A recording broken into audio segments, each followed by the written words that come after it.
Damn.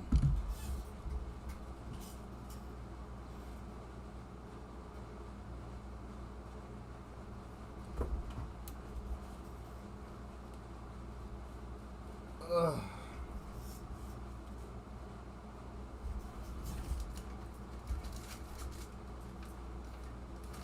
Ah, shit. Yeah. God damn.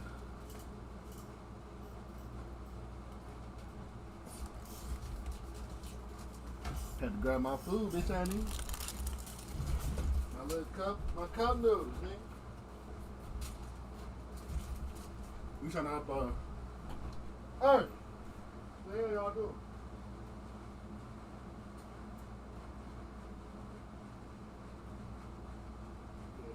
Hey, go get your ass over here. Look. What account you playing on?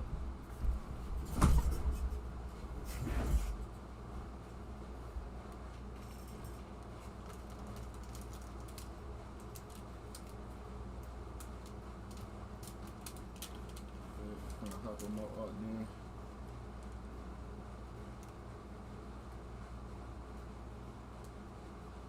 I be on water like a motherfucker playing funny as hell with that nigga. I'm like, bro, he move funny as a bitch. That's why niggas can't kill his ass.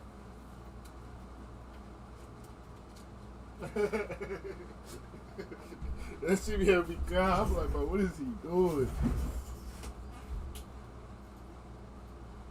Drive? I can't wait to do the NFL draft stuff. The Packers better take the best nigga that's available, man. Fuck all that bullshit niggas y'all be picking up. This year we either a receiver in the first or a cornerback. Y'all better pick either one, nigga. Fuck a right end, fuck a left end. I don't give a fuck about them niggas. We need corners and wide receiver. What the fuck? Them niggas try to make me feel sad as hell with the niggas we be picking. The 23rd pick. Anybody in the first round is a good pick. You just gotta pick the right nigga.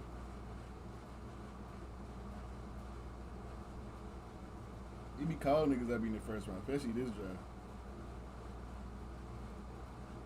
The sleepers. They said Will Johnson fell because he got his problem with his knee. The nigga that's from Michigan.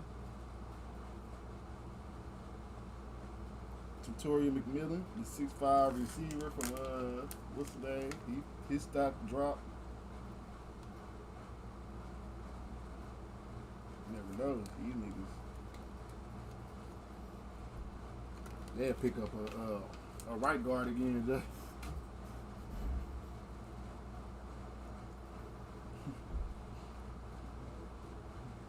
Nigga be injured the whole goddamn season and shit.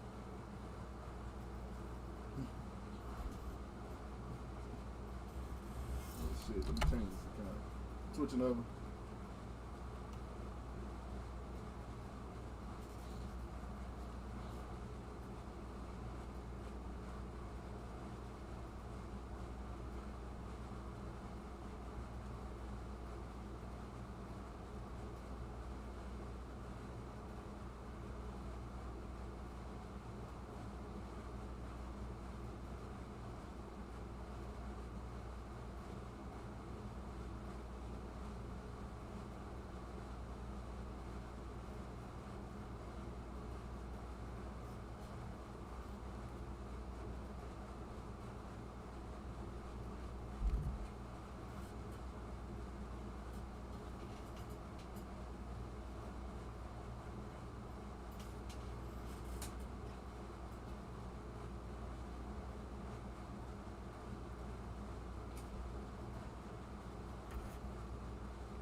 What round you in?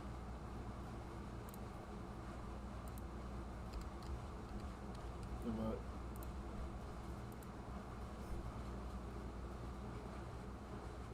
Let's see. There we go.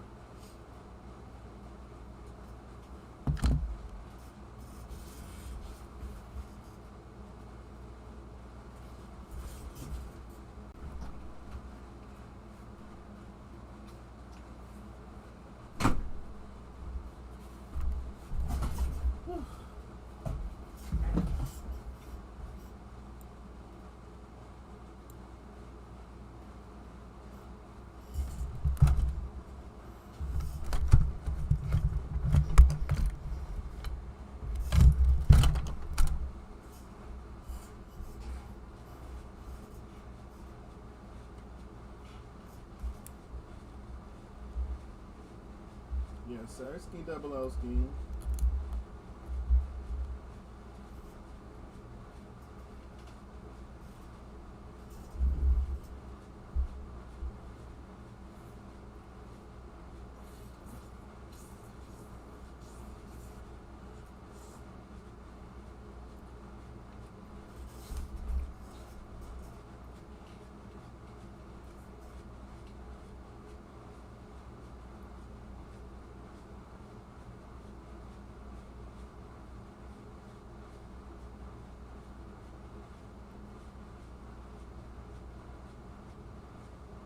This is former NBA player Ty Lawson. He was the 18th pick in the 2009 NBA draft.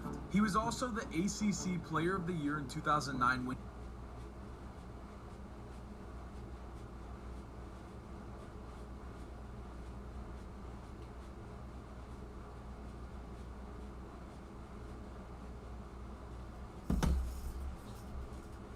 The future of cybersecurity isn't just in a classroom, it's everywhere. Grand Canyon University's overclock Encanto Residence Hall has 24/7 hacked-out Wi-Fi network access, so you can hack with integrity. Apply now at gcu.edu. I'm reporting this lunch to HR. Bye-bye. Because you deserve a lunch promotion. To this toasted Italian nightclub with melted cheese and premium Italian meats. Is the sandwich my promotion? Holly. No, I said he had a break. Toasted sandwiches at Jimmy John's. Oh, you got. Oh yeah, you got your other guy. And this is a complete recap of everything you need to know going into Marvel Studios' Thunderbolts. From the bro. 11 movies, over 21 episodes across 3 series, and even one special presentation of Disney Plus titles. Now, I know that seems like a lot, but Thunderbolts as a movie works well enough on its own that if you are not caught up on all of these shows, you're still going to get everything and enjoy it. But I do think that watching this recap video will be helpful so that you can feel confident knowing that you're not missing anything about these characters' backstories. So yeah, it has been 4 very exhausting years since John Walker met Val on the Falcon the Winter Soldier, and Yelena last chatted with Red Guardian and Black Widow. Don't worry, I got you covered. A complete recap, a primer, a timeline, a cheat sheet, whatever you're gonna call it, I'm here to help. And the best way to support new rock stars is to grab something from our merch store, nerdrite.shop, like one of these new Thunderbolts-inspired designs, or our Fantastic Four Feature Foundation shirt, or our Daredevil Josie's shirt. Okay, Thunderbolts is a story of a team of B Avengers. Yelena Belova, Florence Pugh, Red Guardian, David Harbour, Bucky Barnes, Sebastian Stan, John Walker, Wyatt Russell, Ava Starr, Ghost, Hannah John Kamen, and Taskmaster Antonia Dreykov, Olga Kurylenko. In some plot with Valentina Allegra de Fontaine, aka Val, Julia Louis-Dreyfus's shadowy CIA director, and newcomer Sentry, Bob Reynolds, played by Louis Pullman. As this story is tied to the MCU history of the Super Soldier program, let's break down the timeline from the start. Back in 1943 were the events of the 2011 film Captain America: The First Avenger. We meet Bucky Barnes, Steve Rogers' childhood friend from Brooklyn and fellow soldier in the U.S. Army in World War II. Steve receives a super soldier serum and serves as a propaganda tool. Strong and brave, here to save the American way. But springs into action when Bucky gets kidnapped and experimented on by Hydra. Steve and Bucky fight together alongside the Howling Commandos, but Bucky falls off a train and seems to die. And that's where he leaves the story. Meanwhile, Steve Rogers goes into the ice and gets thawed out in the present day, bringing us to 2012's Avengers, where Steve Rogers helps the other Avengers, including Tony Stark, Thor, Bruce Banner, Natasha Romanoff, and Clint Barton, to win the Battle of New York against Loki and the Chitauri, which popularizes the Avengers as Earth's mightiest heroes and turns Stark Tower into Avengers Tower. In 2014's Captain America: The Winter Soldier, we learned that Bucky Barnes did not die, but was actually recaptured by Hydra and given a Hydra cocktail of the Super Soldier serum, causing him to never age, and then mind-controlled with activation code words and turned into the Winter Soldier assassin with a metal arm who killed various targets throughout the 20th century. Bucky, as Winter Soldier, attacks Steve as Hydra moves to take over S.H.I.E.L.D. and the U.S. military, but Steve and Bucky fight to a dramatic draw as Steve, Natasha, Sam Wilson, and Nick Fury bring down the Hydra-controlled deadly helicarriers. In 2016's Captain America: Civil War, Bucky resurfaces as the Avengers debate the Sokovia Accords. Zemo frames Bucky for the assassination of T'Challa's father. This further divides the Avengers into Team Cap and Team Iron Man as Steve refuses to give Bucky up. We learn that Bucky, while he was the Winter Soldier, killed Tony Stark's parents back in 1991. This leads to a 2-on-1 battle in Bucky's old Siberian Hydra facility, where Bucky loses his metal arm but gets away with Steve as the members of Team Cap become fugitives. And from this point forward, the Avengers are officially disbanded. Now, technically, the events of 2021's Black Widow film take place right after Civil War in 2016, but the backstory of that movie starts back in Ohio, where Natasha Romanoff grew up with an adopted sister of Yelena Yelena Belova in a suburb as a family of Russian spies with Alexei Shostakov, David Harbour, and Melina Vostokov, Rachel Weisz. The family is exposed and they escape to Cuba, where they rejoin Dreykov as Natasha and Yelena are placed in Dreykov's Red Room program that trains young Russian girls into deadly assassins. Now, the 2015 Avengers Age of Ultron film hinted at Natasha's past in the Red Room, where traumatic flashbacks triggered by Wanda Maximoff revealed that these girls went through various trials that required them to murder and then were tortured and even given forced hysterectomies. So the Black Widow film features Natasha on the run from Thaddeus Ross after the events of Civil War, and she reunites with Yelena Belova. Where the fuck? He's hiding behind B-bomb chassis. Programming to match all combat moves. They free Alexei Alexei from Russian prison, and we learned that before Alexei was a spy living discreetly in Ohio, he was the Red Guardian, a Soviet propaganda counterpart to the American Captain America, and that Red Guardian peaked in the 80s. They reunite with Melina, and Alexei gets his old setback. So the film includes some emotional moments from Yelena as she admits that this Ohio family, even though it was the family she was born into, was the only family she's ever had, and her sisterhood with Natasha remains sacred to her. The family look, he was one like a motherfucker. I tore his ass up. Taskmaster is revealed to be Dreykov's daughter, Antonia Dreykov, the Dreykov's daughter whom Loki taunted Natasha about in the 2012 Avengers film. Can he wipe out that much red? Niggas be dying so fast. Referring to a past mission in Budapest when Natasha attacked Dreykov by bombing his home, thinking he was dead, and thinking Antonia died too, but Natasha realizes Dreykov is still alive, still running the Red Room, and Antonia is the person behind Before the we even taskmaster drop mask. shit. When you want bedtime to be a good time, Good night, sweetheart. it matters where you stay. Conrad Hotels and Resorts. Hilton for the stay.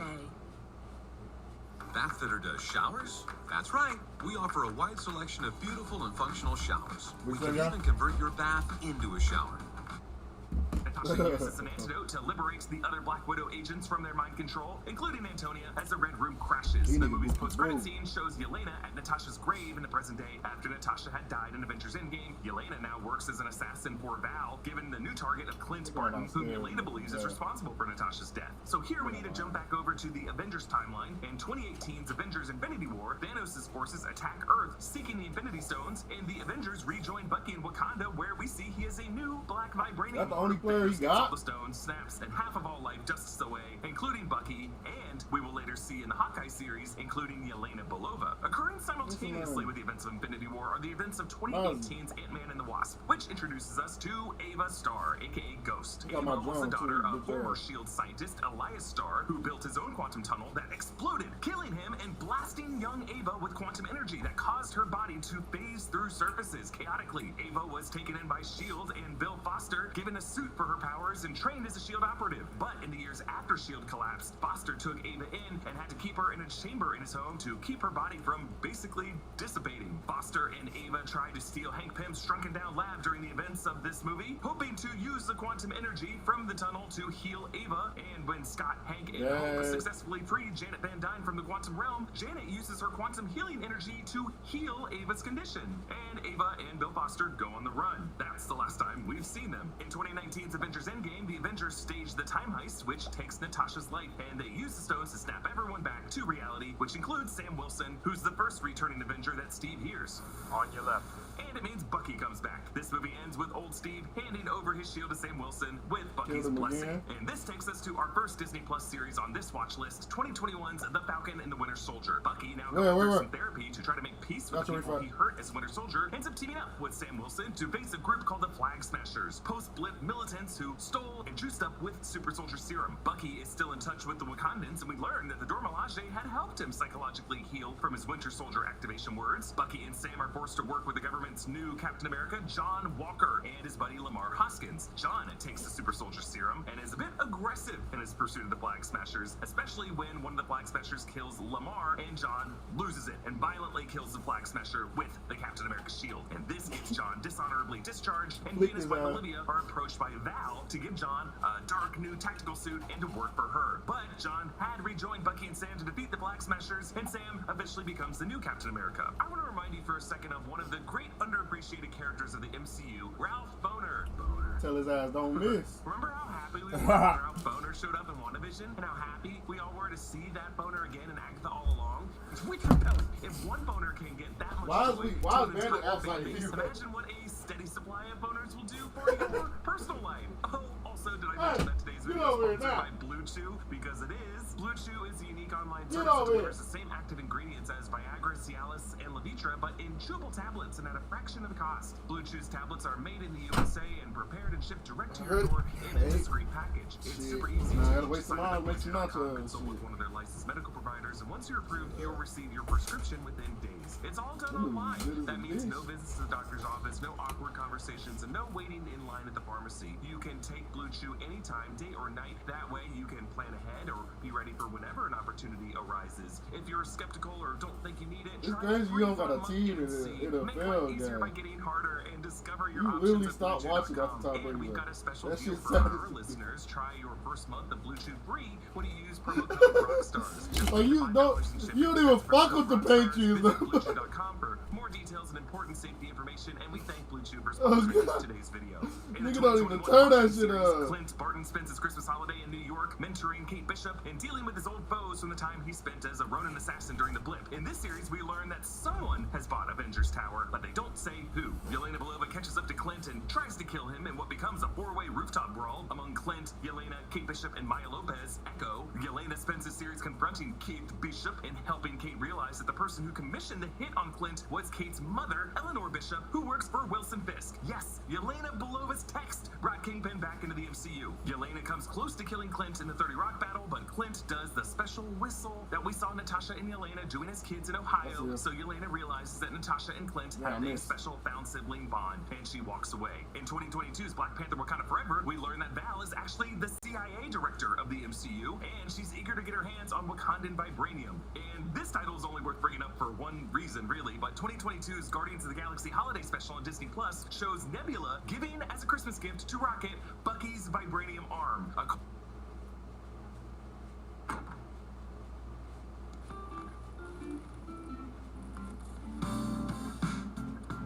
I got it. Got the vote. Hey y'all, we're the Flins, and this is I'm Still Holding On. Yeah, I did him bad. He put the bad. Go on this up, Jeff.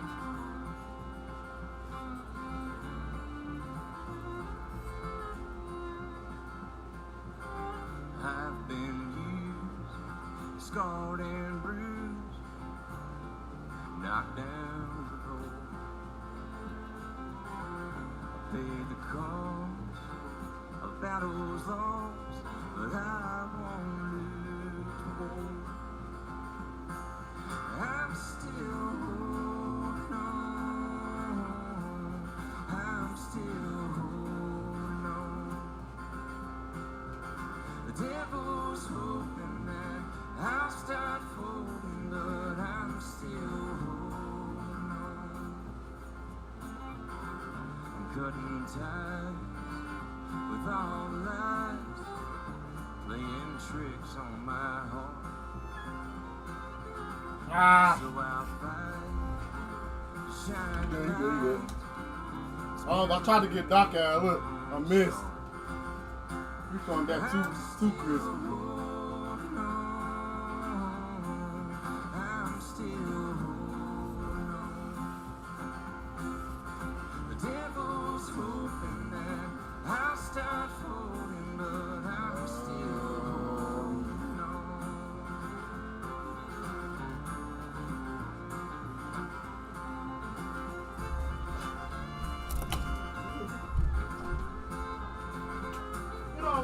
I don't believe this is all for nothing, so I'm still holding on.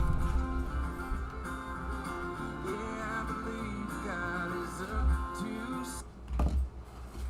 Or how Bucky has it back now in Thunderbolts, but he does have it back. In 2020. 2025's Captain America Brave New World, President Thaddeus Ross, now played by Harrison Ford, asks Sam Wilson to rebuild the Avengers, as Ross is trying to forge a global treaty over the use of adamantium. We are now in the MCU calendar year of 2027. That's the present day of the MCU now. Bucky cameos in this film as we learn that he had recently been elected congressman to the U.S. House of Representatives. President Ross gets targeted by returning Hulk villain Samuel Stearns, manipulating Ross into becoming the Red Hulk, whom Sam manages to calm down. Ross goes to prison on the raft, and Sam and Joaquin Torres face the prospect of rebuilding the Avengers. And recently in 2025 was Daredevil Born Again Season 1, which ended with Mayor Wilson Fisk using an assassination attempt to justify a citywide curfew on New York City and running the city as his own police state with his evil anti-vigilante task force. Meanwhile, Daredevil works on building his own vigilante army to try to take back the city in Season 2. I really just mentioned this title because we know part of Thunderbolts will be set in New York City, so it's just worth knowing the current status quo of the city. Specifically, we know from trailers that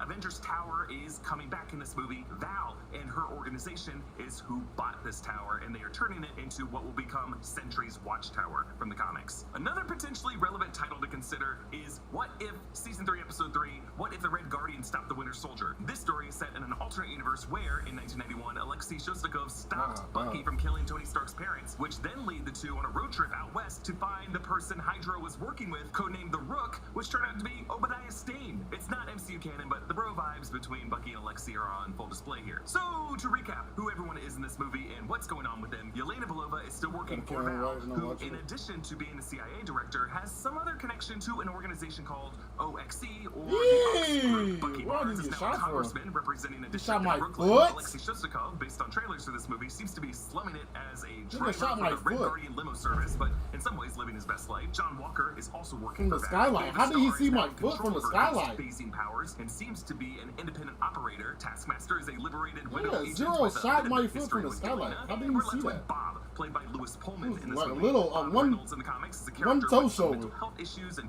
huge memory blackouts who realizes that he is a super-powered super soldier and shares a link with a cosmic entity known as the Void that in some comic interpretations have said might just be a manifestation of his own dark thoughts. Bob We also down, know that Bob an down, asterisk Red. comes at the Bob end down, of read this it all. word in the movie's title that probably suggests that by the end of this movie, the group will be renamed into some other Avengers-related name. The Thunderbolts of this movie are not based on Thunderbolt Ross, and they seem to only have the loosest of connections to the group of Thunderbolts that was originally run by Baron Zemo in the comics. But there have been various lineups of the Thunderbolts throughout the decades of Marvel Comics, including one that this movie seems to be more based on during the Dark Over there Reign era. by water. The future of cybersecurity isn't just in a classroom, it's everywhere. This is Grand Canyon University's Overclock and Canto Residence Hall, where digital natives live the breach, defend the future, and push the limits. With real-time hacking scenarios, AI-driven threat defense, and the HackNet Wi-Fi network, you don't just study. Come down your right hallway. Right stairs, Whether you're right stairs. coding or competing, the Overclock is for tech-driven, mission-ready minds. Hack with integrity, lead with purpose. Apply at gcu.edu. You get 86,400 seconds per day.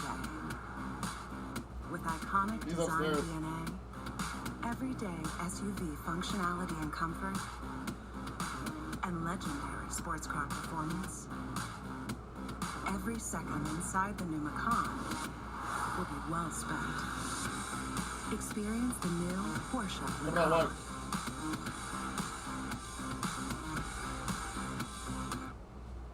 Grab it now. Run up white. Director Val running the team. And beyond that, you really just need to know that next on the MCU release schedule is Fantastic Four First Steps, a movie set in an alternate universe and looking more and more like a disaster movie with every trailer. And we know the Thunderbolts of this movie will return with the Fantastic Four in Avengers Doomsday next year as multiple Marvel universes collide. Lastly, if you have the time, I suggest you look into the filmography of the talented crew who made this movie. Director Jake Schreier, co-writer Joanna Callow, and editor Harry Yoon, three people who before this worked on the Netflix series Beef, which is thematically resonant to what this Thunderbolts movie seems to be trying to do, based on some really fun marketing for the movie, including an A24-themed trailer calling it Absolute Cinema. And part of this fun marketing included Marvel sending a Red Guardian limo driver to our studio to interrupt an earlier shoot of this video. Welcome back to New Rockstars. I'm Eric Voss, and with the release of Marvel Studios' Thunderbolts, we just got a big clue from the director of the film on how this might connect to Avengers Doomsday. These are the names that we know will be in this movie. John Walker, U.S. Agent Wyatt Russell.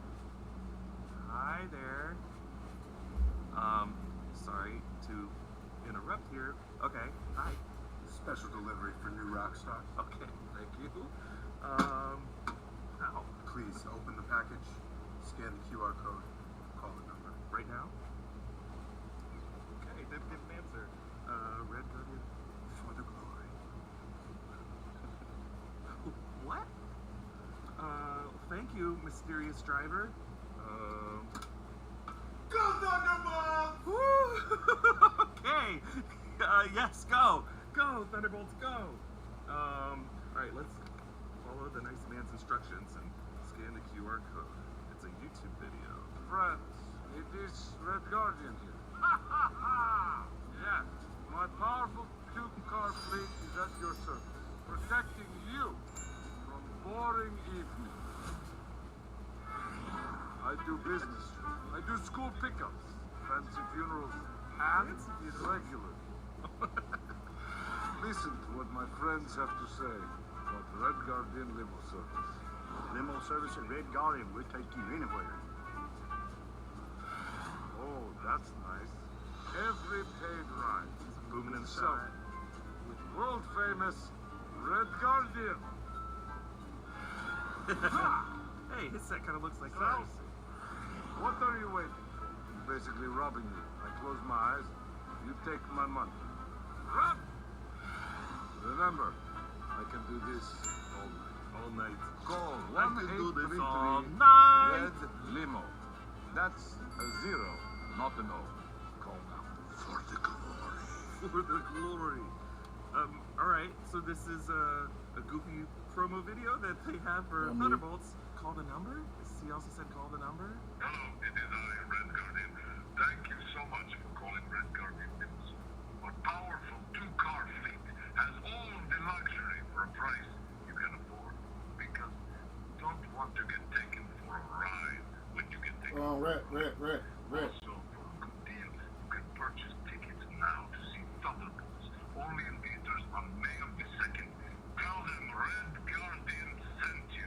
It will be the same price, but they will be impressed. Get your tickets now. But there's other crap in this box. Oh, way too many business cards. What do we think this is? Do we know? He's fucking done. Is it bolts? So comment down below with your thoughts, and a special thanks to one of our YouTube members, Sin City Monster, who supports us at the executive producer level. Follow me at EA Boss and subscribe to all 3 channels in the New Rockstars Network for breakdowns and news coverage of everything you love. Thanks for watching, and I'll see you next time. Bye.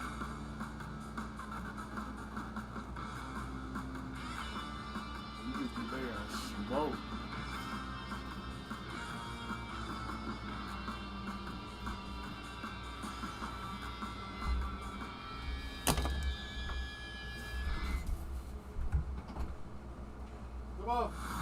Good Americans at their best, man. This is great to see.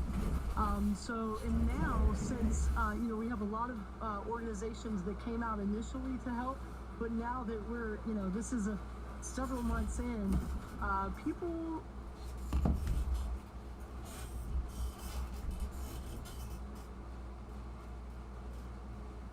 So everyone, welcome back to a brand new video. Around about a month ago, I asked you all, what is it that you'd like to see most in the DCU over on my community tab, and you guys posted a lot of things. So in today's video, while we're in between news and in between some content, I wanted to provide some content, and this one I'm kind of looking forward to seeing and just reacting to what everyone wants to see most, my thoughts on that kind of gist. We're kind of vibing back on one another here, and of course expand on what we talk about in today's video down in the comments below. Maybe you didn't leave what you kind of want to see most. Maybe in this video you figure out, hey, actually I would really want to see that in the first 4 or 5 years, or maybe in the back half, providing that the DCU is successful, of course, and goes on to get to that point. But I hope you guys go on to enjoy this extra video. Consider subscribing in case you haven't already. I know a lot of you already have, but there are many of you who think you are already subscribed, but you might not be. Somewhere around here, you're seeing the statistic, and where it says in 2024, around 53% of you aren't subscribed. So maybe today is the day you'll join the Boba fam. But starting with number 1 here, and oh god, I know I tangent and I tangent, I'm already doing it right now, but we're going to try and get through as many as I can. So number 1 here from Jonah Jameson. My goodness gracious me. What a username. What do I want to see most? Batman. Why? No explanation needed. You know what? I can't argue with that. I feel like most people on this channel, because obviously a big cornerstone of this channel is Batman news. What you mean? I already knew. knew. A thing that will remain to be a cornerstone of this channel for many, many, many years to come. And I agree. Well, one of the things that I want to see most in the DCU is indeed Batman. But actually, while we're on that subject, if it's not Batman for you, like which character in the DC universe, announced or unannounced in live action, or actually technically animation and things like that, is your most anticipated hero or even villain that you want to see out of the whole entire Chapter 1 and Chapter 2 of the DCU. Now, I suppose you could turn that back around on me. I didn't really think about that, because I actually don't do well with being put on the spot sometimes in terms of, wait, oh, I need to decide now? Well, Batman is one of my favorite characters in DC. I say one of, because some of you may know already that, you know, Vigilante, my favorite, but Metahuman would be the Flash and then Superman. But even then, I hate picking favorites because I love Superman so much that he's kind of joint first as well, but somewhere between the Flash and Superman, it blends into rank 2. But yeah, I suppose Batman in a way, yet right now, the current hype factor with Superman being much more of a tangible thing coming our way in literally just a couple of months, especially as marketing is ramping up, and will be even more in the next month or so. Superman is technically the thing I want to see most. But if I had to pick one, I guess Batman. Yeah, it's kind of hard to answer. But be more interesting than me. Think outside the box and which character would you like to see most in the DCU if you had to die on a hill. I suppose one that I would give you is kind of a boring answer from me because you may have heard me say it again and again, but that would be Oliver Queen, the Green Arrow. That would, oh my god, if I ever see that article one day, I think I would cry tears of happiness, like, you know, deadline. James Gunn greenlights a live-action Green Arrow. I'll be like, oh my god, mate.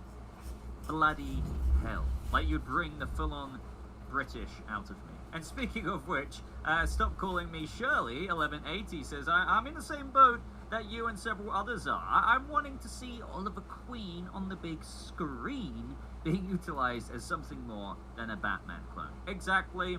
And I think he can be. He absolutely can be, and he should be portrayed in the one day there will be an Oliver Queen project which truly shows him as a vigilante in that of his own right, if you know what I mean. I've had my thoughts as to why they haven't done him before, like in the DCEU days, maybe from like a marketing perspective, even though they are completely different characters. And I know this sounds like a conspiracy theory, but it's like, okay, in the DCEU, very early on, you were building up Bruce Wayne, this vigilante, this billionaire. Sure, he's been doing his thing. Ben Affleck's Batman was doing his thing for quite a while at that point. But do you really introduce Oliver Queen, another vigilante, a billionaire? Now, I know that sounds ironic or, you know, contradictive of me to say, because it's like I'm saying they are the same, but they're not. But maybe early on, when establishing a popular vigilante like Batman, they didn't want to shove another vigilante, even if he is very different, in the audience's face, one who's also a billionaire and whatnot. I get maybe how they wanted to pull back on that, but as the years of the DCEU unfolded, they actually were putting feelers out there. I believe even Charlie Hunnam finally cracked and said that there was some smoke behind that fire with regards to the Green Arrow conversations, but it never amounted to anything. I may be misremembering that or misquoting it. But there were rumors of, after the Birds of Prey movie, that there'd be a Black Canary and Oliver Queen thing. So eventually, removed from the beginning of the DCEU, years in, they were like, okay, maybe, internally at WB somewhere, they were like, we could do something with the Green Arrow. But by that point, the DCEU's days were numbered. So here we are now. I hope that James Gunn, who I believe, if I remember correctly as well, really likes the Green Arrow. So hopefully he will make something happen. But my apprehension and fear would be, you know how James Gunn can change characters sometimes, like perfectly valid critiques here, like even though I love Dave Bautista as Drax and whatnot, like Drax the Destroyer in Guardians, and some of the Guardians characters aren't really the way, maybe if you're a hardcore Guardians of the Galaxy comic book fan, you might be like, oh, wait, that's not really... I don't want that. What I'd be worried about with James Gunn is that he would, I don't know, bring in Green Arrow as a character in Peacemaker Season 2. I'm not saying he's going to be in Season 2, but just a hypothetical here. And Oliver would just be made out to be, like, sure, a vigilante who, just like Vigilante in the show, is a skilled fighter, but they just goof him up a bit. And you guys know me. I love Peacemaker, but you can't deny, if you're a fan of Vigilante in the comics, Vigilante in the show, as much as a standout as he was, I would never deny that criticism of being like, oh man, I don't know if, like, I really dig. I mean, I can appreciate him one way. Lion head up. Lion head up. I don't really think so. If they did that to Oliver, fuck that. I would probably you see feel right the there, way some others do, or maybe you listening right now do about one or two or more characters that you feel like James Gunn has changed up a bit too much to suit his tone and flavor of things. Please don't do that with Oliver. I feel like, don't get me wrong, Oliver could be quippy, this, that, and the other in the comics, but I wouldn't want him to be like a vigilante in Peacemaker, and that would be my concern. Not saying that James Gunn can't tackle serious characters, because I believe he's definitely going to, with David Corenswet's Clark Kent and Superman and Nicholas Holt's Luthor. I fully expect levity with these characters, but I wouldn't want a full-on, like, goofy ass, like, you know, and My Little Pony convention Green Arrow, like the joke they made in Peacemaker, that probably would rub me the wrong way. Up next from Film Bro Brian, saying that DCU needs to take risks and embrace bold storytelling instead of churning out safe, forgettable movies. Studios are afraid to be original, but playing it safe has only led to mediocrity.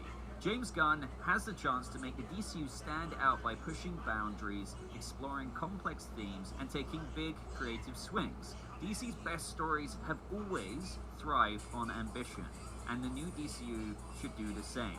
Now, this is something I think we could all agree with, but something that I really feel, I'm not saying it's going to work, I don't have a crystal ball, and as much as I am an optimist on this channel about the future of the DCU, I don't know if it will pan out to be good, but on writing, on paper right now, everything Gunn has said with the plans and what he's actually demonstrated, it does feel as though things are going to head this direction, because he's gone on and on and on about how each movie should feel like its own movie. Like, not every movie is for every audience, and they understand that. So, case in point here with a hypothetical like Sergeant Rock.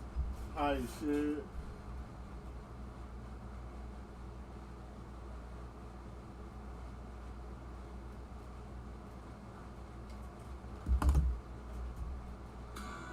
You might know Harbor Freight for affordability. What you might not know is performance and durability go right along with it. You see, we test, and then we test again. World-class engineering and rigorous testing to ensure our tools perform at the highest level and stand the test of time without testing your wallet. Now, it's time for you to put us to the test.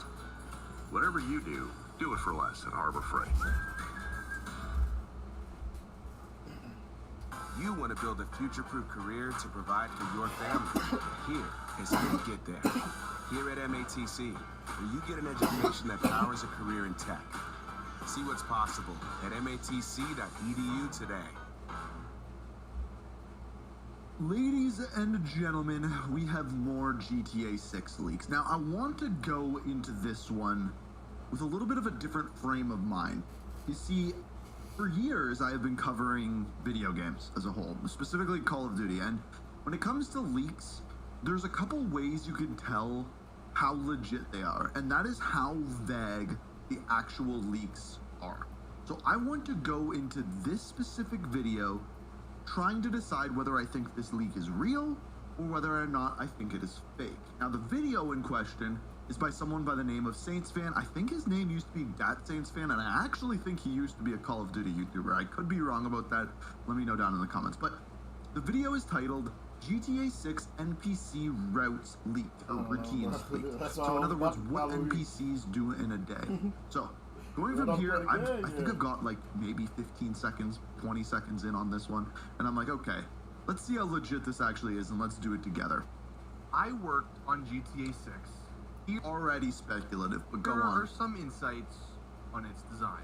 Right off the bat, I want to say I have no idea if this is a real You see me GTA set it up? developer. I set it up I for also you. don't plan on covering too much content like this too often, simply because I think as we approach the game's launch, we're going to see a lot more of this, whether they're real.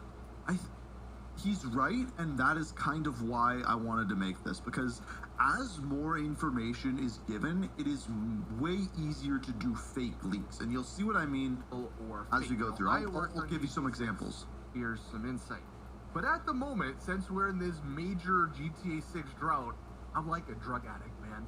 In Dude, GTA 6, everyone is, man. We are just all sitting here waiting, looking for breadcrumbs, just searching for breadcrumbs. Is my drug of choice. And this meme perfectly encapsulates me and a lot of other GTA 6 fans. Y'all got just any more of that GTA 6 info or any more GTA 6 details here, man. So at this point, I'll take anything. Now, hopefully in, the next month or two, we'll get trailer 2, we'll get screenshots. So we can actually break down concrete stuff and talk about concrete stuff that Rockstar has shown us. But as of now, We'll see, though. I have a feeling it might not be May. We're going to choose to believe that a GTA 6 developer I'm childish, Jack.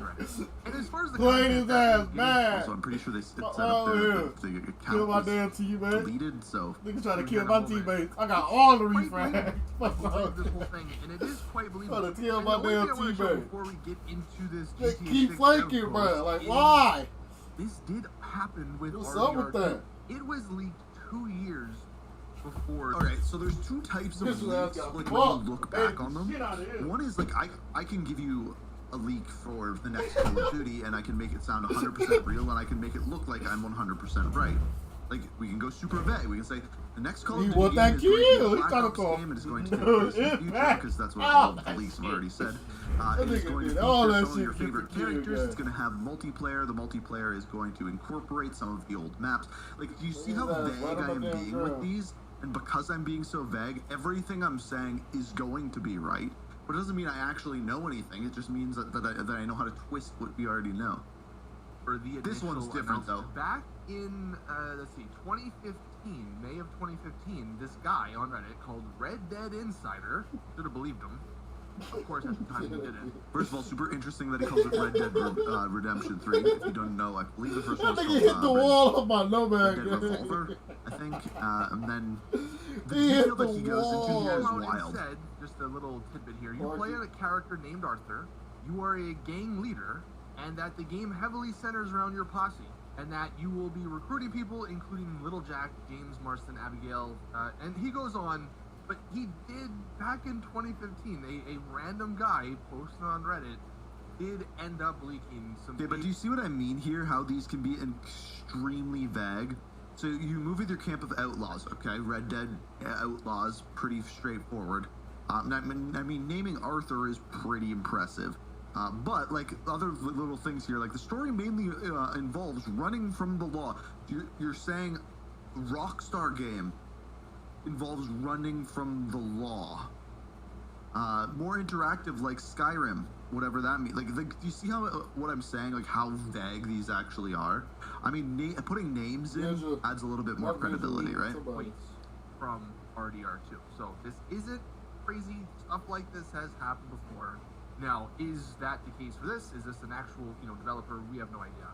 The only background, now unfortunately up here you can see they did delete their account, but the only background, some people did some sleuthing before they deleted their account, and they were posting in various game developer subreddits. It's hard to really verify that now because they deleted the account, but let's just assume that's true. Okay, there's some connection there if they're posting in game developer subreddits, but it could just all be an elaborate, troll. Who knows? Let's get into... Also, like, when you read this is not how I would see a game developer writing. This is how I would see a 14-year-old writing, at least at the beginning. This is 100% my experience, not trolling. Okay, which game dev uses the word trolling, right? Do not take this with a grain of salt. This is reality. This is... not take this as a grain of salt. Take this as reality. Because they both right there. You see what I mean? Like, that's not what an adult, how they write or how they talk. The actual, because... Oh, I didn't see her left. in my opinion at least, even if this all is fake, it's interesting to read it. And it's especially interesting in my mind to I'll say it is fake yet. Let's go through it. These concepts that these people post and how they would work in GTA 6. And that's exactly what we're going to do in this video. But They this is follow 100% us. I don't my know. They experience, read not all the trolling. way Do not take across this games as a to meet critic up of with us. take, because as reality, because it is. So the guy comes off very strong, which probably ain't a great start, but whatever. I worked on GTA 6 for less than a year and won't share specific dates or responsibilities. They want to work as a team. They don't work as a team. So That's how they want to specifics to what I was exposed That's to. what they want to not work what I as a directly team. worked on to They want to work with it. Let them work with it. Okay, kind of makes sense. You don't want to get It's One funny of the as hell. departments I interacted with indirectly was character design, which had some overlap All with the way, world but I ain't design never during seen a no shit like particular developmental phase. I was like, hold up. Is somebody with us? To character and world design. I turned around like, bro, what the fuck? Certain teams focused on seasonal or event. Nigga was drowning. I didn't know he was gonna run over here, gang. Going on with Word your use of ass? seasonal has me fascinated. For I think they got scared of Jaeger running out. Areas like beaches or They got scared of Jaeger running varies out. depending on the day of the week. Okay, this is something that They say, yeah, we go. I think let's go by these RPGs in general, like leaks aside, I think RPGs in general need to do better.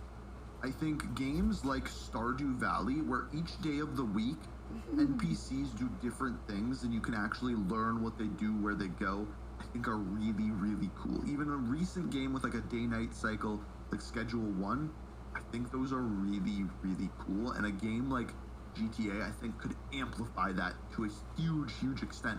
Where like, yeah, some games do it, like every Saturday, this city has this market where you can get this item. Perfect.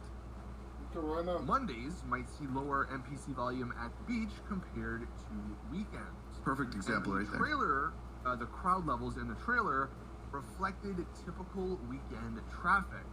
But again, super vague there, right?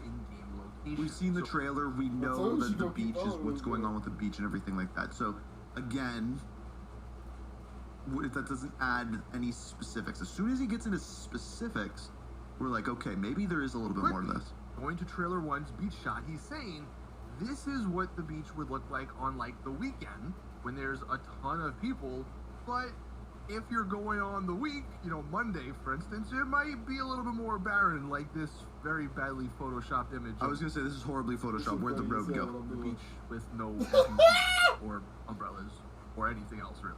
Obviously, it's not going to be that crazy. You'll still see a couple of people here and there. Is that a tiny dog? That does sound very interesting. How this dog is a tiny dog? You might go from, you know, on the weekend in-game to a bunch of people. I'm trying to put my nomad down before you kill me. To during the week, there's less people at some of these touristy areas. Maybe traffic will be lessened during the day of these weekdays. No, I think that's perfect. Let's continue. Some NPCs or tourists will appear only during specific days or windows. I observed designs labeled Vespucci Beach tourists, Throw your name. San Fierro tourists, and Algonquin. Oh, what? That's two right there, names. As well as conference visitors and beach goers. The most interesting thing I saw involved LS gang member variations. 1, 2, and 3. From what I gathered, they may find stranger-style missions that activates during specific time frames. You'll also see some NPCs at the beach on weekends in beach gear, and then in business apparel, Monday through Friday.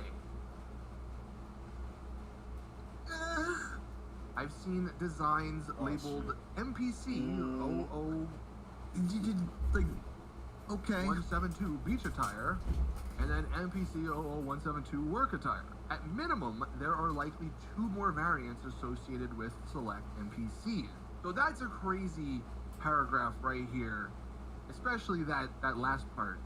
Let's touch on this first part here with the tourists. I mean, I think this is just a logical thing for Rockstar to enhance having tourists and stuff in previous games. Like, you're gonna see some non-Miami people around the game, especially with San Fierro tourists, you know, Algonquin tourists. That's just a way for Rockstar to add some little throwaway lines, you know, to their dialogue about these locations. Like, we might get, I don't know, some crazy UFO conspiracy stuff from the San Fierro guy, or you might get some, I don't know, maybe you get a little Nico reference with the Algonquin tourists.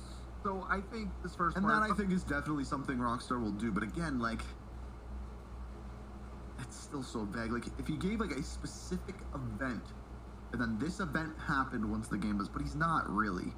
He's like, okay, you're gonna see some people, there's gonna be 1 or 2 people there who wear suits. Hear me out. Suits. Okay, that sounds cool. And it's not anything, you know, crazy. Yeah, the second part is kind of nuts, if this is what ends up happening, where actual NPCs have an actual routine, and they have, like, a life in the game.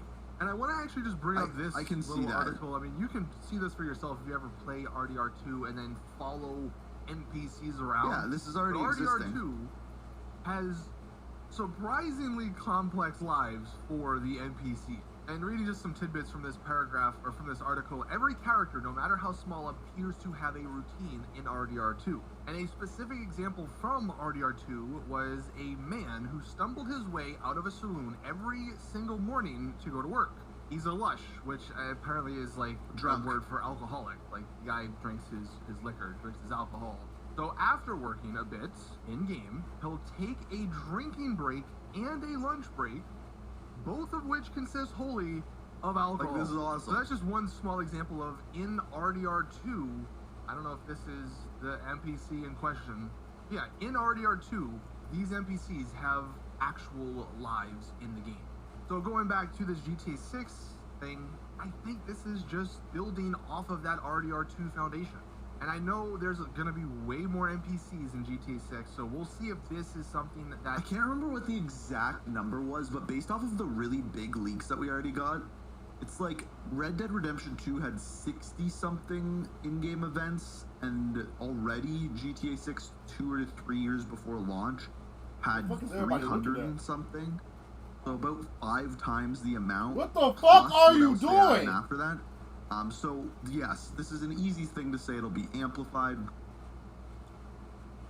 Oh, Rooney, push up the inside, bitch! Oh my god! But I think this is another logical next step I'm for off. Rockstar. I'm off. Again, RDR2 came out in 2018. We're 7 years later, so surely Rockstar, you know, have built the technology. What are y'all doing? Their engine to a level that it can handle this complex lives of NPCs at a higher scale compared to RDR2. So having an NPC with beach attire that you see at the on the weekends at this the beach, example's and then dumb. you might also see them during the week at an No way, you're saying when they're not on the beach they won't be wearing a bathing suit? Unbelievable. job with a suit or something. That does sound like the realism that Rockstar are shooting towards with GTA 6. So, alright, let's continue. There will also be in-game events and concerts where tourists wear branded t-shirts. That's cool. So this is does it sound familiar? It sounds like Fortnite, right? Like doing that Fortnite effect. I think GTA is a perfect example where if when in GTA Online, they can just quite literally have a concert on the beach, right? Mirroring real-life event culture, think conferences, concerts, and similar occasions. So I know NPCs design change elements clothes. exist for these types of NPCs, so that's actually kind of cool, especially if they do this and add it and bring it to the online. Like, you could actually have some pretty big, you know, concert events and stuff in online, which I think would be kind of cool. For environmental and design references, several YouTube channels are used, such as these people that do, like, you know, 4K walks around cities, I guess, which helps development. And yeah, these help shape environmental behavior to reflect real-world realism in certain areas. And it does say that obviously they used, you know, practical real-life photos from, I'm assuming, when they scouted out the area before.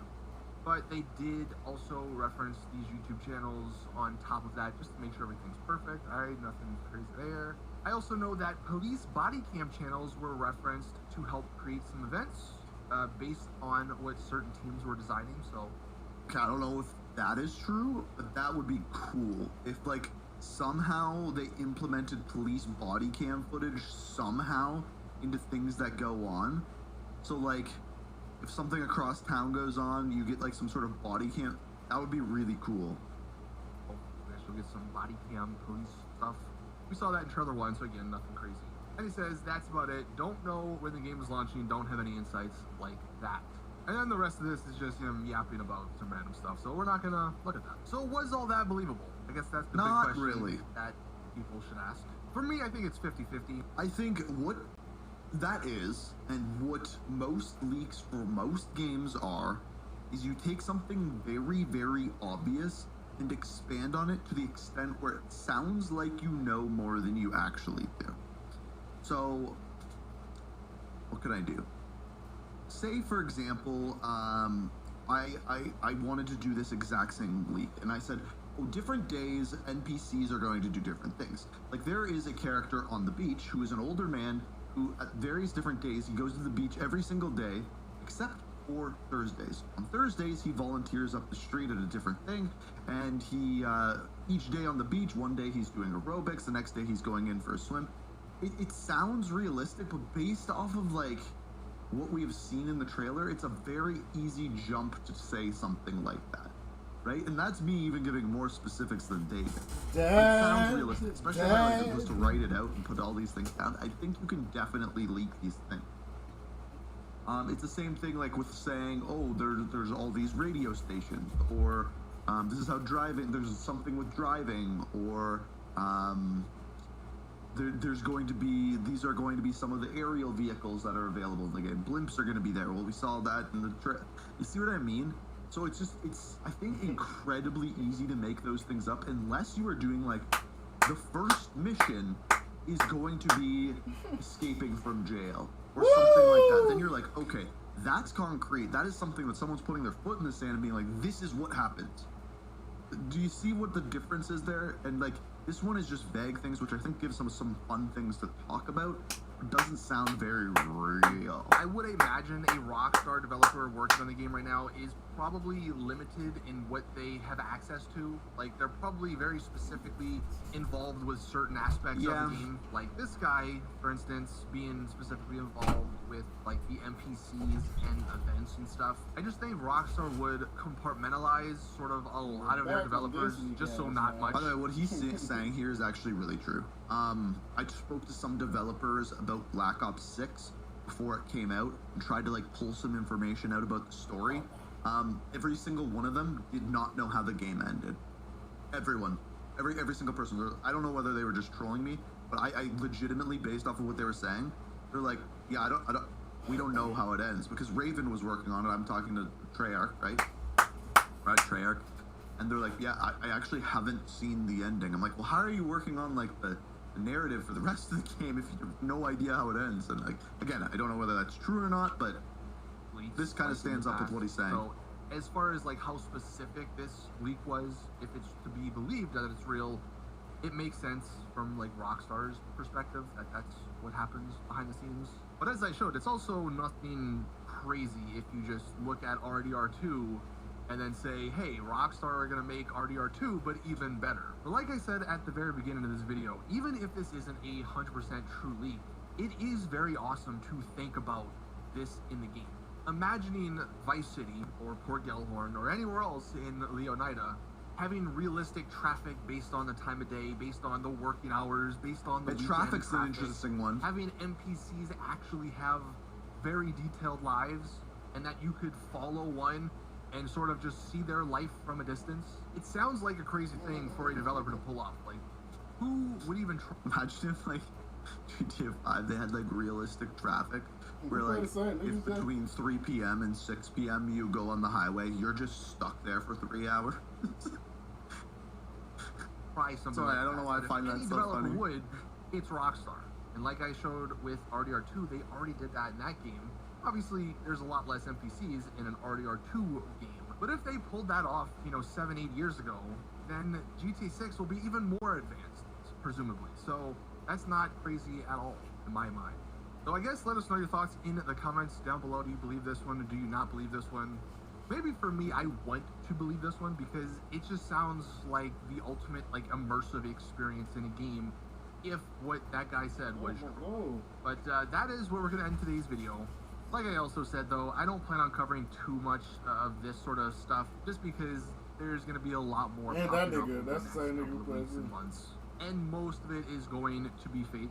More than likely this one is as well, but because we're in such a GTA 6 drought, having any crumbs of GTA 6 not... Again, I like really think that just the way that one was written out of the start, just being like, you don't take this with a grain of salt, this is the real stuff, bro. I think that pretty much gives it away. So is the stuff in this leak true? Probably. Do we think we'll see a character on the beach in a bathing suit and then later at a job in a suit? Most likely. It's nothing crazy that he said there. But I think it's important to know this going into a season where we're going to see more leaks. And I think a lot of the time, just look at how specific the information is. Like if it says this character is returning and this is how, or something along those lines, you'll get a pretty good idea. And I think if you go into these leaks with that frame of mind, you'll be able to decipher it pretty easily. But yeah, is that one fake? Probably. And did we just get some cool intel out of it and discussion? Hopefully, maybe? I don't know. Hopefully you guys enjoyed the video. Thanks for watching. Peace.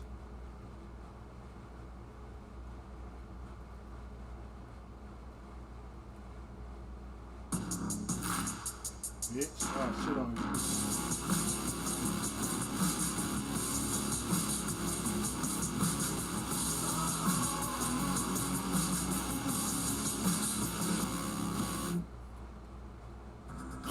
Spit on you. We're all strong on this planet. One more, you want to go that weak ass bitch with that DMR? I'll spit on you.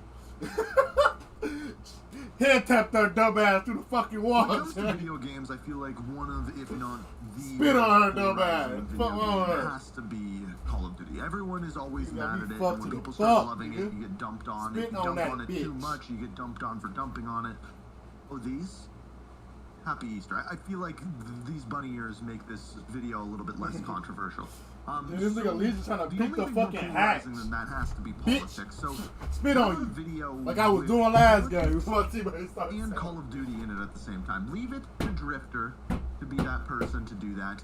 I don't exactly know what this is going to be about. The title is COD Accelerationism. I don't even know what that term means. But I'm curious to hear what he has to say about it, and I believe it's about the evolution of Call of Duty and how older Call of Duties, some people say are better, but maybe they're not better, and that's my best guess. That is my best guess. But let's hear what he has to say, and I have no idea where we're going with this. Positive experiences. Do you feel that Call of Duty just isn't as good as it used to be? You can clearly remember several extremely positive experiences with classic Call of Duty games. Right now, you could even be thinking about Modern Warfare 2 or Blackout. Some people loved COD Ghosts or even Warzone 1. But for some reason, modern Call of Duty games like Black Ops 6 just don't do it for you. And maybe you think that this franchise is past its prime. After a couple more bad games, you begin to think maybe it's so far past its prime it can't be saved, and the only reasonable choice for Call of Duty is to hope that the declining player base causes such a disruption in Activision's profits that they have no choice but to fire those responsible and start over again from scratch. The gist of that idea is that the franchise cannot be fixed until it reaches a point of critical failure. And there's a lot of people... Which we have seen before, just to be clear, we have seen before with... When we hit Infinite Warfare, it was like that year going into Black Ops 4 where Black Ops 4 did decently well, actually pretty well after Infinite Warfare, but then with their we gotta redo everything, they brought back a bunch of the original people who did the original Modern Warfare franchise, and then they built Modern Warfare 2019, and then boom, the franchise blew up again. People in the Call of Duty community with the... Are these all Nero? Every single one of these? This opinion. Not just commentators like me, but also plenty members of the gaming community at large hope for this outcome for Call of Duty. It's a movement so big that it actually has a name when it occurs outside of gaming. It's called accelerationism, and I think it is a perfect topic to mix with Call of Duty because what Call of Duty is going through is actually very similar to what our national political structure is going through with accelerationism. It's a little bit of a microcosm. So basically saying it is so chalked we need to start from the start, like start all over. Of the big event, or maybe it's one of those as above, so She's below on white things. now. As our society moves toward accelerationism, so does it impact our entertainment experiences as well. So let's go over the basic tenets of accelerationism and see if you are an accelerationist yourself. Okay, all right. One of the most important ones is that they basically believe the world operates in 4 cycles of around 100 years to Oh, we're going deep with do this all one. 4. They call them turnings, with each turning taking approximately 21 years, give or take. Ooh, are we getting Speed up here. indoctrinated in a Let's cult? get it. Fuck wrong with Did this- dude. Hop out on me. So we have about 80 to 100 years for 4 turnings to occur.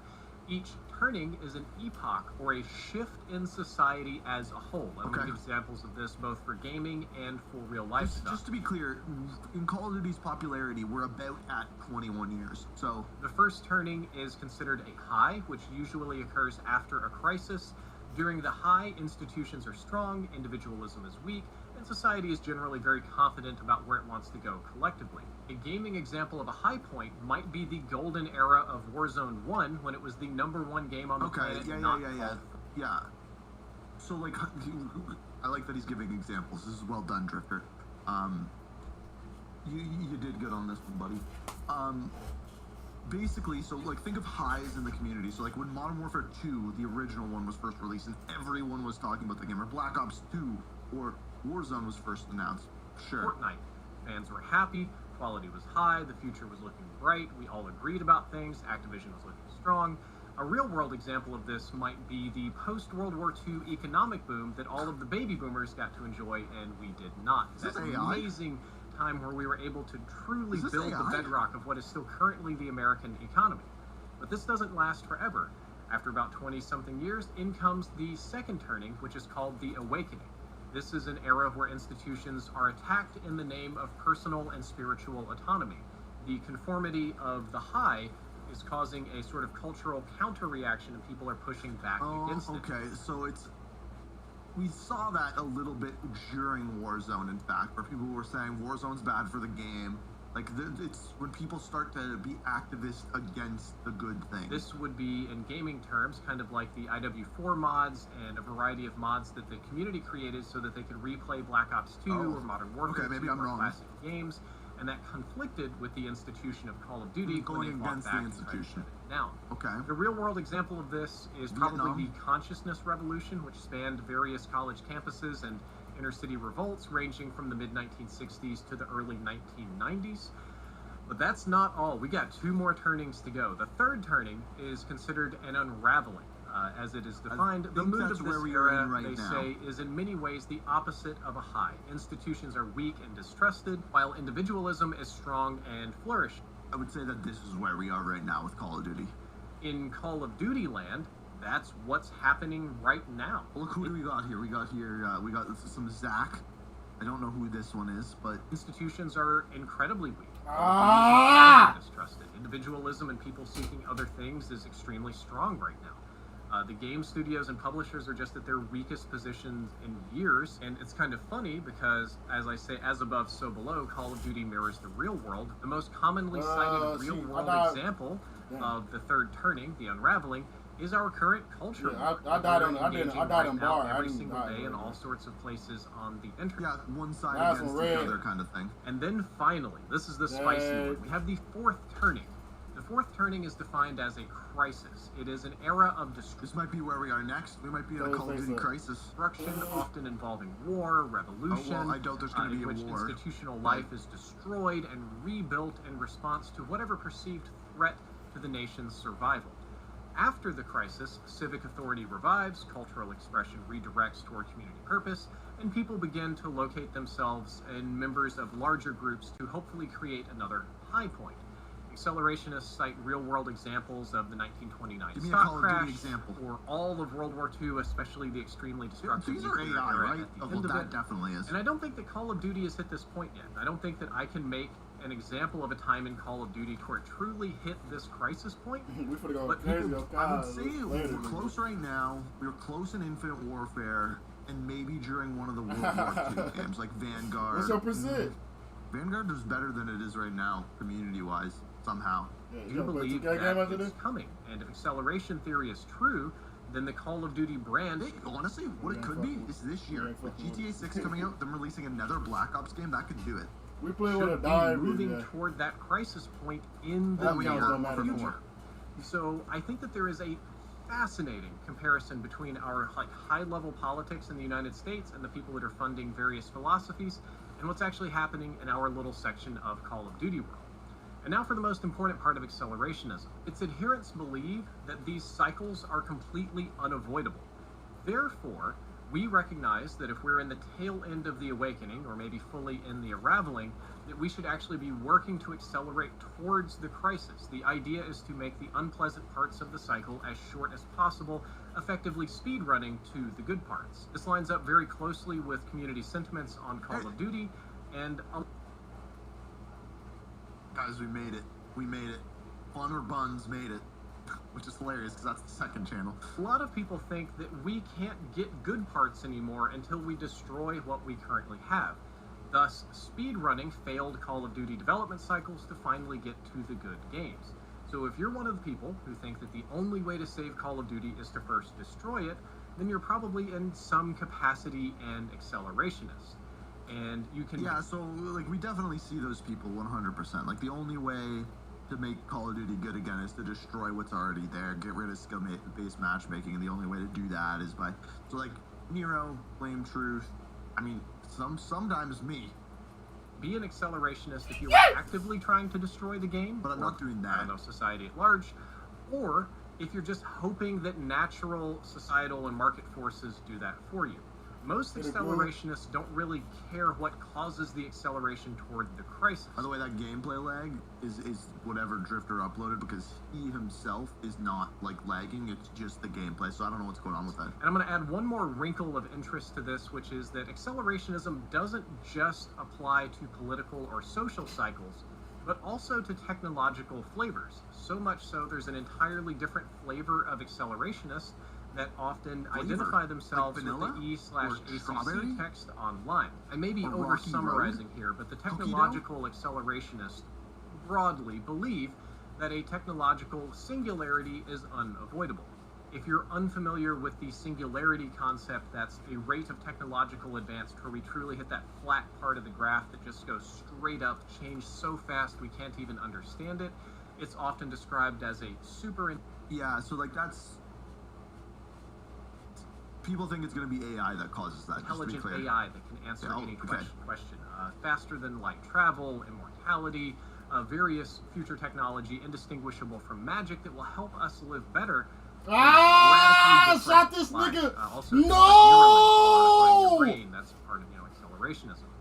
Therefore, technological accelerationists believe that we should be speed-running technology at literally any cost, that there is no environmental, financial, social, or human cost too high to slow down the progress of that singularity, because they very much so believe that it's going to happen, it has to happen, and it'll be a good thing. Let's just get there quicker.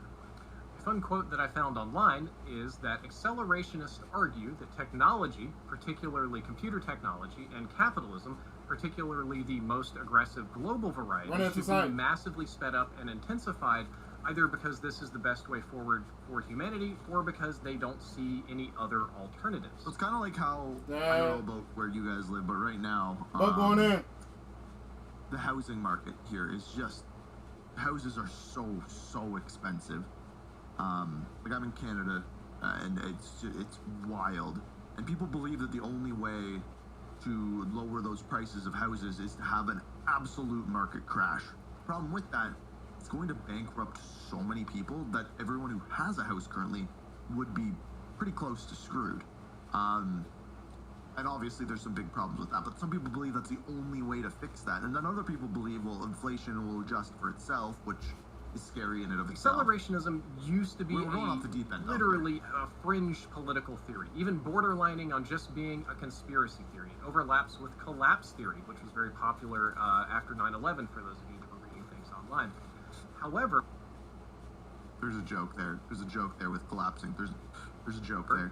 Despite being fringe and having very few adherents and being relatively new it has accurately predicted our future over the last couple of decades. We live in a society that is accelerating. Change Why is he swinging by me anyway? I didn't need help. From our institutions. What the fuck? Technology is ramping up toward the only thing I agree with those cycles that he was talking about for sure. swung I think by Call of Duty me. has been through most of those. I don't think the 21-year thing was true, at least in Call of Duty terms. And if you believe in accelerationism, you should believe that those phases continue to be faster and faster. similarity with AI, and a lot of major shifts in Like, society. 2v2, 2v3. I think we can continue this metaphor. If you talk about like This nigga comes accelerationism swinging and by how me. Call of Duty What are you went through doing? those You were phases just over with, there like, by Modern Warfare 2 being like the peak, with Black Ops 2 being the peak, and all of fuck is this. going on? And then we had our crisis within Infinite Warfare, and then it rose back up with Modern Warfare 2. And then the second time that this cycle happened after Modern Warfare 2019, it happened faster, way faster than those previous years. And then this next one, it might just be a year-to-year cycle where it's crisis good. Like society, wars, changes in resources. Dog saying my real, Jack. Can all be pointed toward Here's acceleration Christmas. if you want to. These predictions of collapse attracted some attention I've been from shitting on his all of ass. the wrong characters. All his Instead ass of came to becoming a me, theory, boy, and that ass accelerationism slapped has out. accelerated into a philosophy, and this philosophy I got a attracted mono, followers who largely hope to aid the acceleration of societal collapse. What makes this theory interesting to me is where it crosses over with our current politics, and where you can see accelerationism mirroring down into smaller communities like the Call of Duty one, or other gaming communities, or services, or platforms and technology and groups. It's very I really believe in the as above, so below on this particular political philosophy, so it's very fascinating to me. There are some very big names that have fully embraced the concept of accelerationism, Elon Musk was in or the at a very thumbnail, by the minimum way. have So I'm espoused assuming that's what he's beliefs that talking about. strongly align with accelerationism. Not only that, but many of these big names are extremely rich people who now have disproportional influence on our government, and they want to speed. I don't know why he won't just say Elon Musk. Run the collapse in the same way that many people want to speed run the collapse of Call of Duty. So I'm going to go through some examples really quick. A very easy one right off the rip: Elon Musk. There we Probably go. the prime example, both a lost my political and ears. technological accelerationist. He believes that our government is inherently designed to fail, and that forcing it to fail is speed running the process to success. See, this is where people are going to start to disagree, right? Like, some people could say that he's trying to save the government, and some people would say he's trying to destroy it. We digress. He's also a believer in the technological singularity. You've got definitely Mark is. Andreessen. No He's idea the who that is. co-author of Mosaic and Netscape. He gets tied into this because he will donate huge amounts of money to almost any cause that promises to deregulate cryptocurrency. As a side note, crypto guy. accelerationists absolutely love cryptocurrency. That's one of their favorite things on the planet. You've got Jeff Bezos. This one's kind of a no-brainer because working for Amazon is kind of like working in a boring... What I'm learning is if you're rich, you're an accelerationist. cyberpunk That's what I get from this. dystopia. You've got Sam Altman, who seems to be very heavily on the technological side of the spectrum and believes that artificial intelligence will be running the future, and that it's important that him and his company get there first. Some of the spicier ones here at the bottom, where we're getting to some of these personal political opinions coming out. We've got Peter Thiel. This is a name you might have heard in left-wing circles, very little in right-wing circles. He became a billionaire by being an early investor in Palantir, PayPal, and Facebook. And he's most famous for his claim, quote, "I no longer believe that freedom and democracy are compatible." He advocated for dark enlightenment, which is something we'll talk about a little bit later. Okay, remember at the beginning of this when I said we were getting into a cult? I think we're there. I think we're in the cult. Published a number of books and essays that all argue various flavors of accelerationism. In many ways, he's considered one of the foundational people in the accelerationist movement. He's a very interesting guy because he considers himself to be a conservative libertarian Republican that is also openly gay and atheist, so at odds with his own party, but he's also a Republican mega-donor that holds wildly disproportional influence over that party. There's a whole... It sounds like he just can't make up his mind. Whole rabbit hole I could go down here with the influence of Peter Thiel. Maybe that's best saved for a different video. Another one not as rich as the rest, Curtis Yarvin. He's an extremely popular blogger. He looks angry. He looks and angry. a neo-reactionary politician. He's best known for founding the Dark Enlightenment movement and is a minor summary of that. Yarvin argues that American democracy is a failed experiment that should be replaced by an accountable monarchy similar to the governance structure of corporations. Yes, I am real, my nigga. Oh, and he's close personal friends with our current Vice President, J.D. Vance. So just yay on that one. And finally, at the end of this list of famous... I'm gonna go on a limb and say Drifter doesn't like Trump. I'm just gonna throw that out there. You did not expect to see on this list, especially not somebody with my shameless political bias. Okay, Karl Marx, you can say you can't be a real might person. Be the most famous accelerationist on this list, also the most dead. Karl Marx was indeed an accelerationist because in his early works he proposed that capitalism was inevitable, as was its failure. Come on, y'all. So when it came time to support various political parties, what is this is a question for someone much smarter than me. What is the biggest example of a country or government system like capitalism completely failing? Because I feel like it's happened so many times throughout history that like the way that our society is currently run is bound to fail. Like eventually, in one way or another, and how much it does and how much it gets replaced with something else is anyone's guess. But like I feel like this is all of this is just inevitable. He often supported parties that had policies of free trade. Also very curious if he somehow ties this into Call of Duty at the end. Libertarian type policies, pro-business parties, things like that. And he believed that we needed to let the capitalism experiment happen. And not only should we let it happen, we should really support it and just let people go buck wild with it, because it will eventually fail, and then after capitalism fails, then we get to move on to Karl Marx's perfect socialism that's totally going to come next and fix the world, right, guys?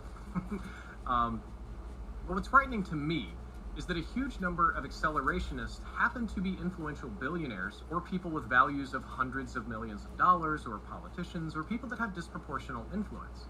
They are also not shy about supporting politicians that will bring about accelerationist policies. These individuals, because of their wealth and position of power, all seem to be broadly advocating for a future that's similar to Cyberpunk 2077.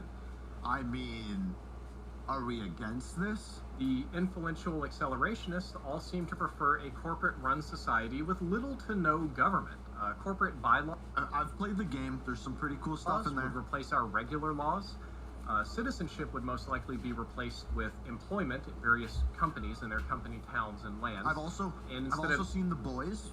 Pretty cool system they got going on there. Equality, equity, freedom, these sort of things. We wipe all that away, and people are judged based on a strict, corporate-focused meritocracy. Your value to the company is your value, and it's not equal or equitable or any of those kind of things.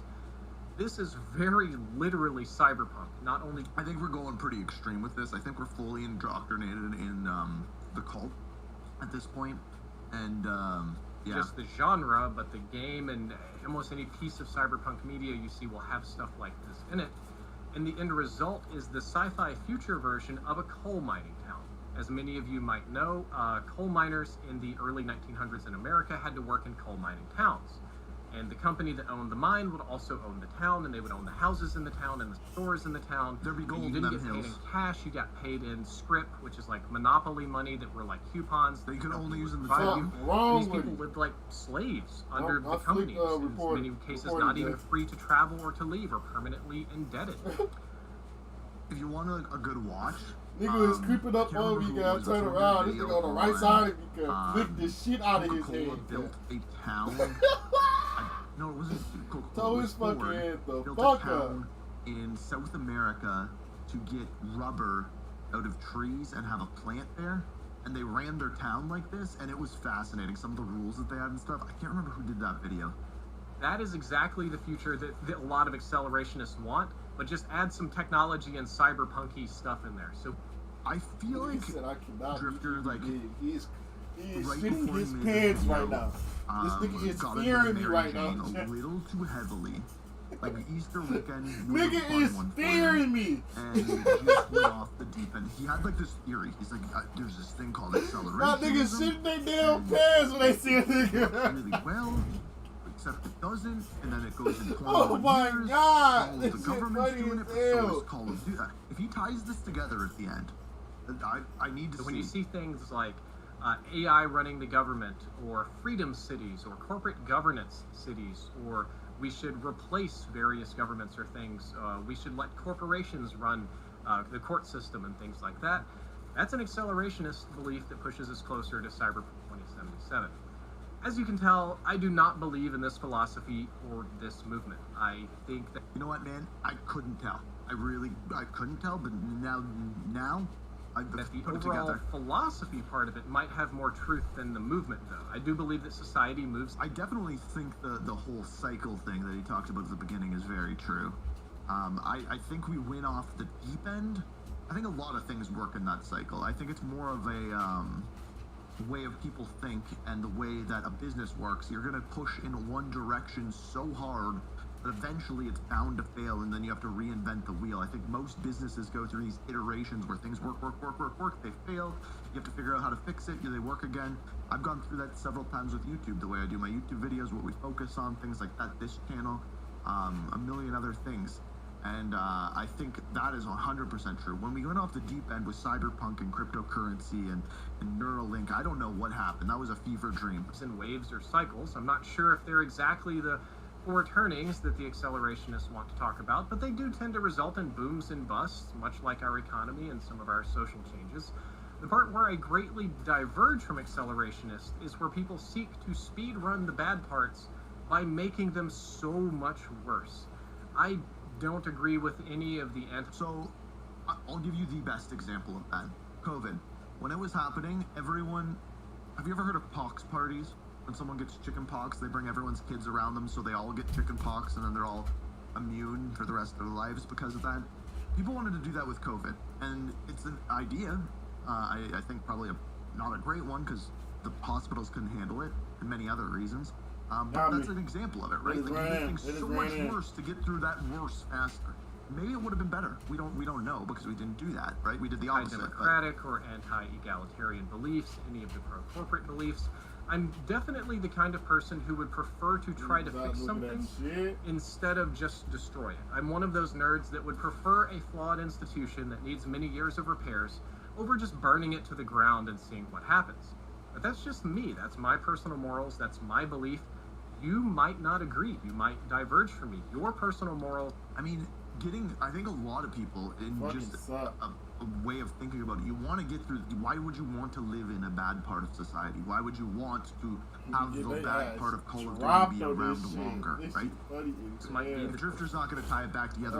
These people had their time, they had their chance, they had their opportunity to build the thing, it didn't pan out, and I'm not going to entertain that anymore. Every time, though? Why the fuck on the top of the leaderboard every motherfucking time, man? What the fuck going on in this bitch, man? I'm gonna get mad as a bitch. That doesn't make you a bad person. No fucking bullshit. Niggas gotta be fucked to the fuck. Different than other people's. Unfortunately, I do believe niggas gotta a lot be of fucked to people the with those fuck. morals are now Niggas quit in charge out of very doing powerful bullshit. Why the fuck am I carrying out? Niggas texting me, telling me I'm cold as a bitch, basically. What the fuck going on? I'm not looking forward to the results of this experiment. Really not. But don't mind my name. Hey, no guys, bullshit. What up, son? No bullshit. Together. This shit crazy as a bitch. So, we're going through a cycle. We're in a crisis. Good they got me fucked to the fuck. Fuck to the fuck. How long? Sure. Crazy, bro. Oh my god. Everybody that's in here, it's not following, man. But we still on this guy? We're trying to hop on something else. Oh my god, I got a You'll bag. still have common days. But this is not one of them. A few weeks a year and you'll discover the most uncommon time of your life.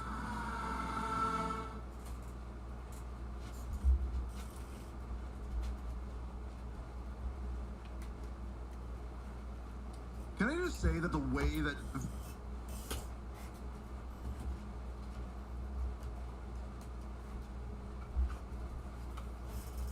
Offering a cleaner slate for allegorical storytelling about isolation and redemption. Know what time it is, Our protagonist could be an outcast. From Yautja Prime, the revelation that the young predator is an outcast from his clan marks a powerful narrative departure for the franchise. Traditionally, predators, Yautja, are depicted as elite hunters, bound by a strict code of honor and tribal hierarchy. The outcast motif immediately humanizes the protagonist, inviting audiences to empathize with his struggle for acceptance and survival. This status is visually reinforced in the trailer through scenes of the protagonist standing alone, separated from other predators during what appears to be a ritual or combat trial. The isolation is palpable. He is not just fighting external threats, but also grappling with internal shame and rejection. The outcast angle opens up rich thematic territory. It allows the film to explore predator society from within, revealing customs, rites of passage, and the consequences of failure or non-conformity.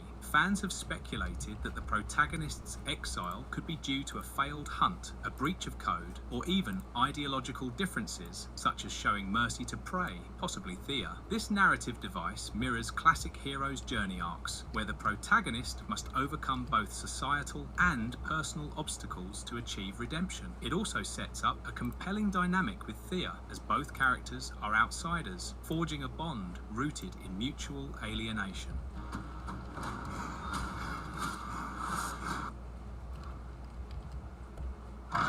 Unlikely alliance. Perhaps the most radical element in the teaser is the alliance between the Predator and Thea. This partnership turns the franchise's central conceit on its head. Instead of humans merely surviving against a predator, we see genuine cooperation. The trailer hints at a gradual, uneasy trust. Thea is shown tending to the Predator's wounds, while he, in turn, shields her from threats. This alliance is not born of convenience alone. It is forged through shared adversity and a common enemy, possibly the ultimate adversary referenced in the synopsis. The alliance challenges the audience's preconceptions about both species. For the Predator, it signals a break from the rigid hunter-prey binary, suggesting capacity for empathy, strategy, and even sacrifice. For Thea, aligning with a predator means overcoming deep-seated fear and prejudice, as well as navigating the moral ambiguity of collaborating with a creature renowned for violence. The trailer's visuals, such as the Predator offering a weapon to Thea, or the two standing back-to-back against overwhelming odds, underscore the evolving trust between them. This narrative choice opens up new storytelling possibilities, from cross-species communication to the blending of hunting techniques and technology. It also raises philosophical questions about what it means to be an ally in a world defined by conflict and survival.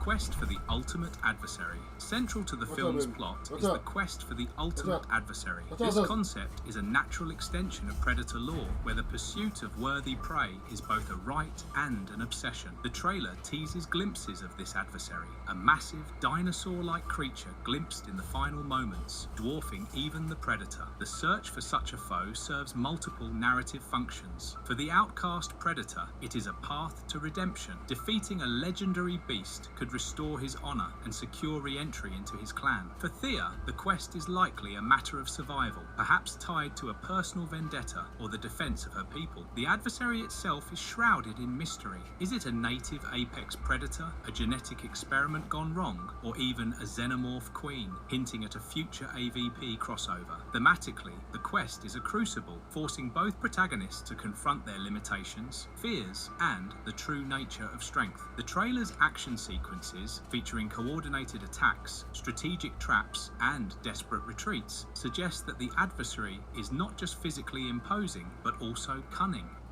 A more human-like expressive younger, Yautja, the Predator. Badlands teaser wastes no time announcing that the franchise's familiar hunter has become its new hero. The design of the young Predator has sparked intense debate among fans. Unlike the hulking, battle-scarred Yautja of previous films, this protagonist is visibly slimmer, with a more streamlined physique and a face that some describe as too human. The first clue is a neatly cinched ponytail, a deliberate, almost ceremonial gathering of dreadlocks that implies personal agency and clan tradition while clearing the face for expressive close-ups. This practicality matters because the film asks viewers not to fear the creature from afar, but to track his inner struggle up close. That mandate reshapes the monster's visage. Softer cheek ridges, a narrower jaw, and larger, more mobile eyes render Deck's face more readable without stripping away his alien identity. As protagonist, he must project nuanced emotion, panic when a kaiju roars overhead, determination as he steels himself for a ritual hunt. So a slightly humanized anatomy becomes essential storytelling equipment. In one riveting moment, mandibles tremble and nostrils flare, letting audiences feel the rush of adrenaline rather than simply witness carnage. These dramatic beats rely on a seamless mix of animatronics and performance capture CGI, but the teaser's early cut occasionally betrays its work-in-progress status. A plasticky sheen to the skin here, a hint of stiffness there, sparks speculation that final rendering will restore the weather-beaten grit fans expect while keeping Deck's new emotional range intact. Together, the purposeful ponytail, the approachable facial structure, and the raw expressiveness mark a bold evolution, transforming the Yautja from inscrutable silhouette into a character whose honor, fear, and redemption arc we are invited to share. Arsenal of the new Predator. The Predator Badlands teaser trailer presents a carefully curated arsenal that balances the franchise's classic weaponry with subtle innovations. Central to this array is the Combistic, a long, telescoping spear equally effective in close-quarters combat and as a precision projectile, reaffirming the Predator's reputation as a consummate hunter. Nestled alongside it are the iconic retractable wrist blades, lethal extensions of the Yautja's gauntlets designed for swift, decisive strikes. Although the trailer does not depict it in action, the familiar shoulder-mounted plasma caster appears prominently, suggesting that long-range energy attacks will remain a key element of the Predator's tactics. Among the more novel inclusions is a sleek blade featuring a glowing red edge, which may represent a new clan variation and adds a fresh visual accent to the traditional toolkit. The presence of small spherical devices implies the Predator's continued use of tactical explosives,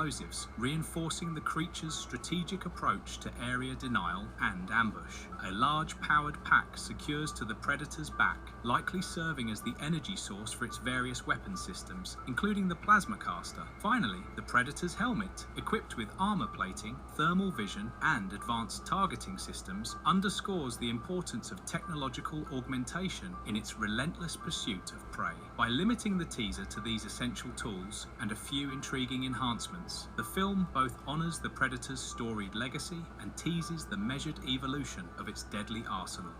Weyland-Yutani references. Sharp-eyed fans have spotted multiple references to the Weyland-Yutani Corporation in the teaser, most notably reflected in Thea's eyes and emblazoned on a damaged vehicle. This powerful, morally ambiguous corporation is a cornerstone of the Alien franchise, known for its relentless pursuit of profit and disregard for ethical boundaries. The inclusion of Weyland-Yutani logos signals a deliberate connection between the Predator and Alien universes, hinting at shared timelines or future crossovers. It also suggests that human presence on the Badlands planet is not accidental. Weyland-Yutani may be conducting experiments, mining resources, or hunting for alien technology. For Thea, the corporation's influence could be deeply personal. She may be an employee, a synthetic creation, or even a rebel fighting against corporate exploitation. These references enrich the world building, providing context for human activity on the planet and foreshadowing potential conflicts over Predator technology or the ultimate adversary. For franchise fans, every Weyland-Yutani Easter egg is a tantalizing promise of deeper lore, raising questions about the company's true motives and the possibility of an eventual Aliens vs. Predator showdown. Red Sword antagonist. The Red Sword antagonist in the Predator Badlands trailer has quickly become one of the film's most intriguing and discussed elements. This imposing figure, glimpsed wielding a glowing red-edged blade, stands out not just for his weaponry, but for his aura of authority and menace. The Red Sword itself is a striking departure from the more traditional Yautja arsenal, with its energy-infused edge evoking both ceremonial significance and lethal efficiency. Its design has drawn comparisons to the legendary Dark Blade clan weapons from the Predator Concrete Jungle video game, which were known for their unique energy effects and association with elite, almost mythic Predator warriors. Fan theories about the Red Sword antagonist's identity abound. One prevailing idea is that he is the leader of the main Predator's clan, possibly the very figure who exiled the protagonist for some transgression or failure. This would make their inevitable confrontation deeply personal, rooted in themes of honor, redemption, and the harsh codes of Yautja society. Others suggest he could be the head of a rival clan, sent to enforce the Predator Code, or eliminate the outcast for breaking sacred traditions. The presence of the 3-dot Yautja emblem on his armor, a symbol of unity and clan allegiance, leads some to believe he is not a bad blood, dishonored Predator, but rather a high-ranking enforcer or judge. A more speculative theory posits that the Red Sword antagonist might not even be a true Yautja, but a human or synthetic in advanced Predator armor, perhaps as part of a Wayland-Yutani experiment or infiltration, a twist that would echo the franchise's history of blurred lines between hunter and hunted. The antagonist's thin build and white dreadlocks have also fueled speculation about possible connections to other Predator subspecies or even genetic experimentation. Hover motorcycle. One of the most visually arresting moments in the Predator Badlands teaser is the brief glimpse of the Predator protagonist riding what appears to be a hover motorcycle. This is a first for the franchise, which has traditionally limited Predator transportation to spacecraft and on-foot stalking. The hover motorcycle's design is sleek and alien, with glowing undercarriage lights and a streamlined silhouette that suggests both speed and maneuverability over the planet's rugged terrain. The introduction of this vehicle serves several purposes. Narratively, it highlights the film's futuristic setting and the Predator's adaptation to new environments. The hoverbike may be essential for traversing the vast, hostile Badlands, enabling rapid escapes or surprise attacks. Its presence also hints at a more technologically advanced Predator society, one that embraces innovation alongside tradition. Visually, the hover motorcycle promises dynamic chase sequences with the potential for high-speed pursuits across canyons, through alien forests, or even in aerial dogfights. The trailer shows the Predator using the vehicle to outmaneuver a colossal adversary, suggesting it will play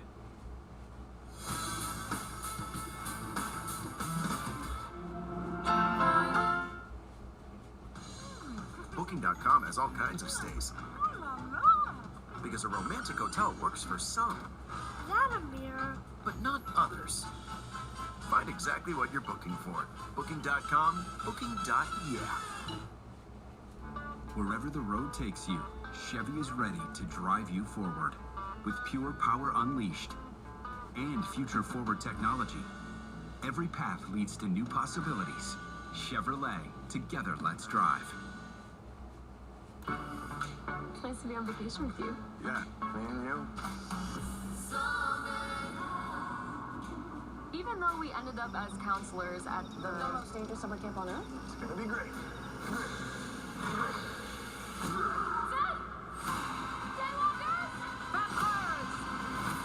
Prepare for battle!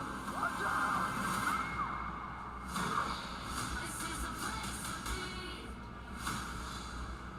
Well, camp's now officially in session. strategy. For fans, the hover motorcycle is an exciting addition, expanding the Predator's arsenal and opening up new possibilities for world building and cinematic spectacle.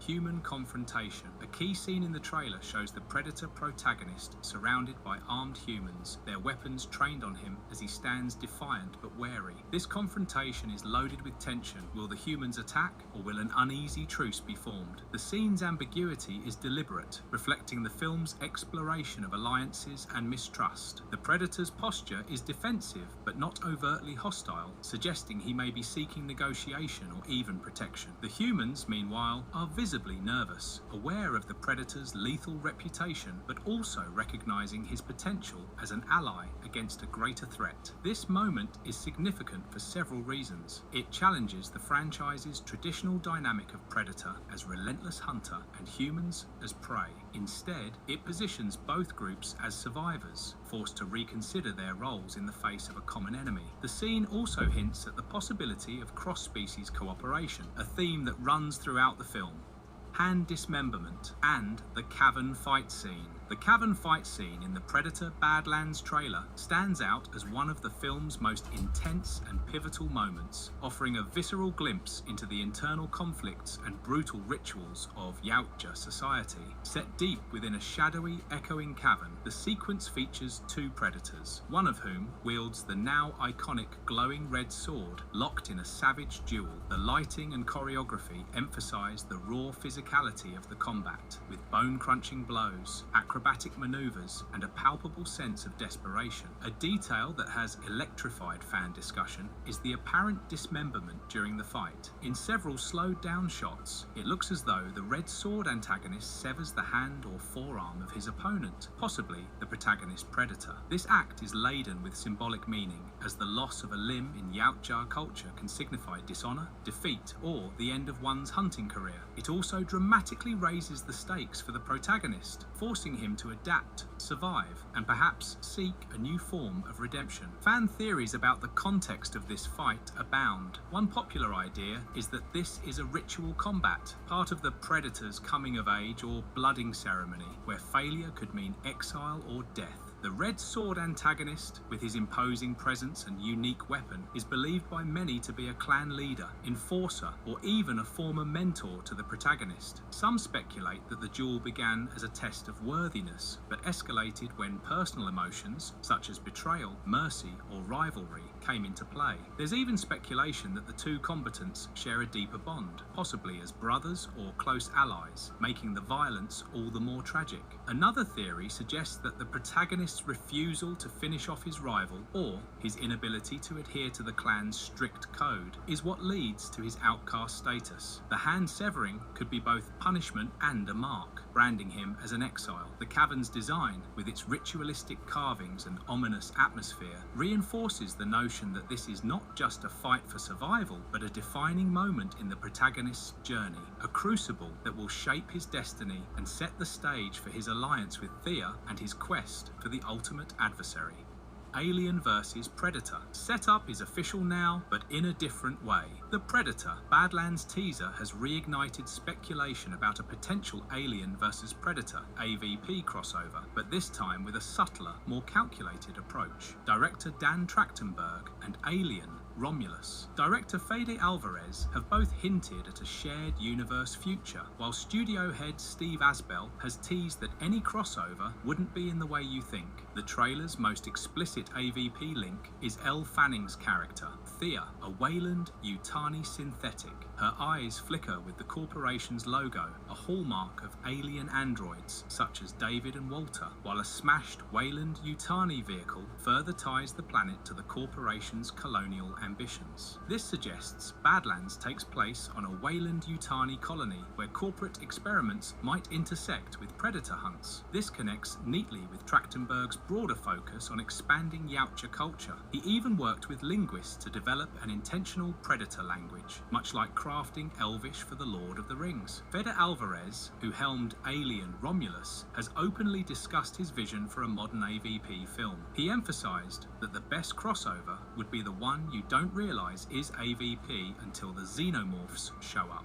He envisions an experience where audiences think they're watching a Predator story, only to have the horror ramp up when xenomorphs enter the frame. Alvarez has also expressed interest in collaborating with Trachtenberg, aligning with studio statements that any future crossover wouldn't be called Alien vs Predator or anything like the original movies. Fans speculate that Badlands' ultimate adversary, a massive biomechanical creature glimpsed in the teaser, could be a Weyland-Yutani engineered xenomorph hybrid, created by merging predator DNA with xenomorph traits. Its serrated teeth and whip-like tail dovetail with classic xenomorph design cues, while the presence of synthetic characters and corporate tech underscores the notion of clandestine bioengineering.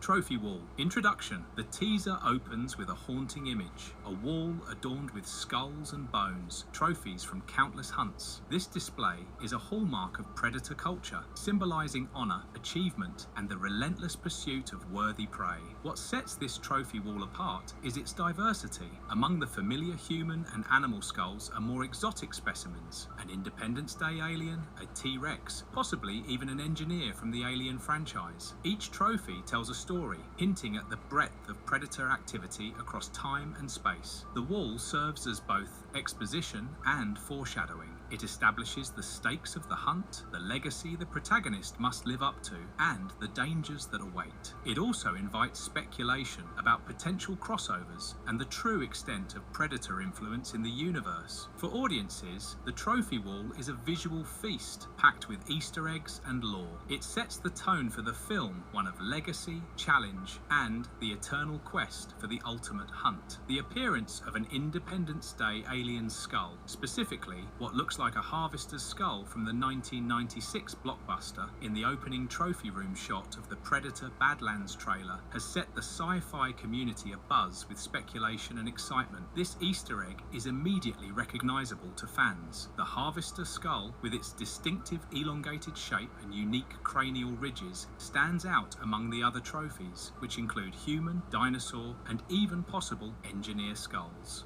Independence Day versus Predator versus Alien. In works, the inclusion of this skull is widely seen as a playful nod to the broader Fox, now Disney, sci-fi universe. With Disney's acquisition of Fox, the creative teams behind these franchises now have the freedom to reference or even blend properties like Predator, Alien, and Independence Day. Many fans on Reddit and other forums have pointed out that the similarities are likely intentional, given the shared studio lineage and the tradition of the Predator films using trophy room Easter eggs to tease crossovers or acknowledge other sci-fi icons. This is reminiscent of the famous alien xenomorph skull in Predator 2, which decades ago sparked the AVP, Alien vs Predator, comics and eventual films. While some viewers wonder if this means the harvester species canonically exists in the Predator universe, most agree it is probably a clever Easter egg rather than a hint of an imminent crossover storyline. The skull's prominent placement, however, does invite speculation. Could the Predators have hunted harvesters in the past, or is this simply a trophy from a particularly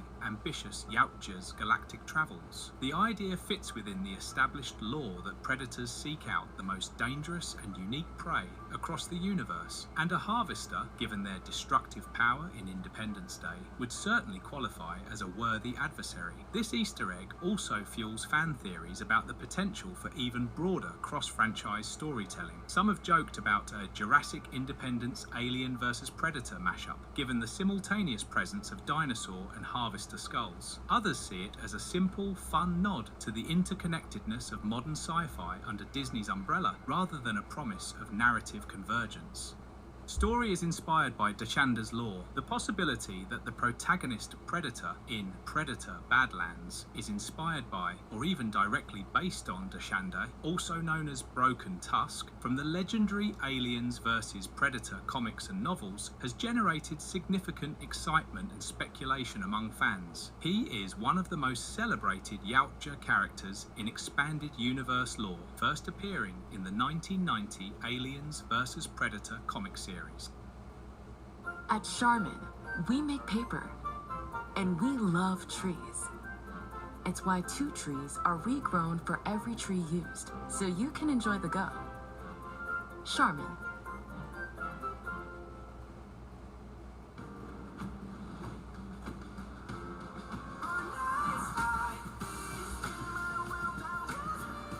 Get this low-mileage 2025 Cadillac Optic luxury one-vehicle show lease for around $519 per month.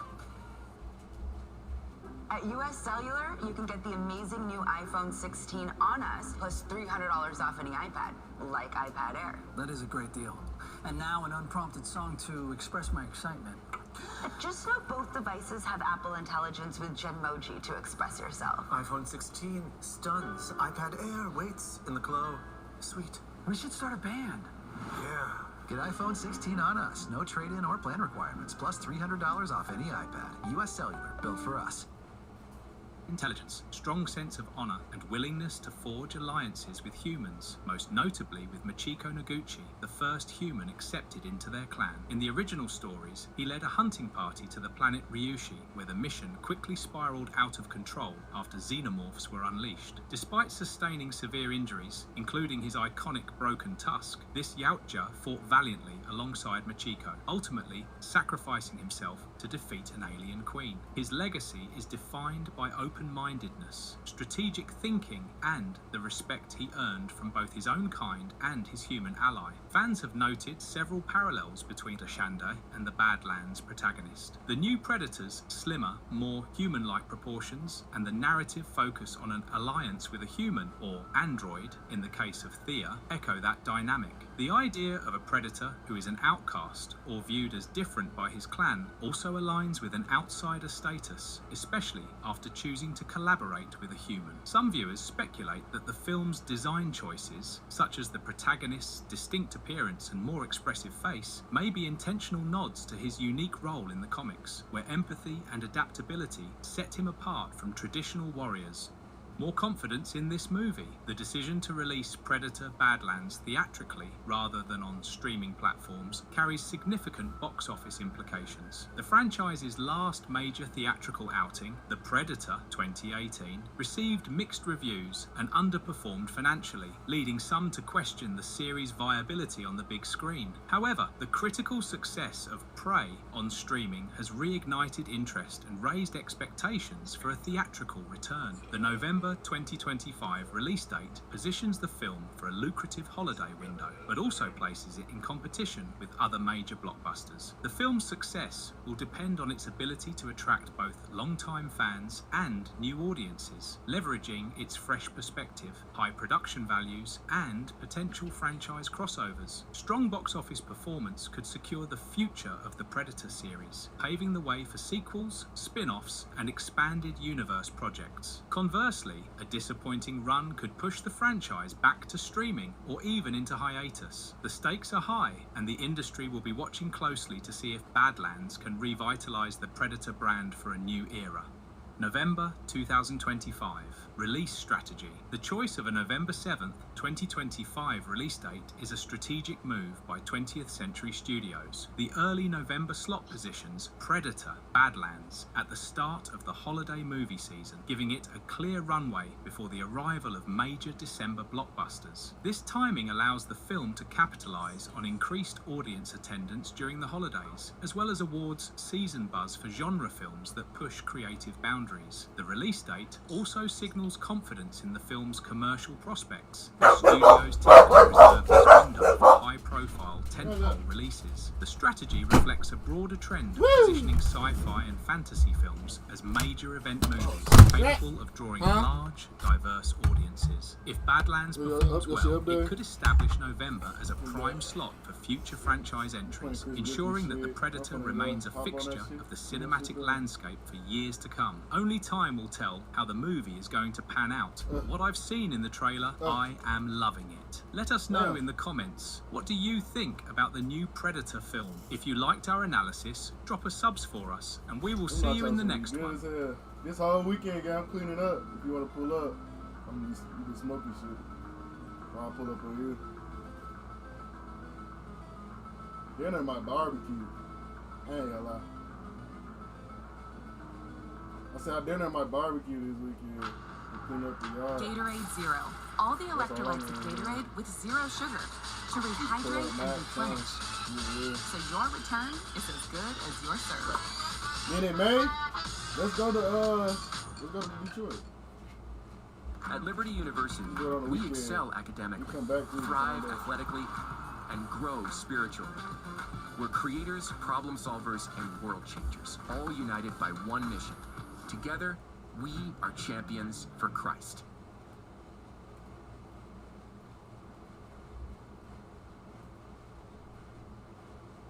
One ugly motherfucker.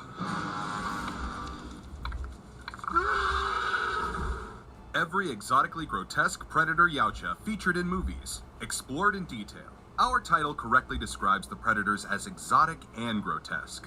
These creatures from a faraway planet are the best of hunters ever filmed or written about. What makes them classic monsters is not just their appearance and thirst for killing, but also their code of honor and strict social rules that they follow. The predators are a species called the Yautjas that hail from a planet called Yautja Prime. We humans oversimplified their name and called them predators on the basis of the acts they perform. Back on their planet, they are born as a juvenile who grows up to become an unblooded. The unblooded then goes through strict training in hunting and becomes a youngblood. The youngblood then embarks on a hunting trip where he has to kill a xenomorph and mark his head with its acidic blood.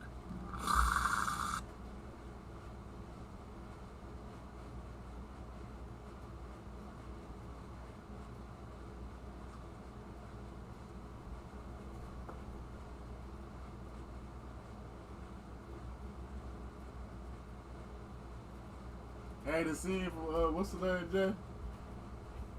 Last of Us with the dogs. I said, you didn't just need $100, you'd be good.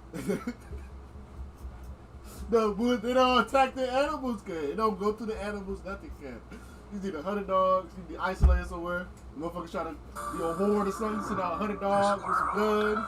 It's a clenched.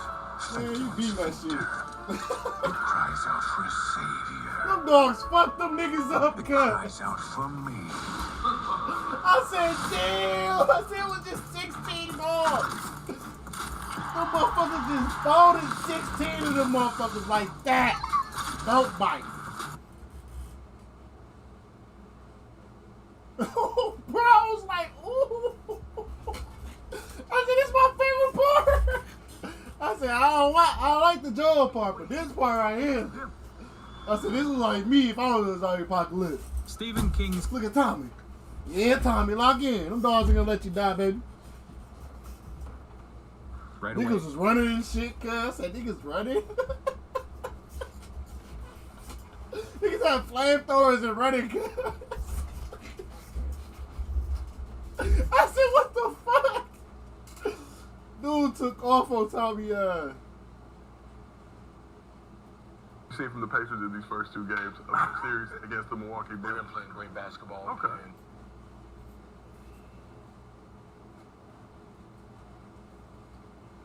And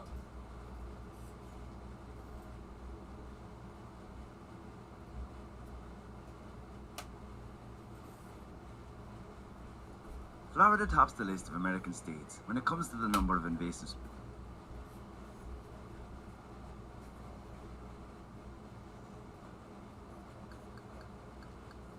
What? Make sure you watch the drive, Ken. I think the drive on. Let me see. That's it. I think the drive on. That's it. The NFL drive. 8 p.m. Eastern is 7 here, right? But we have over 125,000 people here and still counting. Yeah, we're the first round pick. Yeah, there you go. Obviously, Green Bay Lil may be Wayne. small, but it's mighty. You know he fucked Green Bay. Thank you all for welcoming us here tonight, and hope you have a great few Turn that days. shit on, man.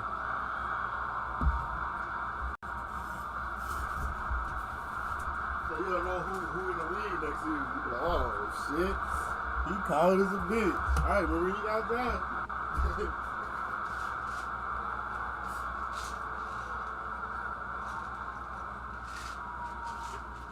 Over the next 3 days, we will welcome in the next generation of stars into the NFL and bring hope to every NFL team. It's crazy. It's a 3-day And we may drive. have a few surprises That's for you 90 tonight. Players.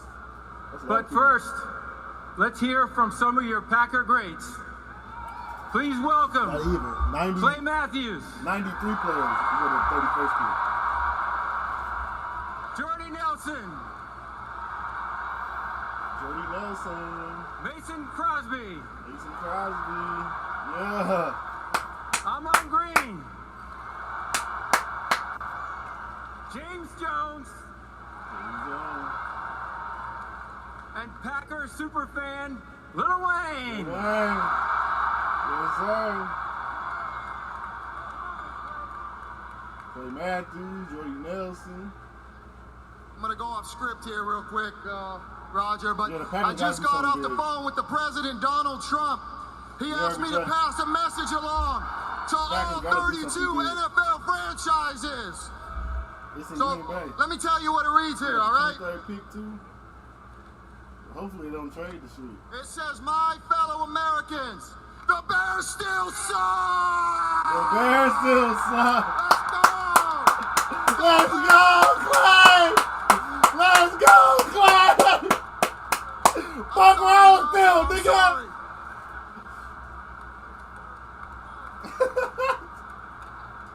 Yeah! Nigga said the Bears still suck!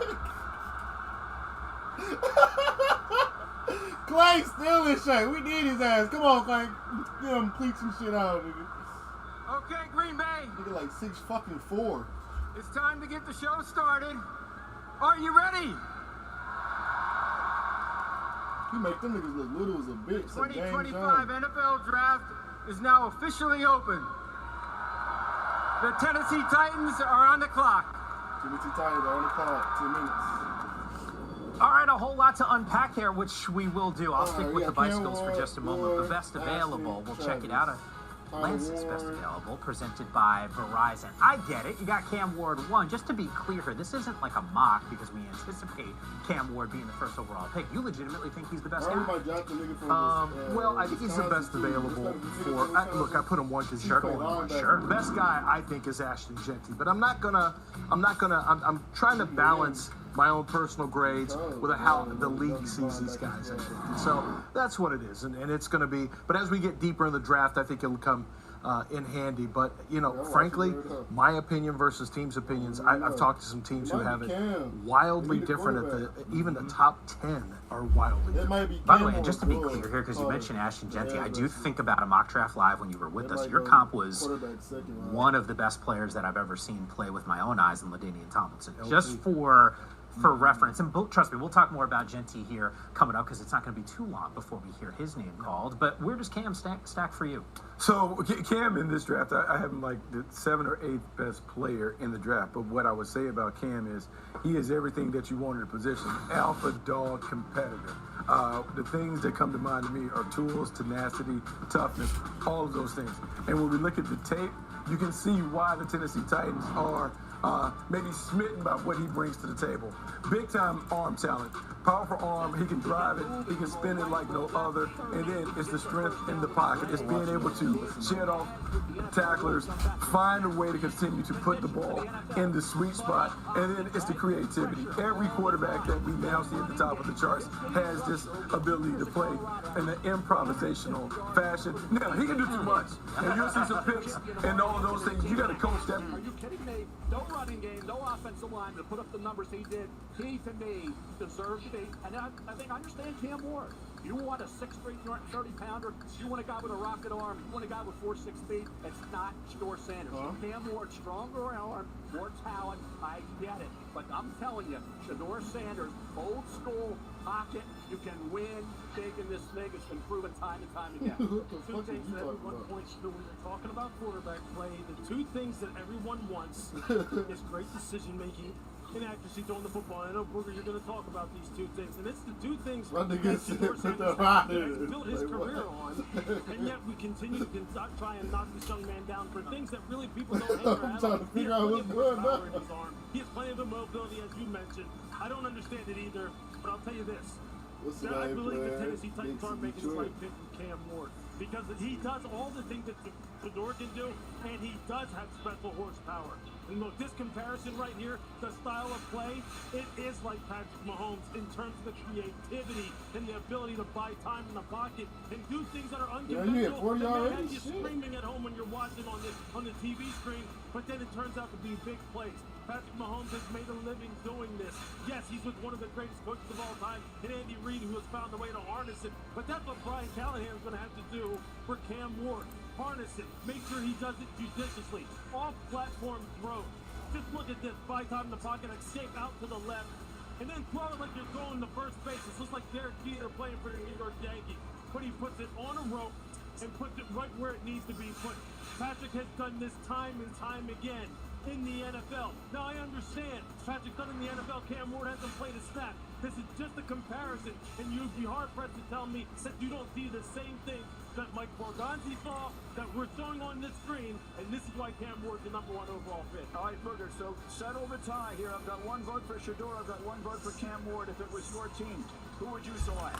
Really, for me, it would be Shedeur Sanders. And we become enamored so much by the wild plays, so much by the off-platform throws. But Greeny, we don't take the simple, we don't like the simple sport. And look at what Shedeur Sanders does.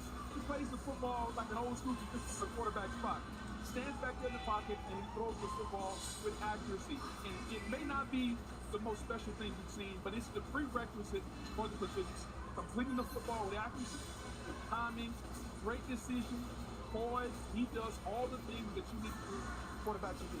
All right, so the pick is in, and again, we expect it to be Cam Ward, though we've not been officially told that. Pick is in, pick is in. Fireworks begin after that. So Cam Ward, a young man who began his career at the University of the Incarnate Word, spent 2 seasons there, then went to Washington State, then made the decision to come out into last year's draft, changed his mind, instead transferred to the U, and look at him now, perhaps about to hear his name called as the first pick in the 2025 National Football League draft. You heard Lewis make the comparison to Patrick Mahomes. That's what everyone in the NFL is looking for.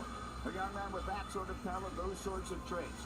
The Tennessee Titans lead a quarterback badly. The commissioner, I'm told, is making his way to the stage to make the announcement of the first pick in this 2025 National Football League draft. There he is. We see him.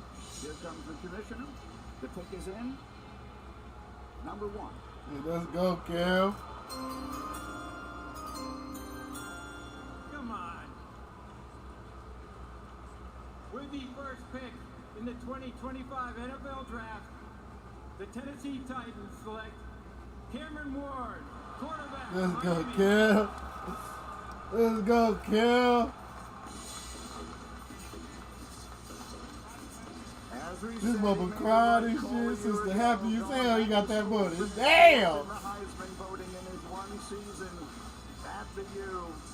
Started 57 games in college, and I am being told as he makes his way to the stage, we will watch him Browns. Shedeur Sanders going to the Browns. But I'm being told major breaking news. You know they have to do the back-to-back pick like that. The first trade of round 1, the Cleveland Browns have traded out of the second James Winston? They're moving back to number 5. He's getting traded. He just tore his ACL again. In return, the Browns will get the number 5 overall pick, a 2nd round pick, number 36, a 4th round pick, number 126, and the 1st round pick of the Jaguars in 2026.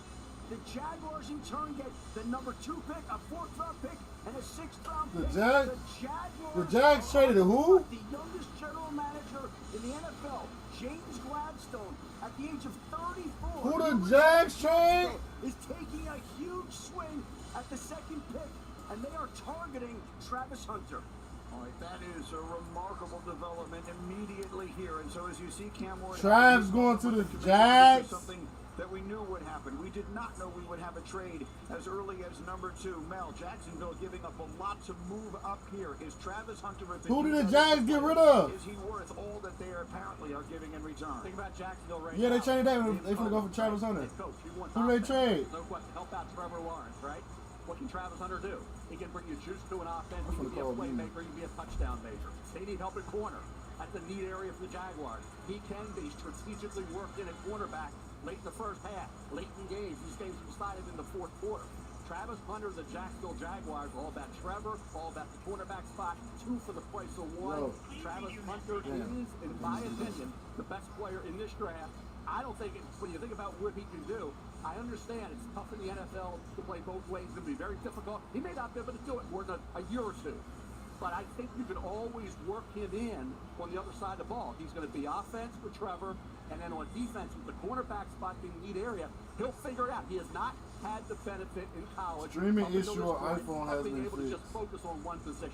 So how can you be great at one spot when you're playing both ways? You're out there all the time. Yeah, he was. He's special, and for Jacksonville to give up what they did, it tells you they believe he was the #1 player in this draft, and they needed him on both sides of the ball. And Greeny, we're talking about a uniform, something we've never seen before, and for them to give this up, they believe he's that. And for all this talk about can he play both sides of the NFL, think about this. The The NFL game is slower. College football is a lot faster, and he did it in college football. So how come he couldn't do it in the NFL when the game is slower? There are fewer plays. We're going to major you on offense, and we'll let you play certain coverages on defense. I think he can do it, and if Jacksonville is indeed taking Travis Hunter, Liam Cohen, an offensive guy, you can best believe he's going to use him on offense to the fullest extent. Sure, like I don't think you want to play him 120 snaps a game. Okay? I don't think that's what. I think it's got to be something like 60-40, 75-25, something like that in terms of breaking it up. Look, Deion did tell me, Deion Sanders, when I went out to Colorado, that he would start him on the offensive side of the ball when they break out of their initial first team meeting, with whatever team he goes to. He needs to learn the nuance, the intricacies of that side of the football. He thinks he can step on the field immediately and contribute on defense. You'd be hard pressed to find anybody up here and say anything different. So look, Mel put it perfect. You're getting 2 for 1 with this guy. You're getting 2 players in one. Absolutely, you move up to get that kind of play. Let's make sure everyone can see exactly what it is that the Jaguars have given up here. It is a significant trade. No, you're doing it, man. Giving them an extra pick and shit. We expect quite a few explosive trades. Yeah, there you go. We get it They here. say they got the second overall, He's fourth giving up here. overall. The trip pick this year, a second and a fourth, and next year's first-round pick. I'm curious to hear from you, Louis Riddick, as a team builder. Andrew Barry, the general manager of Cleveland, referred to Travis Hunter and compared him to Shohei Ohtani. Shohei Ohtani has revolutionized baseball as we know. How do you feel about the Browns trading away the opportunity to select him here? That's nice. Look, Jackson have to get rid of their first round pick. Look at that on your screen right there. You know, you have second and fourth round picks this year. I mean, Browns have to get rid of their first round pick for 2026. That's big time, and he needs to now maximize all those extra picks. But the Browns play ass and they start trading like Miles Garrett and shit. These two sides have been working on this trade for 2 weeks, and it changes They got the plenty shape of of niggas this over draft and Cleveland's approach to quarterback, because the Browns now have 2 second-round picks at the top of this draft, and they also have 2 ones next year in what's expected to be a more quarterback-rich draft. So they can opt for quarterback here tonight or tomorrow, or opt for 2026. But they have options. And the Jacksonville Jaguars have what they believe will be the best player in the draft. They're moving up to get that type of player. A huge swing from both teams, but both sides believe it's worth it. So there's Travis Hunter there awaiting the call that we will expect to be hearing momentarily here from Jacksonville. What are your thoughts on Travis Hunter now, it would appear, headed to Jacksonville after all this time? We assumed he'd be going to Cleveland. Oh, Green, I love it. I think he's the best weapon in the draft. He's a unicorn, something that we have not seen. You have to maximize this, though. If you're Jacksonville, you're going to take Travis Hunter. You have to maximize on offense. And this is about helping Trevor Lawrence, who's underachieved so far in Jacksonville. You have to surround your quarterback with weapons. This is the ultimate weapon. The best wide receiver in the draft. The Jags in the draft will have to use the only thing I'm saying is, look, defensively, they were hard on defense. Giving up yards for explosive plays. Look, if ever an organization needed a two-way player that fit perfectly right into what their needs are, second round tomorrow. This is the young man. No, the second round is bad, dude. This is the new National Football League. This is a league where we did not used to see this sort of wheeling and dealing. This is becoming much more commonplace. Young general managers in place, as was pointed out by Adam Schefter moments ago, and one of the youngest and the newest in the NFL, making a dramatic move. The pick is in. The Jaguars expected to make it here any moment. Here we'll hear from Roger Goodell on what direction it is they've chosen to go. Huge trade being made immediately, and the commissioner making his way to announce the trade to this crowd and the second pick in this year's draft. While we are here tonight to celebrate the 32 young men entering the NFL, I'm honored to take a moment to recognize a player who's made a profound impact on and off the field. The Walter Payton NFL Man of the Year Award, presented by Nationwide, recognizes one player each year who best represents greatness and compassion both on and off the field and in the community. Tonight, we are proudly joined by the 2024 Walter Payton NFL Man of the Year, Eric Armstead.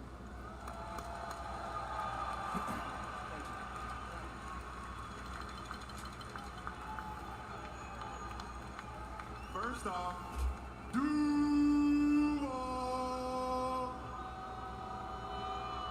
Shout out to the Jags fans. I want to say thank you to the commissioner thank you to the Payton family and the NFL and nationwide. And also, too, tonight I want to encourage each player embarking on the NFL journey to identify a passion close to their heart and act upon it. Use your platform to make your community, the league, and this world a better place. As we remember Walter Payton, strive to leave a positive legacy of your own. Thank you. Tell.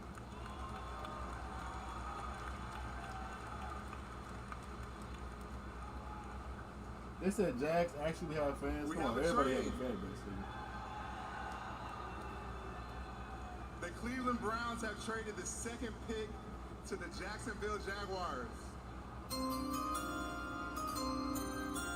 And with the second pick in the 2025 NFL Draft, the Jacksonville Jaguars select Travis Hunter, wide receiver, defensive back. I already knew he was gonna go there. I drafted him on the what's his name? For that team. And he always go to that on fucking Madden. Look, he getting jiggy. Yeah. Let's go try. No, trying to try to jag up. What the fuck? History is nothing new for this Heisman winner. He was widely considered the best player in the country coming out of high school in Georgia. Chose to play for Coach Prime at Jackson State, making him the first five-star recruit ever to play at an HBCU. And then last year at Colorado, he became the first player ever to win the Biletnikoff Award as the nation's top receiver and the Bednarik Award as the best defensive player in the country. And now he is the second pick in the National Football League draft. That's a good pick, man. That's a good pick for him, Brian too. Thomas They Jr. rebuilding, basically. Former second-round pick out of Penn State, that Liam Cohen and Trevor Lawrence seem to really like. Now you got a guy How old is Trevor Lawrence? on the offensive side of the ball, which he was dynamic at Colorado. Talk about the ball. Oh, he's 25 now. He good. He young. How about the work ethic? He How ain't about getting scouting traded. players on the He got field, picked up. guys? During the Last year, game, 2 years he's ago. out there playing on both sides about every You play. know, you get in the league, quarterbacks go to the league at 23, 22. Part of Travis Hunter, his passion for the game, his knowledge of the game, that football IQ. There are a lot of great players who have played in the National Football League, right? A lot of great pass catchers in particular who have fantastic ball skills. I was fortunate enough to play in an era where a lot of them really made their name. But this guy right here, I'm telling you this, when I was out there at his pro day, and he was catching the football and running routes, one, the ball never touched the ground, and two, he didn't have gloves on, and you couldn't hear the ball hitting his hands. Some of the most natural hand-eye coordination and ball tracking I've ever seen in my life, and I've seen some great players. This guy truly is, as Deion likes to put it, he's him. He's different now. He's different, and that's why Jacksonville went ahead and did what they did. But they said, look, he's too good to pass up. Mel coined it purposely. I said it just a minute ago. He's 2 for 1. That's what you're getting, and you'd be foolish not to utilize him as such.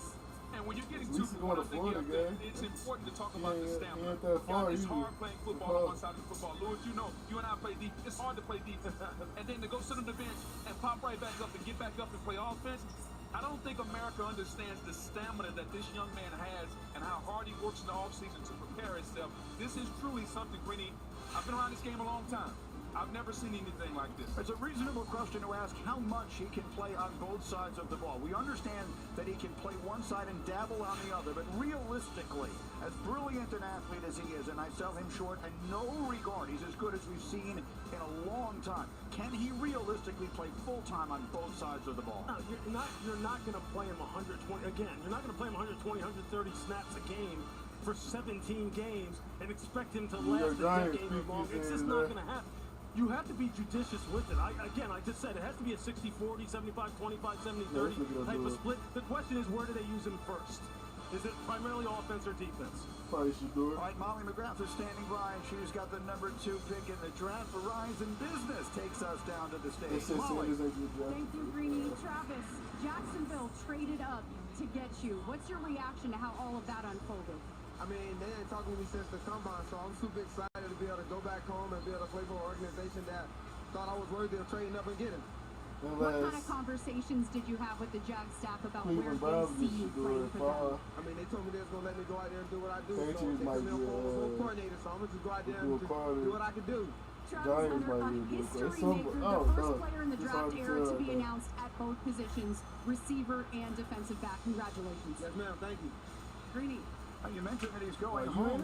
His hometown in Georgia is about 374 miles from Jacksonville. We talk about the history that he is making. Well, we are in the shadow of Lambeau Field, the legendary Green Bay Packers. Don Hutson, who the fuck only is player in this? NFL history to catch 400 passes and make at least 10 interceptions. He did all of that without wearing shoulder pads, by the way. Will Travis Hunter be the first ever to do it with shoulder pads? The last player to play consistency on both sides of the ball was his coach, Deion Sanders. Prime time, 1996 with the Cowboys, who made 8 starts on both offense and on defense. Obviously, one of the great players of all time. We'll see if his protege is able to follow in his footsteps. So, fireworks early here tonight. Jacksonville making the trade. Moving up to number 2. I'm told the pick is in now at number 3. So the New York Giants have been waiting all season long to see what direction this team would go. For so long, we expected to go in the direction of quarterback, and then that conversation seemed to have ceased. Perhaps we'll talk to the quarterback later in the night. There's the Giants draft room. John Mallon looking for results quickly here. After a very disappointing season, the commissioner is making his way to the stage. After Cam Ward went number 1 and Travis Hunter went number 2, it's time to find out who's going number 3.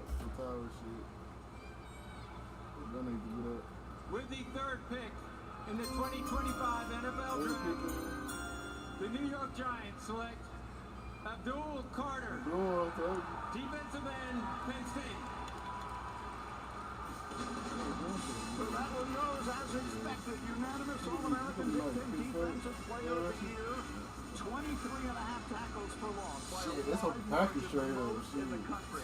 Finished with 23 sacks in 3 years in State College, and Mel was all over the field in that semifinal loss to Notre Dame, which proved to be his final game as a You think about Abdul Carter, you think about what he was as an off-ball linebacker for 2 years. He had 17 tackles for loss and 11 sacks over a 2-year period. They unleash him off the edge this past year. He goes to 24 tackles for loss. Talk about more than over a 2-year period. 24, 12 sacks as opposed to 11 over a 2-year period. Double the number. So the bottom line is, when you put him off the edge, you can play him off ball, he can steal the edge, play the run, plays the end with passion. They dropped him into coverage, did a really good job there. The bend, the wide variety of moves that this young man had, I thought he was exceptional. The foot injury kind of clouded the issue a bit.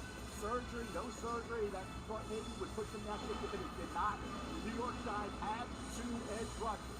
Kayvon Thibodeau, Brian Burns. Will they play him off ball? Will he be in that rotation with those guys? Bottom line is, you get the guy off the edge this year. When he was finally Micah Parsons, we saw what he could do when he was unleashed. And just like Parsons, this kid resembles that type of player. That's Abdul Carter. And when you think about what a team in their division in Philadelphia did with that defensive line and the way they dominated Kansas City in the Super Bowl and the way they were so stacked with the defensive line, it's no wonder New York sees the same thing with Carter and Burns and Dexter Lawrence and Miller. They can absolutely dominate you and go from inside. And so I think he's the best edge guy in the draft. The elite first step quickness, the ability to bend, the ability to turn the corner. His first step is the best that I've seen in a long time. Yeah, like Bobby Miller says it all the time, right? In book, you know this. He plays some of the best pass rushers of all time down there in Tampa with guys like Simeon Wright. This guy can get off the rock. And here's the thing that impresses me the most about him. He flat out plays hard. When you talk about competitive character, for 60 minutes, this dude is hunting the quarterback. He asked the Penn State coaches prior to the 24th season to put him at defensive end. He asked for the switch. They were wondering how he was going to handle when they put him in a 6 technique, right? Head up over the tight end. When tackles started coming down on him and double teaming him, whether or not he was going to be able to withstand it and come back again and again and again. He continues to get better at it. But I'll tell you this, when it's 3rd down, he's got speed to power, he's got high side speed, he's got an inside spin, he's got it all. Incredible, incredible play.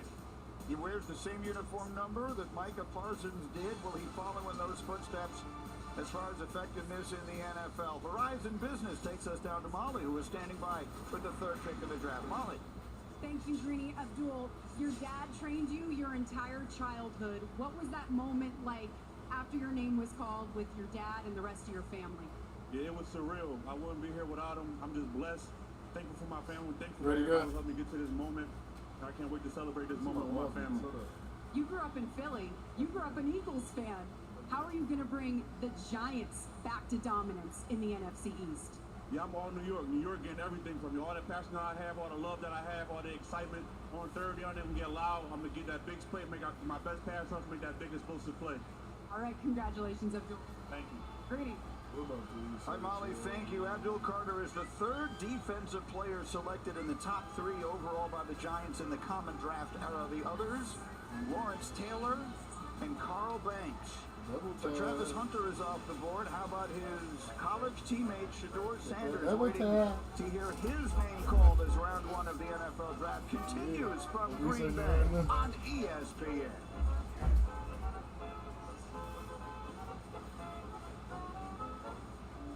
The 2025 NFL Draft is presented by Courtyard by Marriott, the official hotel of the NFL.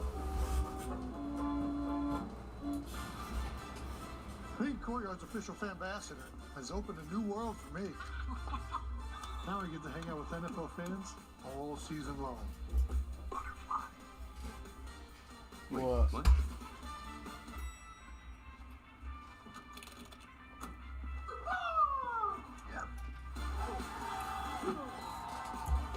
See you on game day.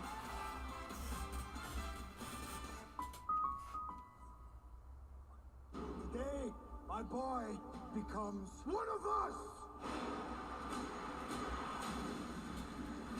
You all need to see this. We don't have to kill him. What is he doing? I won't hurt you. I'm not one of them. You ready? Everything you know about dragons is wrong. How to Train Your Dragon. Come on! Rated PG in theaters June 13th. What's better than a limited time deal? An unlimited time deal. That's why the Jesse, $5 when I Biggie come Mac back. and the Junior Bacon Cheeseburger is available all the time. Because the best time for fresh, never frozen beef and Applewood smoked bacon is all the time. Duh. For the best deal of all time, gotta be Wendy's. Lowe's knows it's easier to make the right calls when you have the right team. McCaffrey with a tough call. You can't go wrong. Who's the big call, Christian? Big call, biggest call of your life. Wood or tile finish? Which one you gonna do? This could make or break the whole kitchen. Call a timeout, Christian. London Sky. You sure? He's sure. Get the man some London Sky. And a decisive win with the Lowe's app. In-store, online, our Lowe's team has you covered. If you look after the Hurricanes, they will look after you.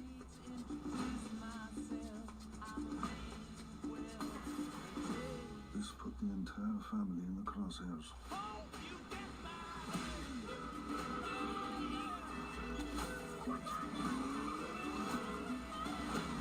It's the New World Order. Mobland, new series now streaming on Paramount Plus. Hey, you know you're not actually allowed to drink in a beer commercial? Since when? You gotta wait till it's done. Oh, 5, 4, 3, 2, 1. Turn the off-season on again. With the NFL app, your home for all things NFL.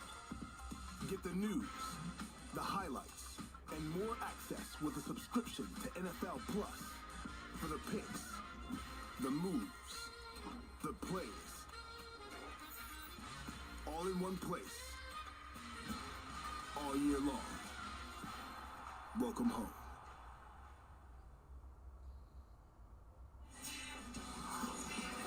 Welcome back to Green Bay. Time now for a draft moment powered by Shopify. Let's look at what's happened so far tonight. Top 3 picks of this year's NFL draft. Number 1 went exactly as we expected. Cam Ward drafted by Tennessee. Number 2, all heck broke loose immediately. Jacksonville trading up from number 5 to number 2 with the Browns and taking Travis Hunter, the sensational two-way star out of Colorado. Number 3, the New York Giants. Quarterback needy, but deciding to go after the quarterback Hunter. Abdul Carter, the defensive end from Penn State, is the pick until the New England Patriots on the board, and their pick is in. The commissioner is making his way to the stage to announce the Patriots pick here with their new coach, Mike Vrabel. Which side of the ball does he look to go on and build around their young quarterback, Drake May? Here's the commissioner with the Patriots pick. Patriots. With the 4th pick in the 2025 NFL Draft, the New England Patriots select Will Campbell, tackle, LSU. He's a young man who has been a star for a long time. Came out of Monroe, Louisiana as the highest-rated offensive lineman that state had produced in 7 years. Was a starter at LSU from the day he set foot on campus. He started 38 games, was a consensus All-American bug as a junior last year. Greeny, I've known him since he was 18 years old. He's always been a left tackle. He's the left tackle at LSU, and he'll play left tackle in the NFL. I know there are concerns and questions about the arm length. He had that same arm length in the SEC when he lined up against the competitors week in and week out. You're talking about a guy who's a natural fender, elite athleticism. He has the balance to recover. If you beat him on the outside, he will turn and come back on the inside. His recovery is some of the best that you'll see at the left tackle position. Footwork is tremendous. Has the ability to mirror and stay in front of defenders, and from a power standpoint, has the power to stop and anchor all the speed rushing. But I think what New England needs to know what they're getting an alpha in the room, a leader. If you're Mike Vrabel, you're coming in there and you're bringing your character, your culture in there, Will Campbell will instill that. He will be an alpha in the offensive line room, and that's exactly what New England needs. Mel, is he the best offensive lineman in this draft? There were quite a few tackles we'll hear tonight. Armand Membo of Missouri is a right tackle. So you want a left tackle. Remember last year, J.C. Latham, left right tackle, moved to left tackle and struggled. Now he's back at right tackle. That's not automatic. So they want that blindside protector. They had to have it for Drake May. He's the franchise. Will Campbell, the arm length is he's an outlier. The outliers can be great. There's no question. Will Campbell's run blocking phenomenal. Pass protection for Drake May, who will get the ball out. He'll protect Will a little bit as well in that regard. I'm keeping an eye on a couple things here now as the draft unfolding. The Giants, right? Giants have Abdul Carter. They have a quarterback room right now of Wilson, Winston, and DeVito. You said the last month. Sounds strange, a law firm, quarterback room a little empty, right? What do they do at quarterback moving forward? With Shador maybe dropping, we'll see where he goes. What does Cleveland do? They are a quarterback needy team, but you got Ashton Jenkins sitting there, right? They're looking for a defensive end opposite Myles Garrett. They want a wide receiver as well, and they also have that big need at the quarterback spot. Then we have New Orleans sitting there at 9. I've said all along that's the perfect team because it's a dome stadium, Atlanta Dome, Carolina, Tampa Bay. So we have teams now, and how are they going to maneuver now for quarterbacks? A straight team, quarterback needy, how do they attack it? I'll tell you what, I don't know what they're going to do, but I can tell you what right now Mike Vrabel's doing, and he's walking around in that draft room shaking hands. So I'll tell you this, they have gone to work really this offseason and trying to make sure Drake May is taken care of. Okay, they get Morgan Moses, they plug him in the right tackle. Garrett Bradbury going to play center now, and now you got Will Campbell, who on that highlight right there, we didn't mention some of the things that he was doing on that highlight, but we talk about his arm length being sub 33, but he's got hands like cinder blocks. And when you're talking, he uses those hands as well as anybody in this draft. Look, I think methodically New England is addressing all the things that all offseason we said they need to address. Will Campbell will be a decades-long left tackle bookend for them. This is a no-brainer pick in my estimation. It was the expected pick. So the players that have been drafted thus far, for those of you who have not followed the process all through the last few months, they've been the players that we were expecting to hear call tonight. Obviously, the huge shocker was Jacksonville trading up to number 2, and so the Browns are now on the clock. They will make the next selection, having traded back at number 5. In the meantime, Verizon Business brings us back down to the stage, and Molly is there with Will Campbell. Molly. Well, you're just the second ever LSU O-lineman to be picked in the first round. I can see that you're emotional here. How meaningful is it for you to represent this program in the state of Louisiana? Fuck with it, They did so much for me and my family, and for me to be able to fuck with it, nigga. the right way, I'll never be able to repay them for what they did for me. I know you spent a lot of time with Patriots staff and head coach Mike Vrabel. What do you like about the culture that he's building there in New England? That logo speaks for itself. But, Coach Vrabel is a guy who I want to play for. He's a football guy, no BS. And I've loved everything that everybody in that building's about since the first time I stepped in there. So it's a complete honor to be able to have this hat on right now. Well, one thing's for sure, quarterback Drake May has to be happy about this selection. Congratulations, Will. Thank you. I appreciate it. Greeny. Well, you can hear the awe in his voice. What a wonderful moment. Reminder that this night is not just about the analysis, but it's about the opportunity for these young men. By the way, the older football fans in our audience will appreciate this. Mel, the Patriots have drafted a top 10 offensive lineman only once in the common draft era. It was John Hanna, who was 4th overall in 1973 and may very well be the greatest guard that ever played. Yep, no doubt about it. They are hoping that obviously with Will Campbell, you think about what he can be at that left tackle spot. One of the more critical picks so far in this draft is Drake May is going to have to be that franchise quarterback they hope he can become. All right, we're at number 5. Again, this is the Cleveland Browns. They traded back. Originally had the second pick, moved back here to 5, and here comes the commissioner to announce the selection. With the 5th pick in the 2025 NFL Draft, the Cleveland Browns select Mason Graham. Mason Graham, damn, Shador. Michigan. Damn. So after all of the speculation about all of the surprises we may get outside of the trades, these have been the players we were expecting. Mason Graham is a 2-time All-American from Los Angeles. He was the defensive MVP of the Rose Bowl the year the Wolverines won the national title. Was a star wrestler in high school as well. Jim Harbaugh called him a gift from the football god when he brought him to Ann Arbor, and Mel Graham lived up to the hype. Everybody said Graham was dropping. And there was even Walter Nolan could maybe go ahead of him, defensive tackle out of Ole Miss. But Mason Graham, 3rd on my big board. Cleveland made that deal, kind of threw it out of whack a little bit. A little bit of a curveball with Mason Graham. Not on that one great, but on the fact they have other neat areas. But defensive tackle is one of those. Mason Graham, heavyweight wrestling champion. And you can see that in terms of leverage. Slow man wins in the NFL. The versatility, the violent, active hand, the reactability, diagnostic ability. Stats were not off the charts, but if you watched him, he was disruptive, folks. He made an impact game in and game out. Consistency, the ability, I think, to impact the football game where quarterbacks hate it the most, up the gut. When you play that position, Gritty, inside, you better have a couple of things. You better have a quick first step. You better use your hands well, and you better have great balance. He has all 3 of those things. He can make tackles from tackle to tackle and even outside the tackle. I love his motor. I love his disruptiveness and his ability to use his hands. You have to have strong hands to control the center, to control the guard, to get those guys off you. People think that nose tackles and 3 techniques can't make plays. He is a disruptor, a playmaker. Here's the thing I want to see.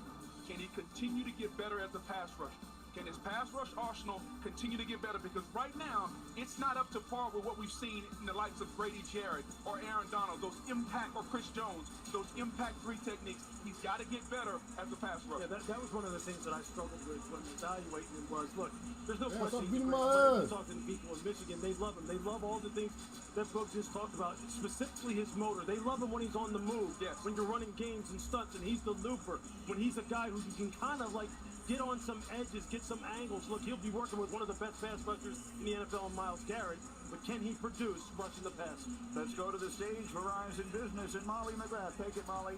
Thank you, Greeny. Mason, you are a tone setter for Michigan's defense. What kind of attitude and toughness are you bringing to Cleveland?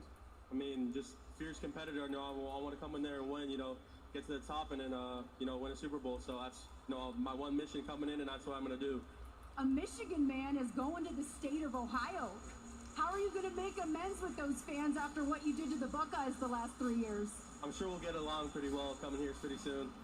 All right, good luck. Thank you. Congrats. Thank you. That's exactly right. Heading into what would have been considered enemy territory previously, but now the new favorite son of the Cleveland Browns, Mason Graham, an outstanding player. So now the Vegas Raiders are on the clock, and what a fascinating decision they have ahead of them here. Early in this process, Mel, we were talking about Shador Sanders here. He has a long history with Tom Brady. That conversation has pretty much died away completely. That was part of the early discussion. That's not what we're expecting, at least here. They have Pete Carroll. You see him there in the draft room as the Raiders make their decision at number 6. What about Geno Smith now, right? Pete Carroll are tied together. Pete made Geno great, right? Made an outstanding quarterback in this league. He still has probably 3 years left where he can play at a very solid level. So for Geno Smith, to help him out. What does Pete Carroll want to do? Run the football. He had Marshawn Lynch. They drafted Rashad Penny. Didn't work out, but they still took him in round 1. You look at a guy like Ashton Ginty, what he can mean to this football team. I've been 4th overall on the big board. My philosophy is not my ranking. On value, on ability, he's the 4th best player in this draft. He deserves to be a pick this high. Based on that, I think the Raiders would look at the running back Ashton Ginty over Armand Membo, the offensive tackle from Missouri. Yeah, look, this is a football team that didn't have a rusher go over 500 yards last year. You just can't have that in the NFL. So you would think that Pete Carroll, considering where he came from and what his philosophy is, he'd be sitting there going, how do we not take the guy? Yeah. It's a team that has a lot of holes, and so one might think that taking a running back is a bit of a luxury for a team with as many needs as this team has. We're going to find out right now. I see the commissioner making his way towards the microphone. Here come the Raiders at 6. With the 6th pick in the 2025 NFL Draft, the Las Vegas Raiders select Ashton Ginty, running back. What does he say? Well, we'll go over the numbers one more time. What a season he had. 2,600 rushing yards, 29 touchdowns. Unanimous All-American, won the Maxwell Award, the Doak Walker Award. They got their new what's the name? Fascinating life story. Nah, He was a naval officer, so he played his first year Love of high it. school football in Might come to the Naples, Packers. Italy, and was a quarterback. Ultimately wound up in Frisco, Texas, then to Boise for college, and now he is a Las Vegas Raider. Spectacular all-around running back. He was a workhorse. He only had one game where he had 30-plus carries in 2023. This past year, he had 8 games of 30 or more carries. He can be that workhorse running back for Geno Smith. That Raider offense. Go back, contact balance, game-breaking ability, explosive, right? How about catching the football? He had 43 catches in 2023. Now, 750 career carries. It's a lot, right? Also, he's a little loose with the football. High and tight, right? He's got to learn that. 5 fumbles in 2023, 3 fumbles in 2024. That's 8 fumbles over the last couple of years. Penn State game, he had a fumble loss. Also had another fumble in that game. So in terms of a guy who can impact the game, running, catching, and guess what? No block is that last line of protection for Geno Smith. Ashton Ginty will get the job done. He gets by those blockers. Defenders, players can't even locate him. And then he's gone with the contact balance and the game-breaking speed. Hey, I'm against running backs in the first round, but on ability, like I said, 4th best player in the draft, and Pete Carroll wants to run the ball and take some of that pressure off of Geno Smith. I love it. You finally come around to the running back after all these years. I'll meet you halfway on that one. I love it. Greeny, it's a few things as a running back you have to have in the National Football League. Can you make a guy miss in the hole? He can do that. From a contact balance standpoint, when you get hit, can you absorb the first hit and then continue on? He can do that. And then the third thing, can you take it to the house? He does all 3 of those things well. That's why he'll be a successful NFL running back. Greeny, I had the privilege of seeing this young man up close and personal at the Fiesta Bowl this year. And I said, when we were preparing for that game, this is Emmitt Smith. This is Emmitt Smith with home run breakaway speed. The vision and the elusiveness. He's built like a bodybuilder, like a power lifter, but he's got the jump cut ability to get that ball out on the perimeter. And then you just see the lower body power as he's weaving his way through traffic with like that next level vision. He's going to rip off plus 20, 30, 40-yard runs with it on the regular. Emmitt Smith, he did this on the regular at the NFL level. What was Emmitt's superpower? It was the vision, it was the lower body balance, the ability to see things that other people simply couldn't see. And he didn't have the kind of speed, the kind of breakaway speed that Ashton Ginty has. And when you talk about contact balance and burst and the ability to get yardage after initial contact, nobody does it better than this. Damn it! Nobody. And then look at him turn on Fuck! Why we ain't buying doors? Smooth acceleration. And I'm telling you, when you get up on him close, you will think, how does this guy have that kind of stride like and be able to run like that? Emmitt Smith, same way. If you didn't get a good hit on him, if you didn't wrap him up, he was going to the house on you. Now here on this run in particular, he's able to take it the distance. Hey, look, I don't think this is a wild comparison by any means. This is a great player, the Vegas Raiders, this guy. It's as good a comparison as you could ever possibly ask for. Verizon Business back to the stage. Molly. Thanks, Greeny. Ashton, you told me that at 10 years old you knew you were born to play this game. Standing up here now, an NFL running back, top 6 pick. What would you say to your 10-year-old self? Man, just continue to trust in God and your abilities and stay disciplined. All your goals and dreams are accomplishable. Raiders' new head coach Pete Carroll loves to build a team around running the football. He used to coach one of your favorites in Marshawn Lynch. How will you bring beast mode to Vegas? Yeah, I think just that same energy, the attitude he comes with, that nobody can tackle them on the football field. All right, congratulations. The highest selection ever for a Boise State player. Thank you so much. Greeny. Molly, the Raiders averaged 3.6 yards per rush last year, last in the NFL. Look at the celebration. Lone Star High School, Texas. Congratulations, you have produced a first-round pick in the NFL draft. We'll be right back.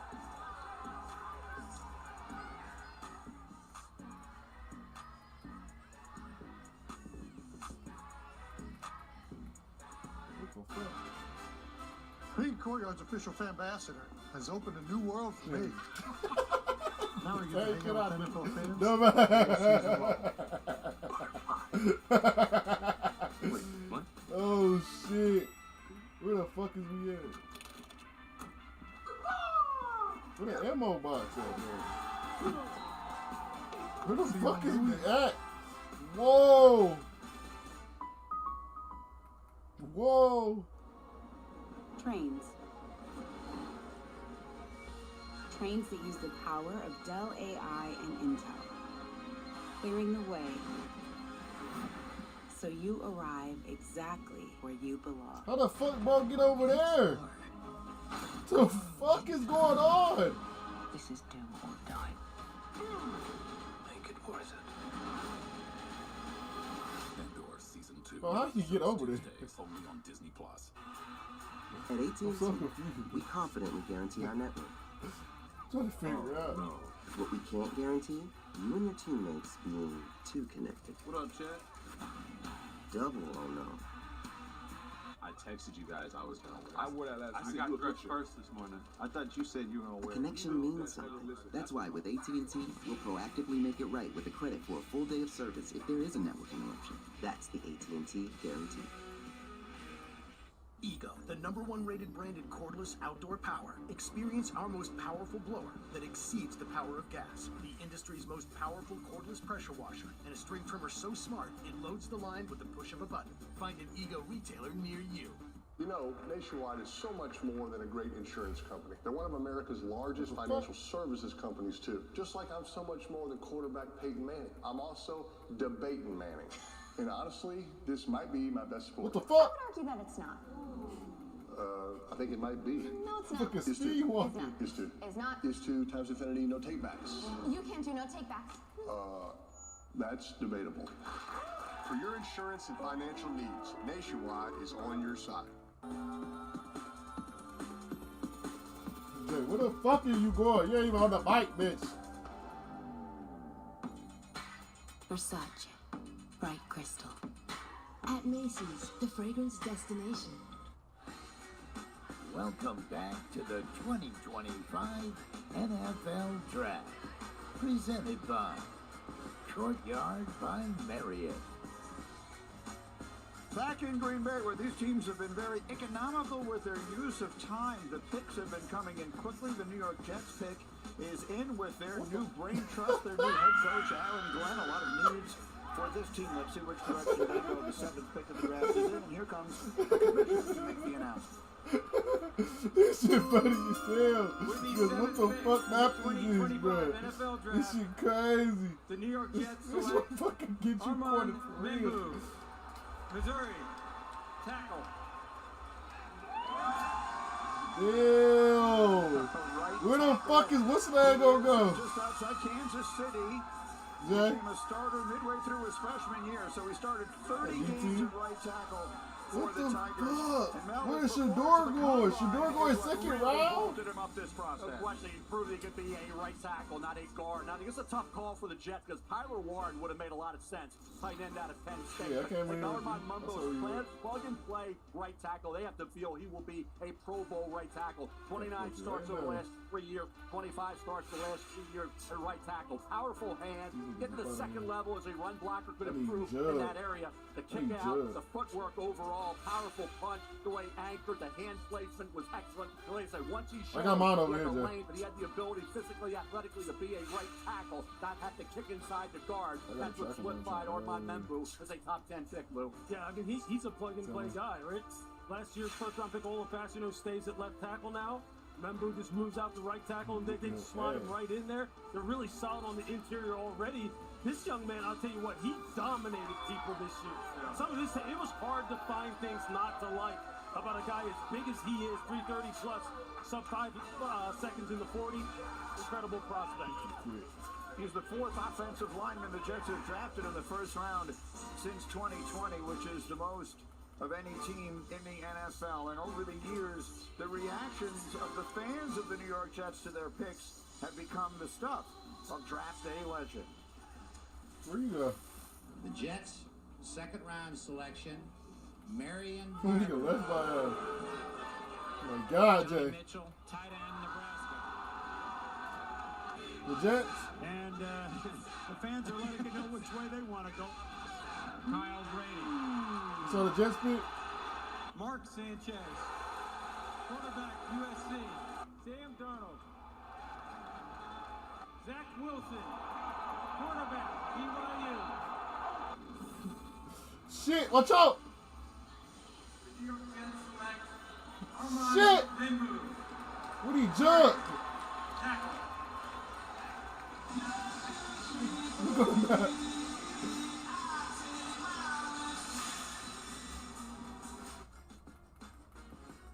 You gotta put out the old moves and shit. Fuck! They're gonna see some serious. Oh!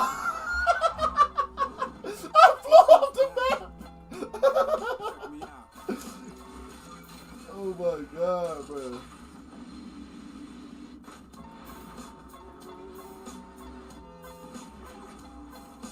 Where the fucking bro at? Is he alive? The best tires in the world have Goodyear written all over them. Still the beats bang, still doing my thing. Since I left, ain't too much change.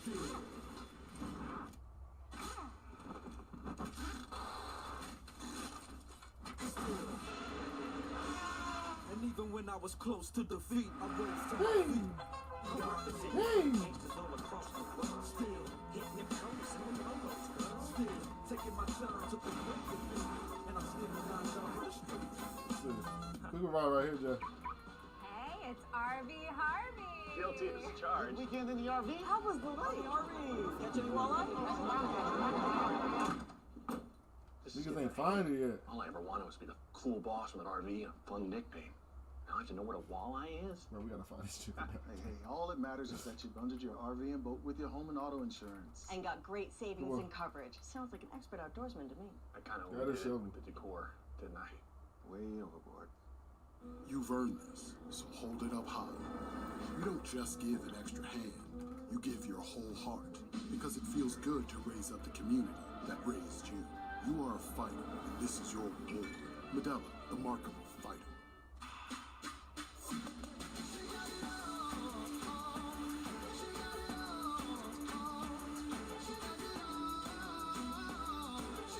Back over here.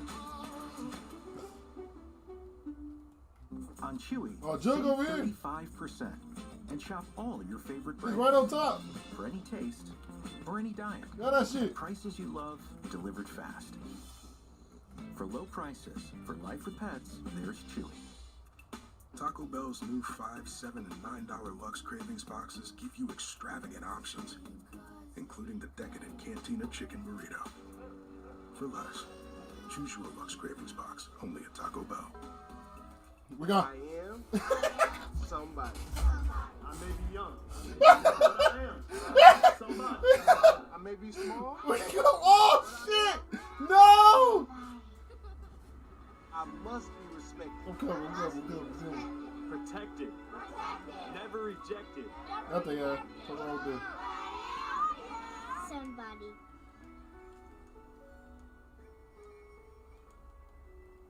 You got your right side. Back in jump Green again. Bay, Mel, let's look Go, at go, the go, go, best go, go. available players brought to you by Courtyard by Marriott. Not yet had any major reach, Greeny, in terms of the first 7 picks in this draft. Who's still available? Shador Sanders, quarterback Lennox, ideal for New Orleans. Tyler Warren, the Jets passed on Brock Bowers. Now they pass on Tyler Warren to take Armand Members. So Warren's still available. It was the Bears coming up. Jalen Walker, edge and all. Got Georgia linebacker. A little banged up. He go through the process 100%, so he dropped a little bit, but a heck of a player. 9 career interceptions, 3 career picks, 6 as well for Will Johnson. If you're just joining us, most of the picks that we've had tonight have been the players we expected to be drafted. There was one major change, which was the draft trade up early in the trade. The Jacksonville Jaguars moving up to number 2 with the Browns. The 8th pick is in the Carolina Panthers, and here's the commissioner. With the 8th pick in the 2025 NFL Draft, the Carolina Panthers select Teteroa McMillan, wide receiver, Arizona. So that one isn't what we expected. Outstanding player. They call him T-Mac. He was born in Hawaii. Teteroa McMillan. The highest rated Ooh, that's a good ass pick with Xavier His Liggett. last 2 seasons, he had 174 catches for over 2,700 yards and 18 touchdowns. And he had drawn comparisons nice to little Mike receiver Evans lineup. over the last couple of weeks. Everybody thought maybe Jacksonville, right, with Liam Cohen would go that direction. They, in fact, moved up to get Travis Hunter. Think about where we are with Teteroa McMillan. He's 19 right now on my big board. So he is a reach. I thought Matthew Golden from Texas would be the first receiver taken, but hey, the ability Oh my to God. contested catch is his forte.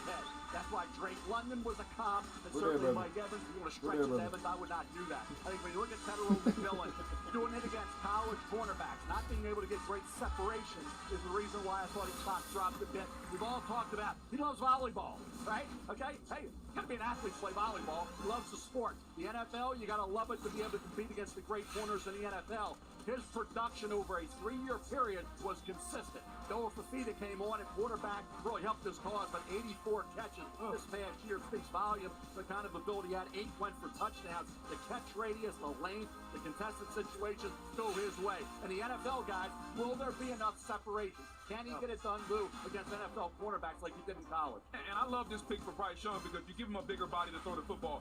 Currently, he was throwing Xavier Liggett and Adam Thielen.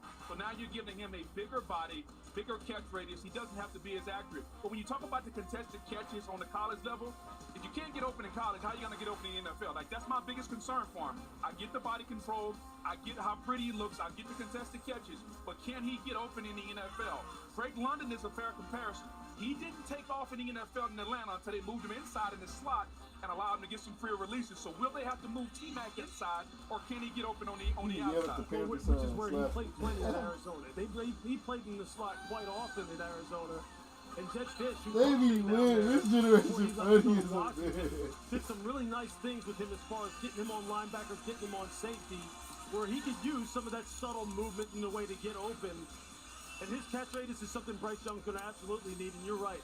As you see him here hugging the commish, all these guys, you can just see the relief that they have when they go up here.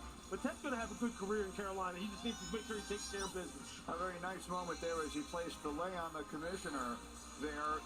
Teteroa McMillan was a very proud winner of the Polynesian Player of the Year awards, both in high school and in college. So that's a lovely moment there. By the way, he was a high school teammate of Mason Graham, who was drafted earlier tonight. And our teammate, Teddy Bruschi, is celebrating as Teteroa McMillan is the first Arizona wide receiver ever selected in the first round of the NFL draft. So an interesting move here by a Carolina team. This was the first thing we've seen that had not been forecast pretty much anywhere that I've looked. Well, because we thought Carolina was going to go defense. He but might I get picked right here, they're though. trying to help the young quarterback. That seems to be the new thing. Do you fortify the defense and keep the points down, or do you try to evaluate the young quarterback by getting him some weapons? I like the move. Bryce Young came on at the end of last season. We started to see promise. And so if you're Carolina, why not help the young quarterback to see if you can continue this climb that he's made toward the end of last season? Taking the wide receiver is perhaps not the big surprise. So Which JJ receiver it was might be a bit of a surprise to some. In the meantime, Verizon Business brings us back to the stage, and Molly is with Tetaroa McMillan. Molly. Tetaroa, I know that you're wearing a lei that your grandmother made, and there is a rich history of Hawaiian-born players in the NFL. How special is it to join that brotherhood? Oh man, that's a blessing. You know, at the end of the day, the people that Well, we came can't before get me, the people that laid the Jackson's up foundation here, and set bro. the precedence for me to be successful today. So, sure, at the end of the day, you know, I'm trying to put on for the Polynesian culture and. Y'all trying to look into that? Get the Jacksons up here? You were a big play receiver in college. What kind of impact can you make on this Panthers offense right away? Man, I'm ready That's what to I'm do whatever it saying. takes. That shit, bro. You know, That shit gonna slap I know him, I got a quarterback that I can trust in, That's a gonna coaching slap staff him. that believes in me, and teammates that are ready to play for me, and I'm ready to play for them. So Yeah, I'm glad he went to the Panthers. Man, I can't wait. Him and Xavier Leggett. Good on you. Congratulations. Him and Xavier Leggett, nigga.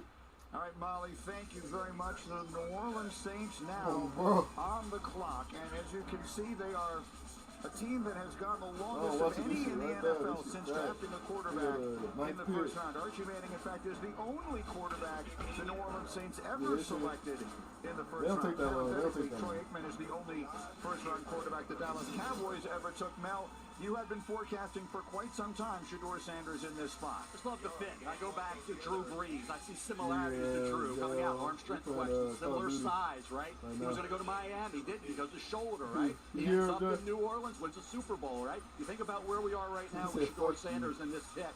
I remember a few years back when the Saints traded up in the first round. Thought it was going to be Lamar Jackson. It was Marcus Davenport, defensive end at San Antonio.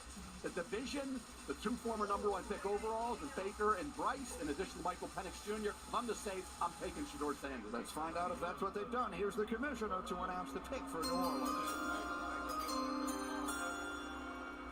With the 9th pick in the 2025 NFL Draft, the New Orleans Saints select Kelvin Banks Jr., tackle, Texas. Kelvin Banks Jr. is one of the most Love Shedeur. Love Shedeur. Love. Hey, Matty for the crack now. Next year, Matty for the crack. That shit finna go crazy. Niggas not getting picked up in the lottery. Who he's going to go to, bro? Who's going to sneak and grab this nigga, bro? Sitting there, you take Kelvin Banks Jr., who didn't have a great year. Texas got a little banged up.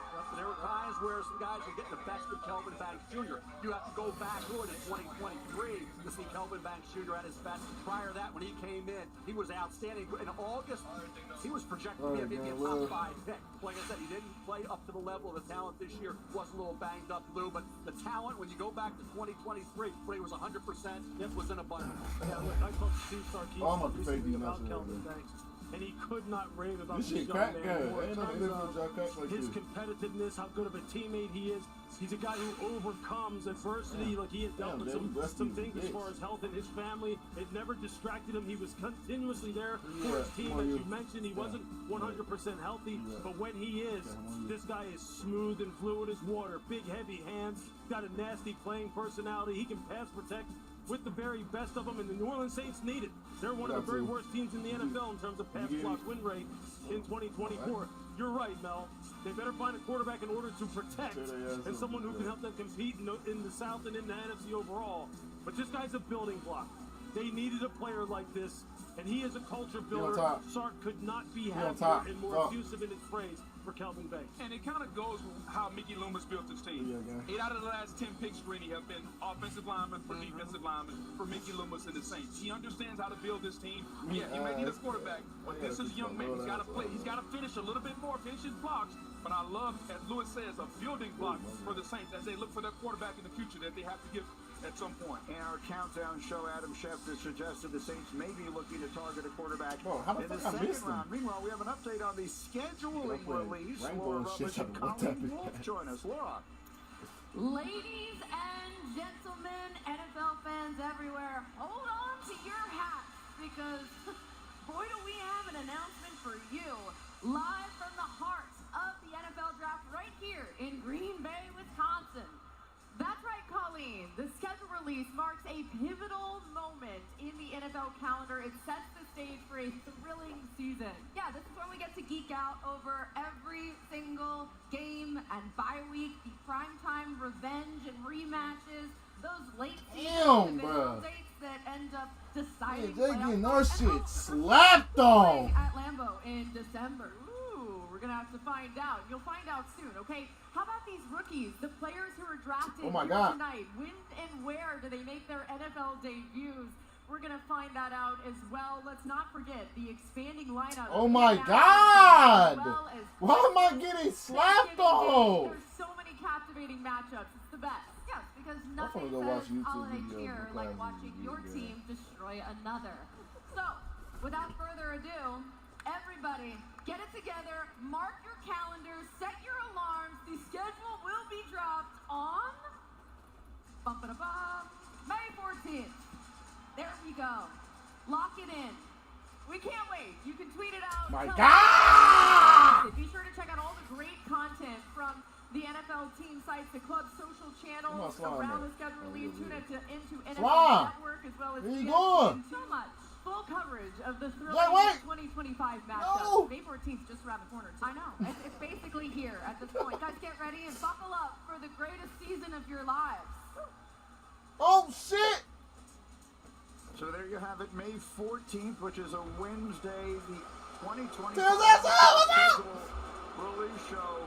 We will have the full Monday Night Football schedule for you as well. The schedule release will stream on ESPN. You may be wondering why are they booing so loud here now, and that is because the Chicago Bears have just been announced as on the clock, and in fact our pick is already in.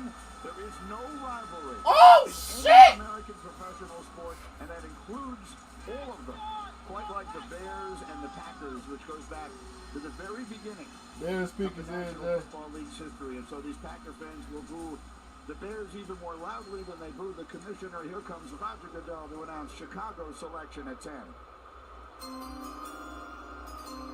God damn! Yesterday, the NFL family lost a true legend, Bears Hall of Famer Steve McMichael. My heart is with the McMichael family during this incredibly difficult time. Misty, please know that you are in our thoughts and prayers. Mongo's remarkable contributions to the game and the community will never be forgotten. His legacy will continue to inspire generations to come.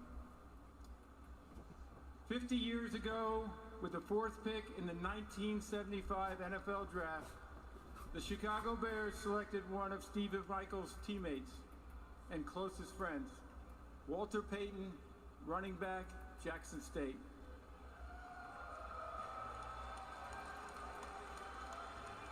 Walter would go on to rush for nearly 17,000 yards and 110 touchdowns over 13 seasons, all with the Chicago Bears.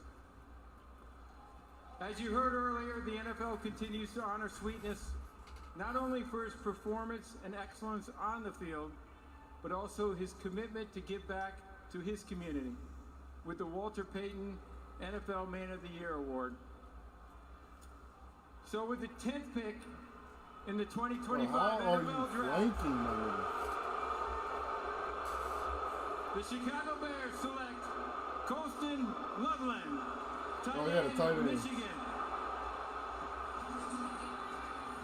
Colston Loveland grew up on a farm in Bliss, Idaho, which has a population of 258 people. He caught his first touchdown against Ohio State as a freshman. He caught 9 more the last 2 years. He caught 56 catches in 10 games last year, most by a tight end in school history, a finalist for the Mackey Award. Mel, interesting that he goes ahead of Tyler Warren, who had been expected to be the first tight end off the bat. Colts at 14, got to be sitting there hoping Tyler Warren slides down to them a few picks from now. But look at Colston Loveland, his shoulder injury, he's going to be fine, ready for camp, no issue there. They had quarterback problem in Michigan, with J.J. McCarthy moving on to the NFL. His 56 catches, single season record for a tight end, so he was still productive. He gets stretched at deep middle. He's a tremendous athlete. He snatches the ball with his hands. Blocking needs to improve, but what do they want? They have Cole Kmet. They want a third receiving option, a receiving entity. Talk with Brock Bowers was last year. You have DJ Moore. You have Romo Dunze for Caleb Williams. Now you add that big-time receiver. He can get down the middle of the field, and he can make big catches, and he has run after the catch ability in Colston Levelenburg. Very rarely, Greedy, do you get a tight end that can threaten the defense at all three levels. Short, intermediate, and he can go deep. As a defender, we don't prepare for tight ends to go 30, 40, 50 yards down the field. He can do that. Essentially, he plays like a big wide receiver. And you talk about the matchup problems. Giving a young quarterback another chess piece to work with. This is the ultimate. I think Sean Payton calls him a joker. This is the ultimate joker now that Ben Johnson and Chicago Bears have for Caleb Williams. Yeah, the thing about it, though, about him is the fact that even though he is such a great athlete and he comes off the ball so fast and can really stretch the middle of the field so quickly, if you go 12 personnel, right, with 2 wide receivers, 2 tight ends, and you go sub and put a defensive back on the field, this guy will maul a defensive back in the run game. If you go with a light box and go nickel, because he will block your rear end off. This is Ben Johnson. This is exactly in the first round since 1960. One of them was Mike Ditka in 1961. The Niners will choose next on ESPN. Niners.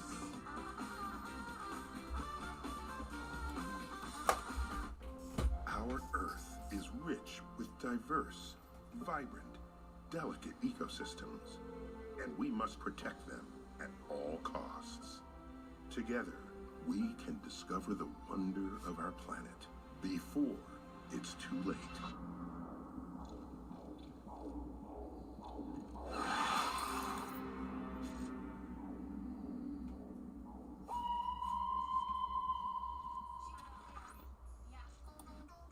Order a 10-piece McNuggets meal with spicy nether flame sauce.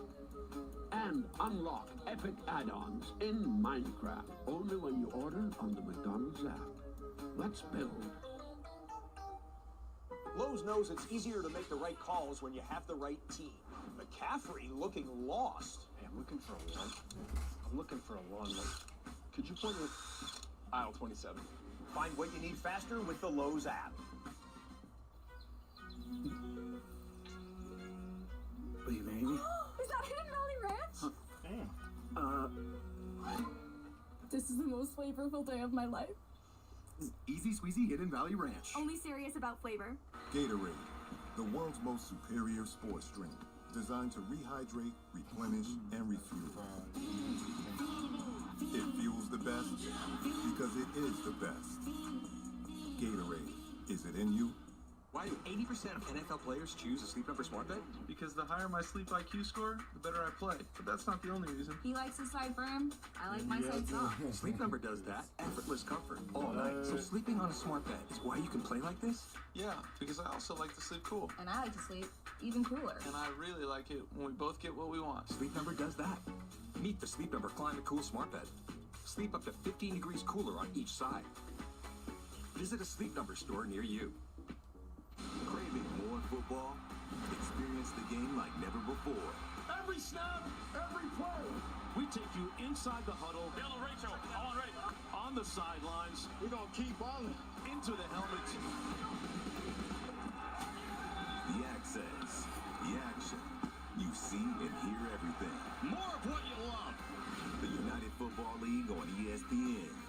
Saturday at 7 and Sunday starting at noon. Imagine if there's an ESPN Sportsbook app that linked to the ESPN app so you could track bets while you check stats. Go from streaming to betting in a couple taps. Personalized offers based on your fantasy team. You're literally describing ESPN Bet, which exists. Be a total game changer. It's one of my best ideas. ESPN Bet, the official sports. We're getting fried! Sign up today and receive $100 in bonus bets. The when fuck? You make the first $10 bet. Welcome back to Green Bay. The Just San keep coming Francisco through our 49ers shit! My God! Got a picture of Shador Sanders, who is in Let's Texas keep tonight. coming back in. Oh my God! One of the big storylines leading up to this draft. What can you do? Many of the quarterbacks lasted beyond the ninth selection. I can't even protect this motherfucker. You just keep running in our shit. Look! Bitch, keep coming back here, bro. I'm coming back here! expectation that any of these teams would need to select a quarterback. So, Adam Schefter, what should we be expecting? The wait is on for Mel Kiper's top in this draft, and that is the next logical the Pittsburgh Steelers at number 21. What the fuck is this, G?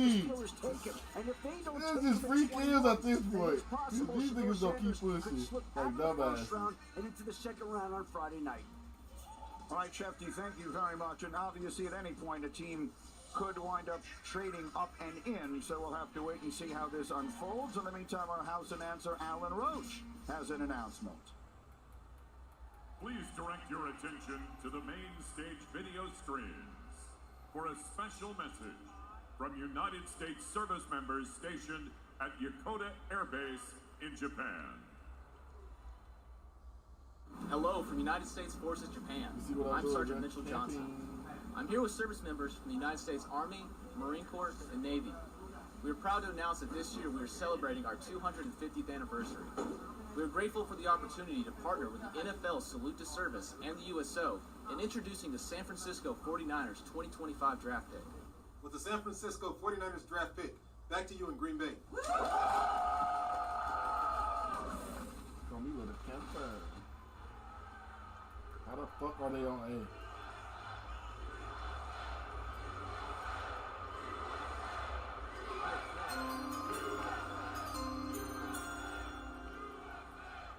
Thank you to our men and women who serve in the United States military for your sacrifices to defend our country's freedom.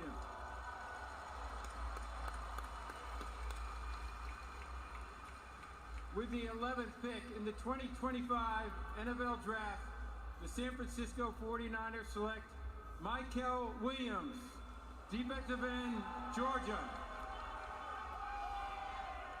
Michael Williams, 5 sacks last year. 2 of those came in the SEC title game against Texas.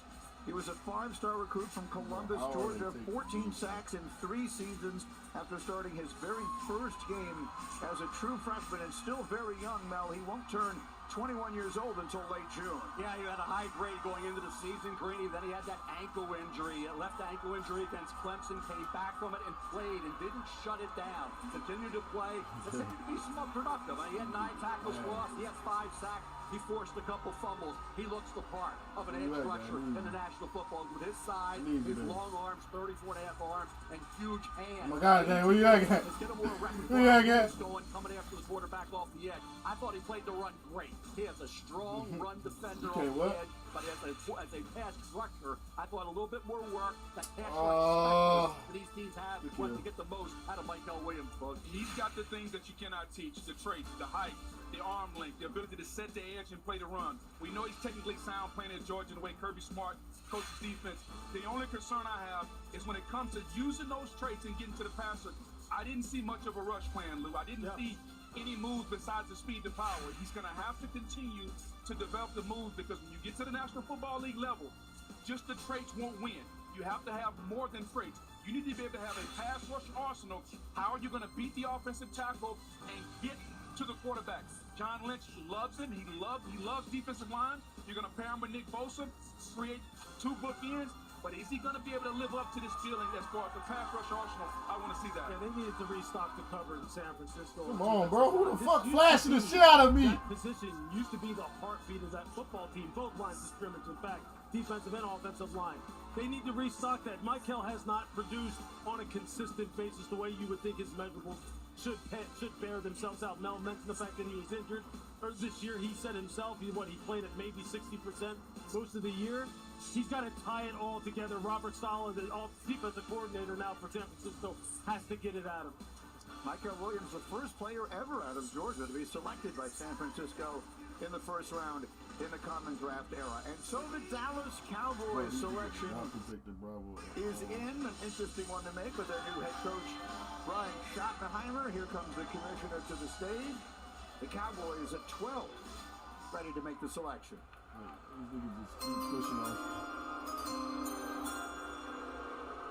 With the 12th pick in the 2025 NFL Draft, the Dallas Cowboys select Tyler Booker, guard, Alabama.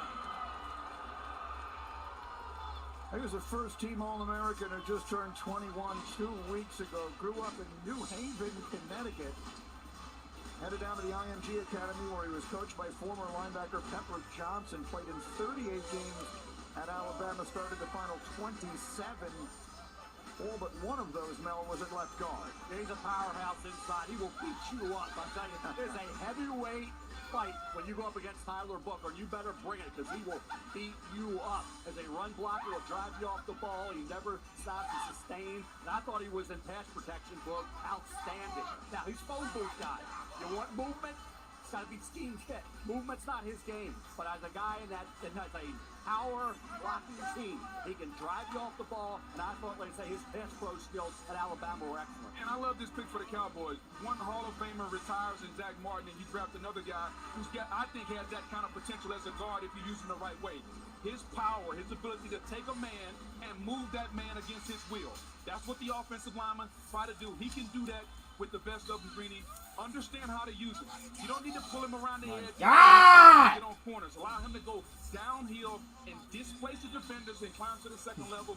This my is a king. I think he's the best player in the draft, and it fits what the Cowboys Who? Now this lady thinks it's coming back.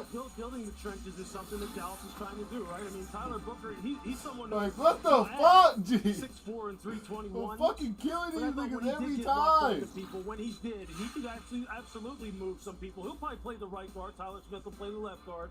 And you see him here on some of those combo blocks when he's able to get his hands inside and get his legs moving. He's going to get some surface removal. He's going to get some people knocked off the ball. I did think, he got a little top heavy, got out over his toes some. If he went up against a good 3 technique, was able to get on his edge and make him move laterally. He got a little top heavy. But look, that's why offensive line coaches are the most important coaches on a football staff, minus the outside of the head coach.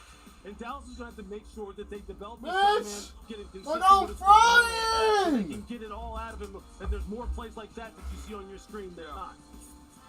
So that whole team was fucking negative. 17 consecutive years that they have had a player selected in round 1. 16 had already been the longest streak for any school. I was doing it, I see it. They've been very proud, no doubt about that, in his retirement doing the telecast tonight for us on ABC. So Bama once again with a first-round player, and the Dallas Cowboys making their selection there at number 12, which leaves the Dolphins on the clock here at number 13. And the Dolphins, an interesting team to consider here as a fight in that AFC East. We should have Molly in a moment here with Tyler Booker and the joy, the unbridled joy that he brought out onto that stage. It's such a joy to watch as you see the emotion of a young man having this opportunity to be drafted by the Cowboys, obviously becoming a household name. Certainly, we talked about plenty on Get Up all morning long. Let's talk to Verizon Business. Takes us down to the stage, and Molly McGrath is with Tyler Booker. Molly. Tyler, a lot of emotion from your family in the green room. You came out onto this stage with a lot of emotion. What's going through you? I'm just glad to be a Cowboy. This is really a dream come true. Definitely gonna make my play.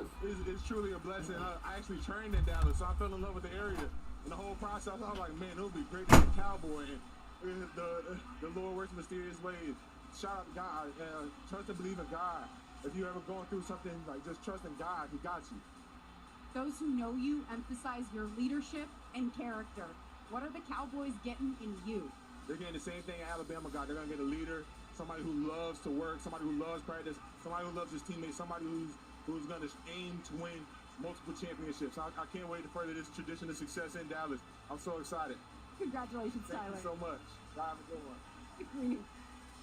Booker, you were talking about in our meeting this morning, the emotion of moments like this. Look at him and his family.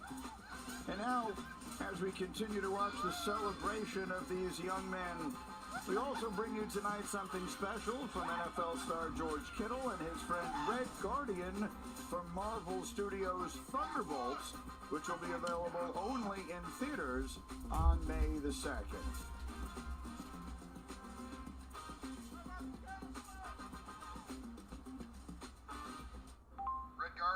What's up, man? My favorite late round pick. George Kittle. I wasn't picked that late.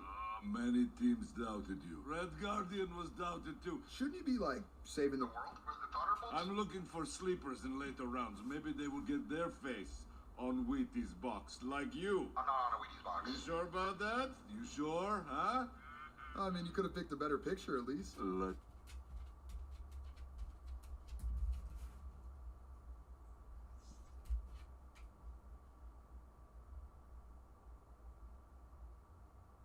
Marvel Studios, summer begins. With the Thunderbolts! What? Thunderbolts. Delinquents. Thunderbolts. Scrappy Antiheroes. Thunderbolts. Bad guys. How cute. You formed a team.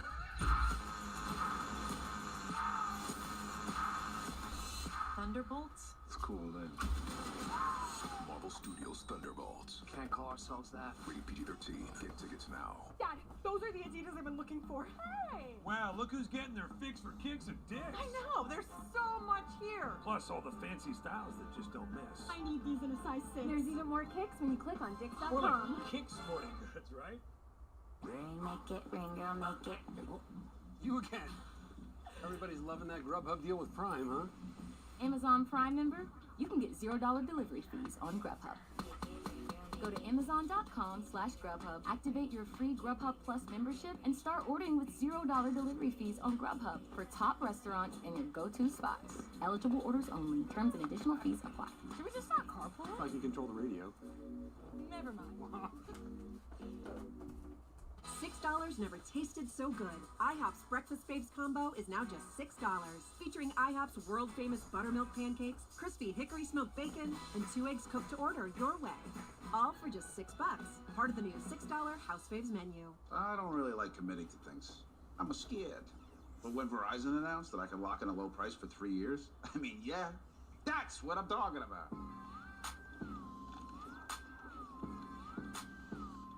Can you hear me now? We about to level up.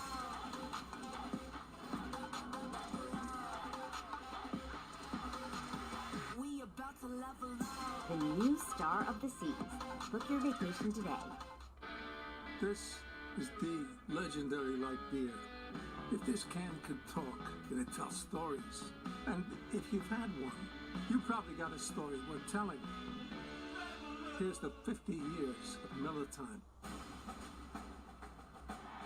I got something coming up.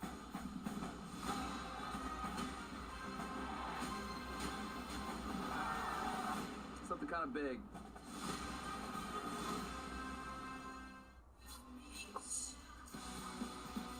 Welcome back to Green Bay, where the Miami Dolphins are currently on the clock. We are a dozen picks in to round 1 here of the 2025 National Football League draft. Just moments ago, the Dallas Cowboys selected Tyler Booker, if you were just joining us, and the Dolphins are on the clock. The picks have been made. Picks have been coming relatively quickly tonight. Very few of the teams have taken the full 10 minutes they usually do. So the Dolphins are on the clock, and the commissioner is here to announce the selection. With the 13th pick in the 2025 NFL Draft, the Miami Dolphins select Kenneth Grant, defensive tackle, Michigan. And one of the stars of the national title team 2 years ago, an All-American this past 30 on a big board. I think when you look at the fluctuation in both weight, because when it gets a little heavy, I thought his endurance, his stamina played a little high, wore down in some games.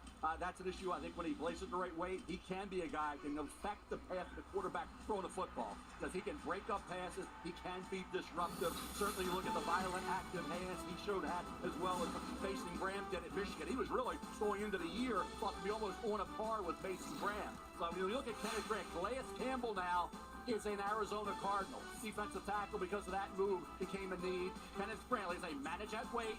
Don't have games where you, like I said, the endurance and stamina you need to be able to play full speed ahead for 60 minutes. When you play high, you're neutralized. And that's what happened with Kenneth Grant. But when he was on his game and the weight was where it needed to be, he was a really good football player. And he was a guy I thought should get better once he's in the NFL, once he learns to do that. If you're thinking about his ceiling, think Dexter Lawrence from the New York Giants. That's the type of big man he is that can move. Athletic, can run, can make plays. This is not just a guy that's going to be a fire hydrant and sit there. This is a big man that's 330 pounds, Greeny, and he can run, he can move.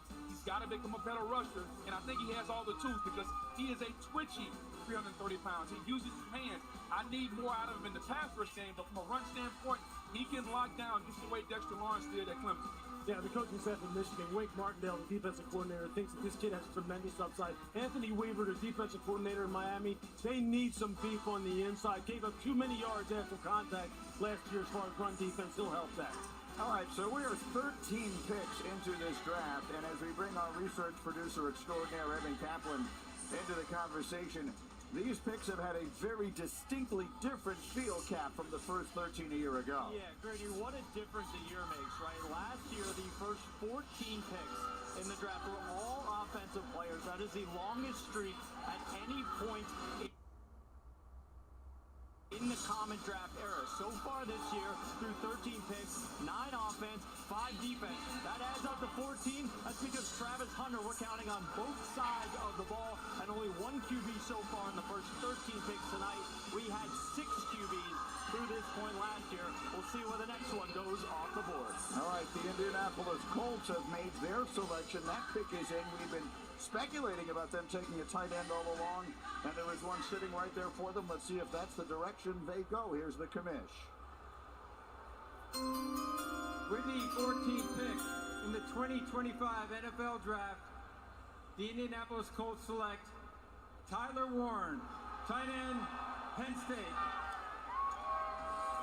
Well, they had to be doing a dance in their draft room. This could not have fallen better for the Colts. Tyler Warren is the best tight end in Penn State's rich football history. He won the Mackey Award as the nation's top tight end last year, catching 104 passes, Mel, in what proved to be a 16-game season for the Nittany Lions. Keep in mind, he didn't have a lot of receptions going into the year because Theo Johnson was there. Became a New York Giants. Theo Johnson did. That opened up the opportunity for Tyler Warren to become a focal point in this offense. He was a chess piece. They were creatively utilizing him in a lot of ways. Had him as a wildcat quarterback. He was a quarterback, left-handed quarterback, southpaw in high school. Great basketball player in high school. Contested catches go his way. He's got strong hands, excellent hand-eye coordination. He's a powerful young man. Running the football after the catch, run with that football. He's a fullback. He is a powerful guy. You can't tackle him. One guy cannot get him down. He'll catch it off your shoulder like he did with Lathan Ransom, the safety from Ohio State. Like I said, he came through. He's throwing passes this year. Then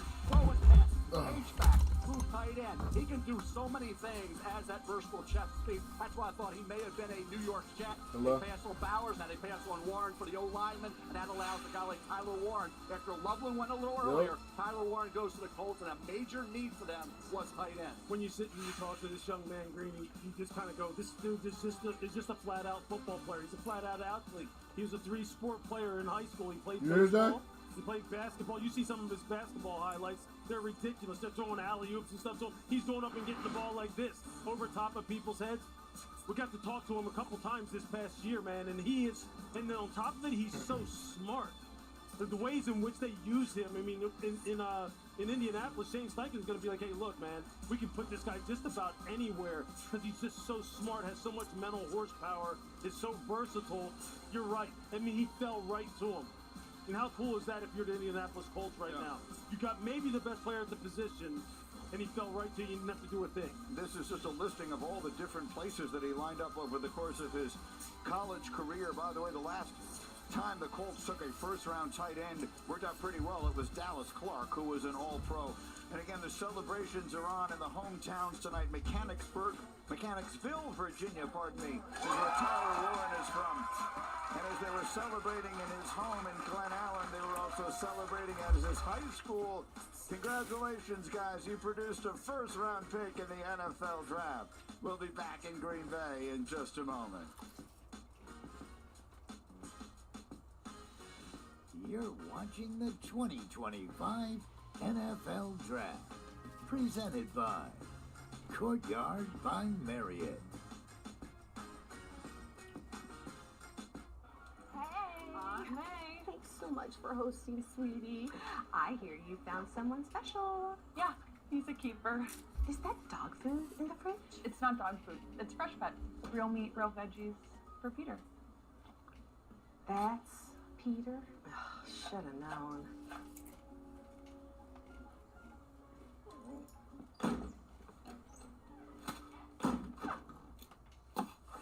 You do make a pretty cute couple. In this game, making the right move is hard. Unless you use Open Door to sell your home, then it's pretty easy. Ashton! I need the bathroom. Almost there, Mom. Open Door, here for life's big moves.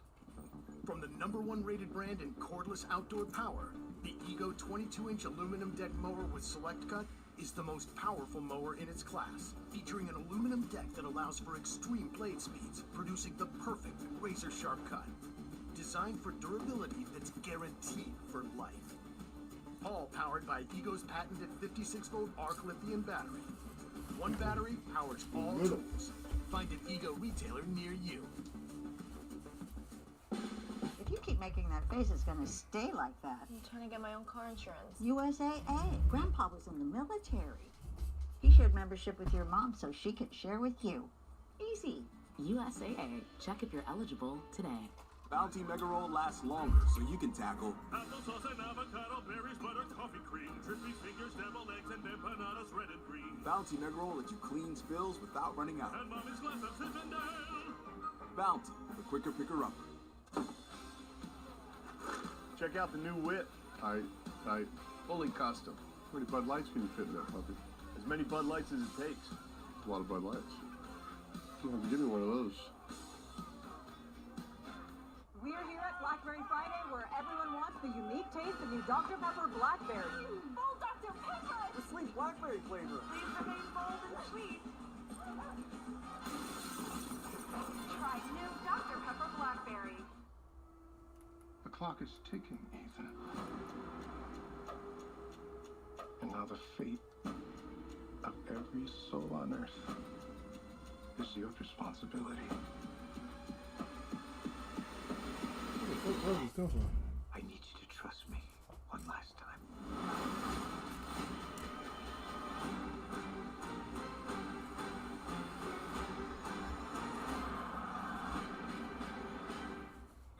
$5 duo at BK. Step up to the plate and have it your way. Get two of your faves, it's up to you. Just figure it out, then hit the drive-thru. BK,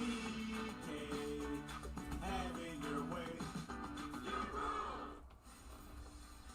Welcome back to Green Bay. The Atlanta Falcons on the clock with the 15th pick. Now let's look at your best available players, brought to you by Courtyard by Marriott. And Shador Sanders, and this is looking like Aaron Rodgers. Could be like Boomer Esiason back in 1984, slid to the second round. Think about Brett Favre as well. Geno Smith. This has happened before. Guess what? All those quarterbacks turned out to be pretty doggone good. So for Shador Sanders, the key right now is 21. I fucked the Packers from the Against Pittsburgh, who maneuvers to go get Shador Sanders, or they wait until he falls in their lap, right? That'll be interesting, because guess what? He will come back to haunt some of these organizations that pass on him. Count on that. The ESPN Draft Day Predictor surprised, perhaps, that Shador Sanders hasn't been drafted yet, but not stunned. Maybe the bigger surprise is that Jalen Walker is still on the board. Jalen Walker had, according to our predictions, less than a 1% chance still to be available here at the 15th selection. The Atlanta Falcons are a team that certainly could use defensive help. Would that be a pick that makes sense here? They just snipe the shit out of you. Yeah, let's go back to Mel's graphic for a moment here if we can. We talk about quarterback sliding, and these have been some of those that you were talking about. Yeah, this is based on my grades and all the mocks and everything I was doing then. Okay. Who was the surprise? You see Geno Smith all the That's way all right. to the second round. I'm Jimmy done now. Clausen, bust. Second Where's round, that? right? Brady Quinn, two Notre Dame Where? quarterbacks. Going for it. Disappointment. Look at all the hits. Aaron I Rodgers, hit him. Geno, Yeah. Chad Pennington dropped to 18. He was expected to go a lot higher. Brett Favre, second come on. round. Boomer Esiason. Bengals had three No, first drop round that. Oh, picks you should in drop day down right four. here. He Come went here. to second round. Come When on. that turned out, Fucking Cam Reader dick. dropped to the end of the first round. Cal Davis and Ken O'Brien went ahead of him. So it worked out really good for 6 of the 8 quarterbacks that slid from where they were ranked. We're waiting on Will Levis. I know everybody's, Will Levis should be on that list. He's got more 2 years, guys, okay? I'll wait on Will. Maybe Will is one on that list. It will be. We'll see how it works out. But 6 of the 8 that slid hit. And I think Shador Sanders will as well. Look, it's always important to the players when they go because you want to get drafted as high as possible because there's some satisfaction that comes with that. But where you go ultimately is what matters even more. And he just needs to get to the right place now. And what we're showing here is a look at the uniqueness of Lambeau Field and Green Bay. This is just across the street. These are just people in their home celebrating and enjoying themselves here in the shadow of Lambeau Field. It's one of the things that makes this place so extraordinarily special. Lambeau Field, which will this season be hosting the 69th consecutive season of Packers football, making it the longest continuously used stadium in the National Football League. So a special place to hold this extraordinary event. So the Atlanta Falcons, again, a team that has struggled on defense, struggled for pass rush. One of the few teams that has used all of its allotted time so far to give us all an opportunity to catch our breath. But I'm told that Roger Goodell has the pick in hand and is making his way to the stage now. So the Falcons will announce their selection here. It will be Atlanta, then the Arizona Cardinals on the clock after them, then Cincinnati, Seattle, Tampa Bay, and Denver rounding out the top 20. Here's the commissioner with the Falcons selection. With the 15th pick in the 2025 NFL Draft, the Atlanta Falcons select Jalen Walker, defensive end, Georgia. Well, there he is. That's a name we expected to hear earlier. He won the Butkus Award last year as the nation's best linebacker, 61 tackles and 6.5 sacks for the Bulldogs as they won the SEC. He was a 5-star and a Gatorade Player of the Year coming out of high school in North Carolina. Carolina took Tedero McMillan, didn't take Jalen Walker. That allows them to slide down here. Jalen Walker led the Georgia Bulldogs in tackles for loss with 10.5 and sacks with 6.5. He was off ball as well, getting after it. He was coming off that edge. And what does Atlanta need? They need an edge rusher. For Jalen Walker, this guy is heavy hands. He jolts that opponent back. He's quick to trigger as an off-ball linebacker. Physical, taking on blocks. This kid, number 11, in every game Georgia played this year, guys, top. Interesting, Bill. He's an off-the-ball linebacker, but the best thing that he does is rush from the edge. Very, very similar to a linebacker that plays for the Cowboys named Michael Parsons. His ability to line up at multiple positions and wreak havoc on the quarterback. He can play off the ball, he can play on the ball, but he was absolutely dynamite coming off the edge. Just ask the Texas Longhorns. They could not do anything with him. You're going to block him with a tight end, a guard, a tackle. It does not matter. Heavy hand, and at an undersized rusher, Lewis, to me, he reminds me of James Harrison. I'm not concerned about that he's only 6'1". We saw James Harrison at 6'1", play outside linebacker for the Steelers and dominate. Coming off the edge, rushing against offensive tackles. I think Jalen Walker can do the exact same thing at the same height. Yeah, look, James Walker's a freak now at 5'11", 250 or whatever he was. Yeah. You know how good that is. Exactly. Look, Jalen's interesting because it's not a whole lot of technique involved with him. He just plays so hard, and he's so explosive as you can see through his core with his hand, and he never gives up. Effort sacks are something that they're not effort sacks to him. It's just normal. That's just the way he plays. It'll be interesting to see what Raheem Morris does with him and where he plays him because he does play all over the place. 2-point, hand down, off the ball, spy guy. I said in my notes, I said, this guy's going to be a hell of a blitzer. I pity any running back blitzer to step up in the A-gap and take on this dude. Because I'll tell you, you better have a strong neck. And you better be able to play low because this dude is coming now. And he comes with a lot of fury. I'm looking forward to see what they do with him in order to get the pass rush they need. Well, and to that point, if at first you don't succeed, just keep trying and trying again. The Falcons have been trying to fix their pass rush since Vic Beasley. This is another effort with Raheem Morris and this defense trying to fix this pass rush. Hopefully it works for him this time. Yeah, absolutely. It's interesting that Mike Green is still on the board for Marshall, who is fantastic. Yes. Yes. This is the first time the Falcons have used the top 15 pick on a defensive player since Vic Beasley in 2015. And we'll continue from Green Bay in 30 seconds after this word from Thrivent. For some of us, personal finances aren't just personal. We use money as a tool to help all the people we hold in our hearts. Loved ones, neighbors, the communities we call home, and the causes we care about. At Thrivent, we help you plan your financial picture with the bigger picture in mind. Because the most important thing isn't what you're planning for, it's who. Thrivent, where money means more. All right, and so we continue here live from Green Bay, where the Atlanta Falcons have just made Jalen Walker from Georgia the 15th pick in the draft. The Arizona Cardinals are on the clock now. They will select next, and Cincinnati, Seattle, Tampa Bay, and Denver will round out the top 20 picks before we get to Pittsburgh at number 21, and that's the next spot where we might expect to see a quarterback. Mel, how about Arizona and what we should expect from the Cardinals here at 16? Well, we talked about Calais Campbell going back there, so you look about defensive tackle, you think about a guy like Janae Barron or Will Johnson, cornerback there, and being very versatile, and then Matthew Golden, that third receiver, that speed option. Matthew Golden ran 4.9 on the heels of a heck of a year. He was the go-to guy for the Texas Longhorns. I was surprised a little bit no one went ahead of Matthew Golden. Matthew Golden, after coming over to the Houston Cougars, was outstanding. You know, he had the 2 drops all year, concentration drops. This kid comes to play. He's a professional playing that wide receiving spot. So they have some really good options set up here. I think we'll see where they go, because defense, like I say, Calais Campbell is there. So he mentor a young defensive tackle, or do they go corner, safety like Barron or Will Johnson, or help that wide receiver with Kyler Murray? Well, that's what I was going to say. You talk about helping a young quarterback. It doesn't necessarily need to be wide receiver. You can help him with an offensive tackle also to protect him up front. That seems to be the thing. Helping these young quarterbacks. Look what they did in Carolina. They went and got a receiver. Help the young quarterback. Look what they did in Chicago. Went and got him a tight end. You got to help him, whether with some weapons on the outside or protection up front. Yeah, look, Donovan Gadden, the head coach down there, former defensive coordinator, basically runs the defense. They just can't rush the passer very well down there. They need some juice off the edge. They need some juice on the inside. Look, they went and signed Josh Sweat from free agency. Josh Sweat from the Philadelphia Eagles, who wound up tearing it up in the Super Bowl against Kansas City. And you're right, they still do need wide receivers. And they drafted one, obviously, last year high in the draft, and Marvin Harrison Jr. had something of an up-and-down season in his first year there with Arizona when their quarterback, Kyler Murray. So the Cardinals pick is in, and the commissioner is making his way to the stage for the announcement of the Cardinals at 16.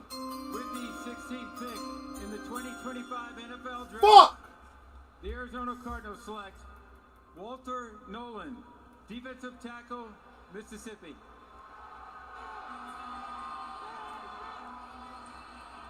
In 2 colleges, first at Texas A&M, then an outstanding season at Ole Miss with 6.5 sacks, where he was a consensus All-American and a finalist for the Outland Trophy. Yeah, production this year was not the problem. He had as many tackles for loss and sacks just one season as Mason Graham, who we really like, had in 2 seasons combined. So for Walter Nolan, the talent, I like the versatility, guys. You can move him around, and he can be disruptive. And I think the fit. You have Calais Campbell back in Arizona to mentor Walter Nolan. So I think from a standpoint of developing a young player, teaching him right, making him understand what it takes to be a professional football player, this is, I think, what Walter Nolan needs, and it will benefit him in his career. And I think the Calais Campbell part is really necessary, because Walter Nolan can be as good as he wants to be. He can be dominant, Greeny. He has multiple position versatility, but I line him up in 3 techniques, because a guy like this has to get vertical, that can hit gaps and get to the quarterback. When you pick a defensive tackle this high, you're expecting impact plays, not just tackles for losses. You want sacks, you want cause fumble. He's the twitchiest defensive tackle in the draft. He's got that He can get upfield and get around the offensive guard and get to the quarterback. My only problem with it is I didn't see it consistently enough. He was a 5-star. He was the #1 recruit coming out of high school. He's been the guy for a long time. He's worn that burden. So now, as he takes it to the next level, can we get the fries out of it? Can we get the sacks? Can we get the production? That's what I want to see. Yeah, that was the thing, right? I mean, and I hate saying consistency when it comes to players, right? Because not every player does it all the time. You just want to see that the pendulum swings to them being much more on than they're off. Walter, when he's on, when you talk about taking gaps, playing on the offensive side of the line of scrimmage, when they move him on stunts and he's slanting and he's running TTs inside, meaning tackles. God damn, this nigga right in front of me. But then, he'll just disappear and he'll get stuck on blocks and he's chasing the ball. Yeah, he can just smooth that out. They got a heck of a player. Booger, you said it. ESPN ranked him the #1 recruit in the country coming out of high school in 2022. And now, after an outstanding season at Ole Miss, he's an Arizona Cardinal. The celebration is on with the family, the Cincinnati Bengals. No, let's go, dude. From Green Bay.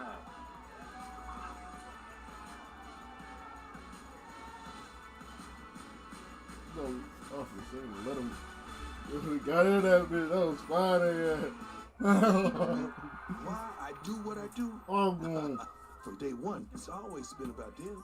My mama, my sister, DeAndre, Bucky, Shiloh, Shador. Dude, don't fucking around. I was like, bro, I'm gonna lose again. I started flying games. See, the spotlight may follow me, but I pour all that. Had them niggas trapped in their spawn, cuz. It's never been about me. It's always been about family. I was just frying over their spawn. Green Courtyard's official fan ambassador has opened a new world for me. What a late pill. Let's put that all shit. season long. See you on game day.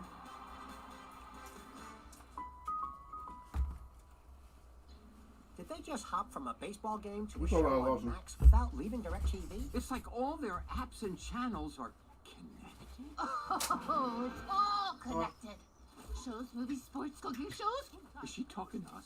Tell me, how does DirecTV put all your favorite stuff on You your already done? home screen? Uncanny content Yeah, what suggestions you based watching? on your watch history?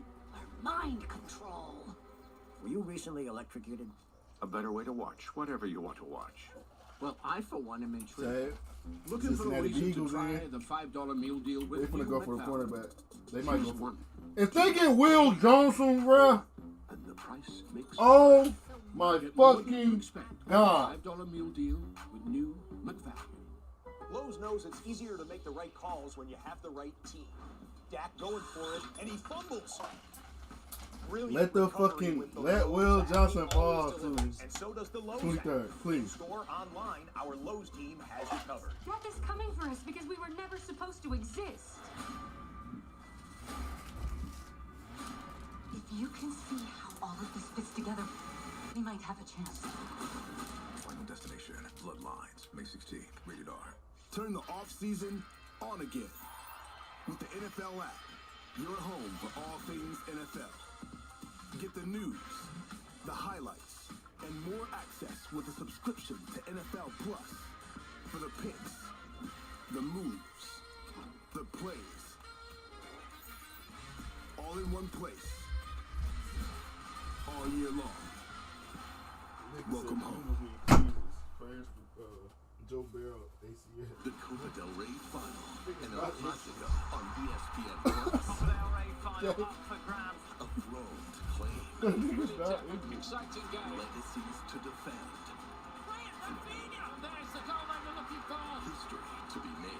But Mbappe's through here with the jump. What a classy finish for Real Madrid. When kings collide, the world watches. And that is it. Game, set, match. The Copa del Rey Final exclusively on ESPN Plus and ESPN Deportes.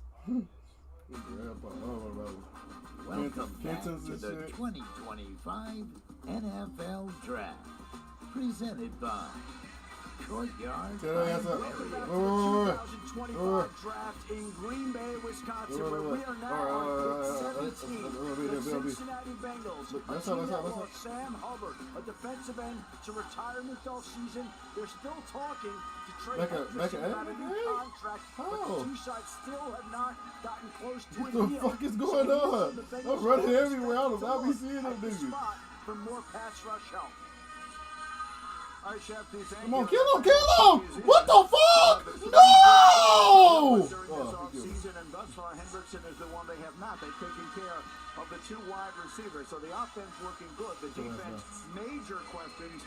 Here's the commissioner to announce the 17th pick as we begin the second half of the first round of this draft. The commissioner enjoying the musical performance, and here's the selection.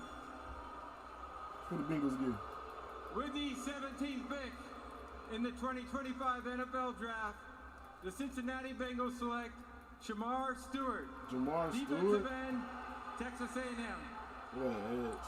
Shamar Stewart. All right, so he was a top 10 national recruit coming out of Miami, and does he ever look the part? The athleticism off the charts. Dang. But Mel, we've talked about it throughout this draft process. Just 4.5 sacks in 3 seasons at College Station. So it's a difference between the traits and the production. Problem is, Greeny, some AOGs block the LTP. That's AOGs, another occupation guy, right? The guys will not be playing professional football, neutralized and handled Shamar Stewart. 1.5 sacks the last 3 years. That's 4.5 for his career. The last 7 games, of the year, 3 successive seasons, he didn't record a sack. This against college offensive linemen. Now, if you want to say, boy, beat Daniil Hunter, could he? Daniil Hunter had 4.5 career sacks, 1.5 his last year at LSU. He's got 99.5 sacks. He averages 11 sacks a year in the NFL. But that's an outlier, right? Will Shamar Stewart, who we know about an LC figure, looks the part, 6'5", 267, 4'5", 940, 160, 10, 34 and 8 arms, and a 40 vertical. Are you kidding me? He should be getting double-digit sacks, Bug. What's the problem? Mel, here's the thing I tell you. I'd rather drive a Mercedes than a pickup truck because I like to drive fast. At least I know I can go fast in the Mercedes. And it's up to the defensive line coach to get the best out of him because you can take this young man with the traits that he has and his speed. He has the potential to be a double-digit sack guy in the National Football League. A lot of disruption, not a lot of production, but the tools are there. Mike Tomlin has a saying, if the guys didn't need coaching, I wouldn't have a job. He needs coaching. He needs to understand his pass rush move and how to finish at the quarterback. That's what the NFL is about. I love this pick for the Cincinnati Bengals, and I just wonder how this is going to impact Trey Hendrickson and what they do with him. You know what? They need somebody like Trey Hendrickson around to show this young man how to rush the pass, right? Think of some of the players that you played with. When you have other guys who you can sit and watch, like it's not just going to be on their new defensive coordinator, Al Gold. He can't just be the one who's going to teach this young man how to pass rush. There's got to be people in the locker room that are going to help him as well. He plays hard as hell. I mean, hard. They move him from a 9 technique outside the tackle. They'll put him over the nose, and he can collapse the pocket, but he just doesn't have a plan. Verizon Business takes us back to the stage. Molly is with Shamar. Molly. Thanks, Greeny. Shamar, scouts and GMs all rave about your physical gifts. You're a longer wingspan than LeBron James. How are you built to play in this? Fuck! Man, I'm built for it. I'm made for it. My hard body. I'm made from this. I'm ready. The Bengals' new defensive coordinator, Al Golden, known for his aggressive style. How can he bring out the best in you? That Deagle. Dang, man, this time going straight line, I'll figure everything else out. All right, well, Lamar Jackson and Joe Burrow's jobs just got a little bit harder in the AFC North. Congratulations. Thank you, thank you, thank you. Greeny.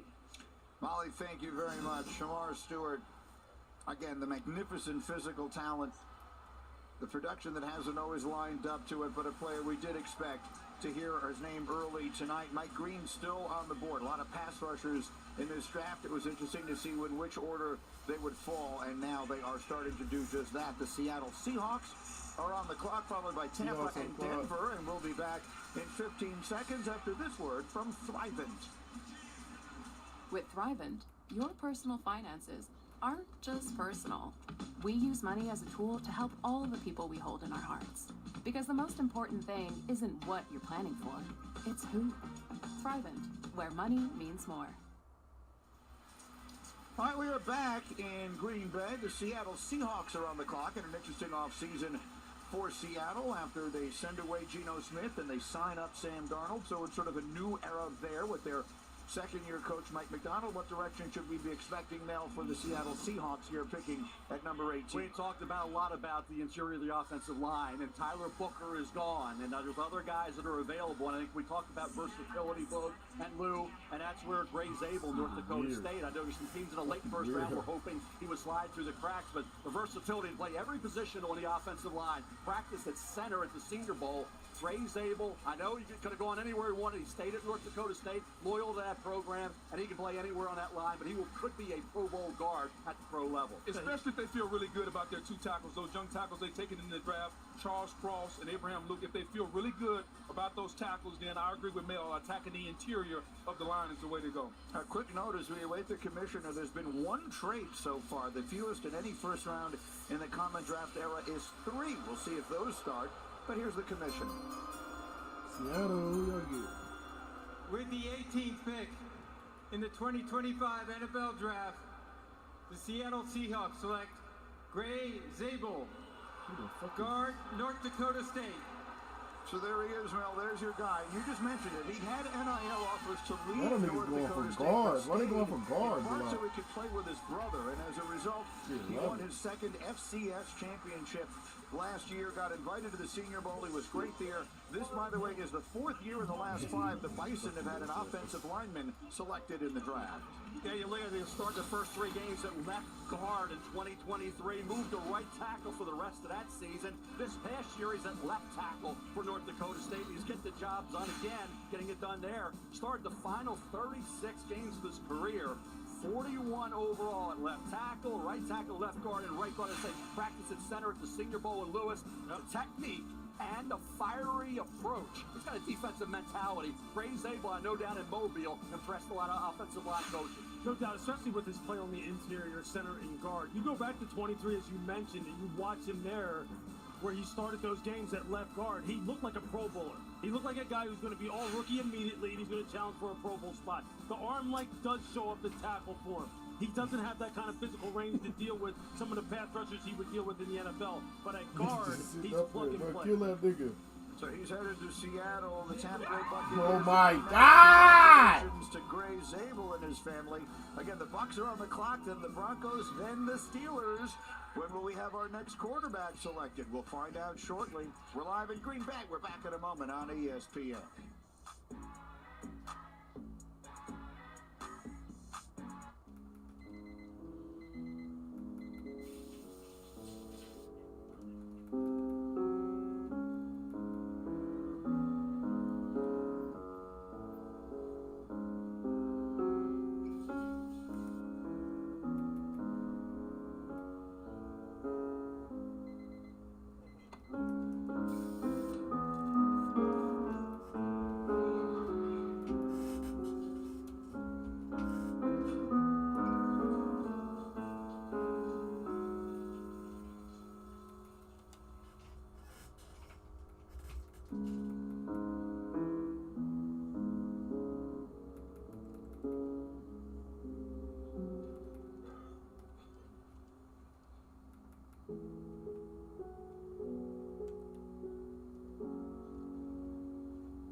Niggas are weird, bruh. Like, weird. Weird, bruh. Can be hard. Fuck! Y'all weird! Why'd y'all all in our spawn? Also, try Greeny's dog food and toppers. Bro, these niggas are weird. Fucking weirdos, bro. Fucking weirdos in our spawn. I'm flaking, bro. I'm flaking, bro. I trusted you.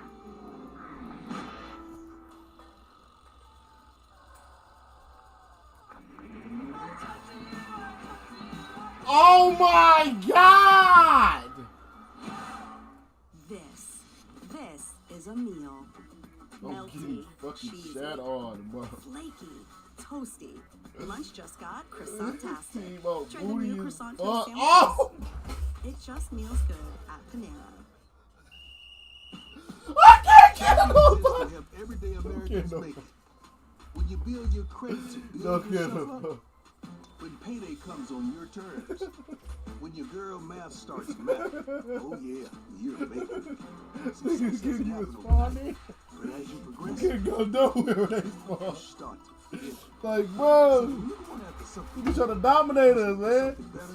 Baby, you're making it. They was trying to dominate the shit over. Graduates, today you enter the real world, ready for whatever lies ahead, except for the following, which you are likely to find exceedingly difficult. Going to a 9-to-5 job, doing your taxes, putting on a duvet cover, taking off a duvet cover, realizing you're never gonna go to the gym. This guy knows what I'm talking about. In summary, life is hard, but saving money by bundling your home and auto with Progressive is easy. Oh yeah, deciding what's for dinner every night, for the rest of your life.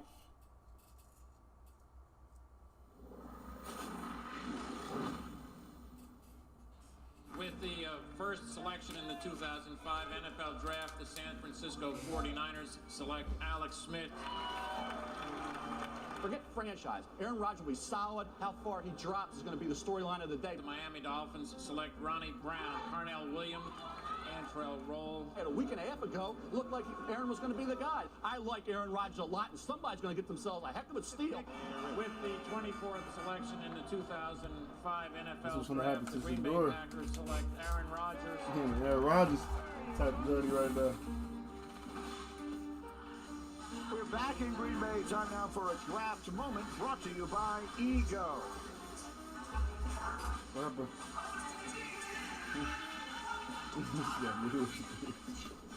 So what were the possibilities that we would have Shedeur Sanders still on the board available as we arrive at the 19th pick, which is where we are now? Well, as you can see, it was about 50-50. He would be there at 13. The percentages continue to drop, and we were this shit crack. No, I ain't gonna cap. 21, Adam Easy Schefter, ass what can you kid. tell us? Well, Greedy, we're not going to see Shedeur picked at 19 or 20. The Buccaneers are sticking at 19. The Broncos are sticking at number 20, and that would bring us to the Pittsburgh Steelers at 21. That is the pick that a lot of people have wondered whether the team would take it. He's got some support within the organization. Mike Tomlin is a fan of Shedeur Sanders. Offensive coordinator Arthur Smith is a fan of Shedeur Sanders. But the Steelers also need help at defensive tackle, wide receiver, running back, some other positions. And if they don't take him, there's a real possibility Shedeur Sanders still could be on the board Friday night. All right, Chef V, and there you saw Shedeur with his legendary father and longtime coach, Deion Sanders, been his coach all through his life. But the Buccaneers are on the clock right now, and here comes the commissioner with the 19th selection.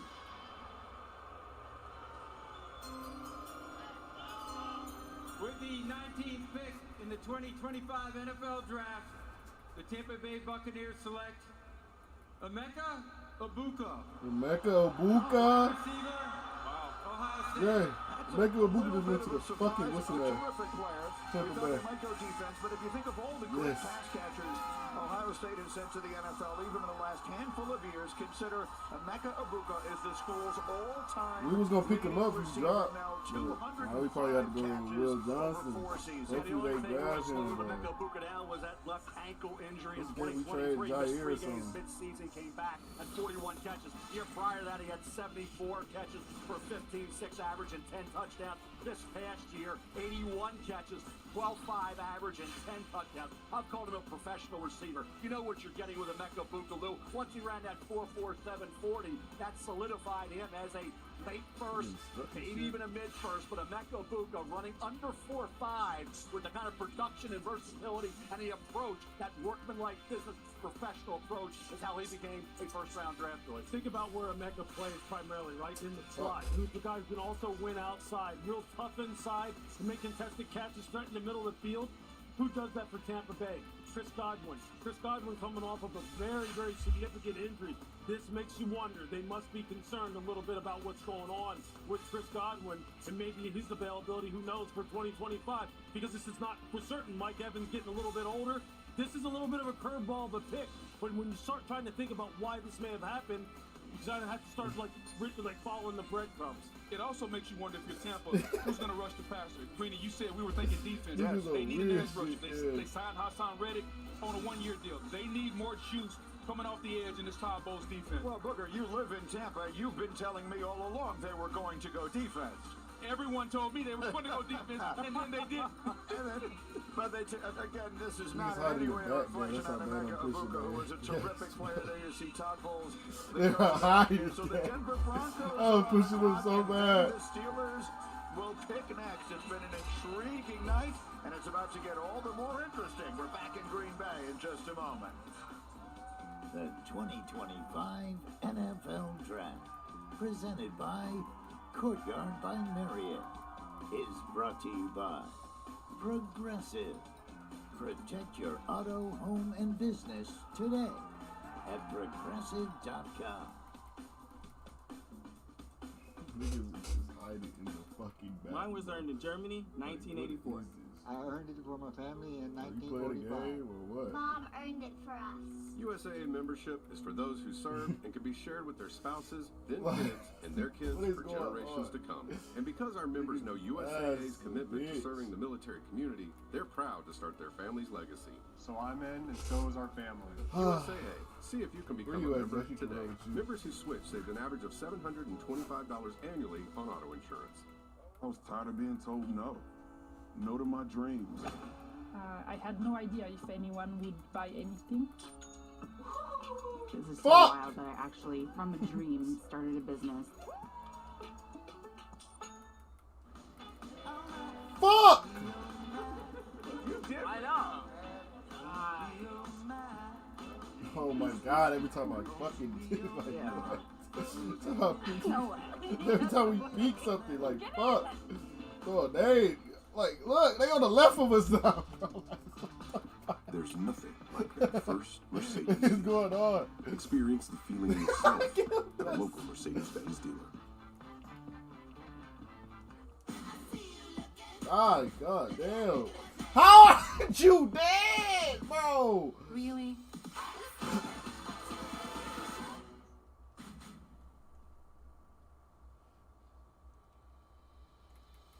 Let's start paying attention to breasts when it matters the most. Early detection for breast cancer is a game changer, and why I'm able to be here today. Oh so my God. Like, bruh. At yourattentionplease.com. It's a rare thing when someone you've been with for so long finds a way to surprise you. It's like discovering E-Trade's easy-to-use platform now comes with the power of Morgan Stanley. Mom can speak walrus? This is Roundup for lawns. This stuff works. This stuff kills weeds down to the root without killing your lawn. This stuff works on dandelions, crabgrass, clover. This stuff works for up to 3 months. This stuff works guaranteed or your money back. This stuff works on big lawns, small lawns. You can call them lawn. This stuff works without killing your lawn. This stuff works without killing your weekend. This stuff works for the rookies and the seasoned pros. This stuff works in Knoxville, Bronxville, Rockville, Marysville. This is Roundup for lawns. This stuff works. Bitch! Sit down! This is Formula 1. What the fuck is this structure? Oh! Die! Just die already!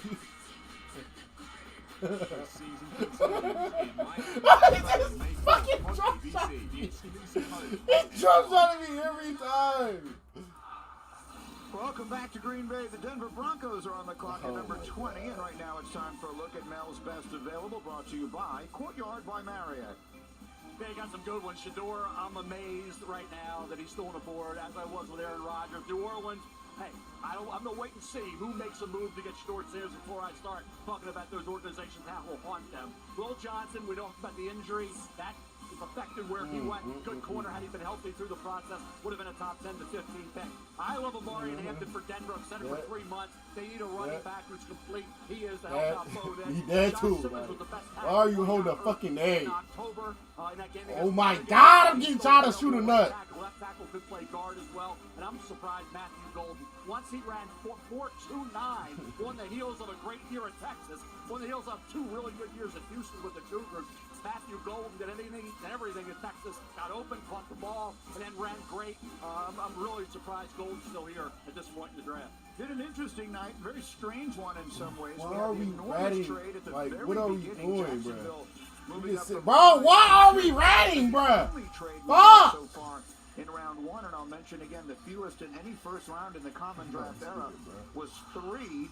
And that goes back to 1971 is the most recent time. So we generally had a lot more than that. The Broncos pick is in, and here comes the commissioner with a special guest to make the selection. Oh my God!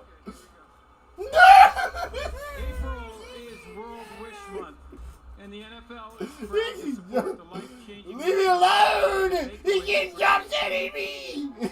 Yes. One of those wishes will be coming true right now. Sam is a 17-year-old Broncos fan who has bravely battled cancer. There you go, Sam. Raise that fist up, baby. His wish is to announce the first-round draft pick for his favorite team. Please join me in cheering on Sam as his wish comes true. Take it away, Sam. Let's go, Broncos. Holy fuck, these niggas is not dying. All right. With the 20th pick Alright, in the 2025 what the NFL fuck? Draft, the Denver Broncos select Jahdae Barron, DB, Texas.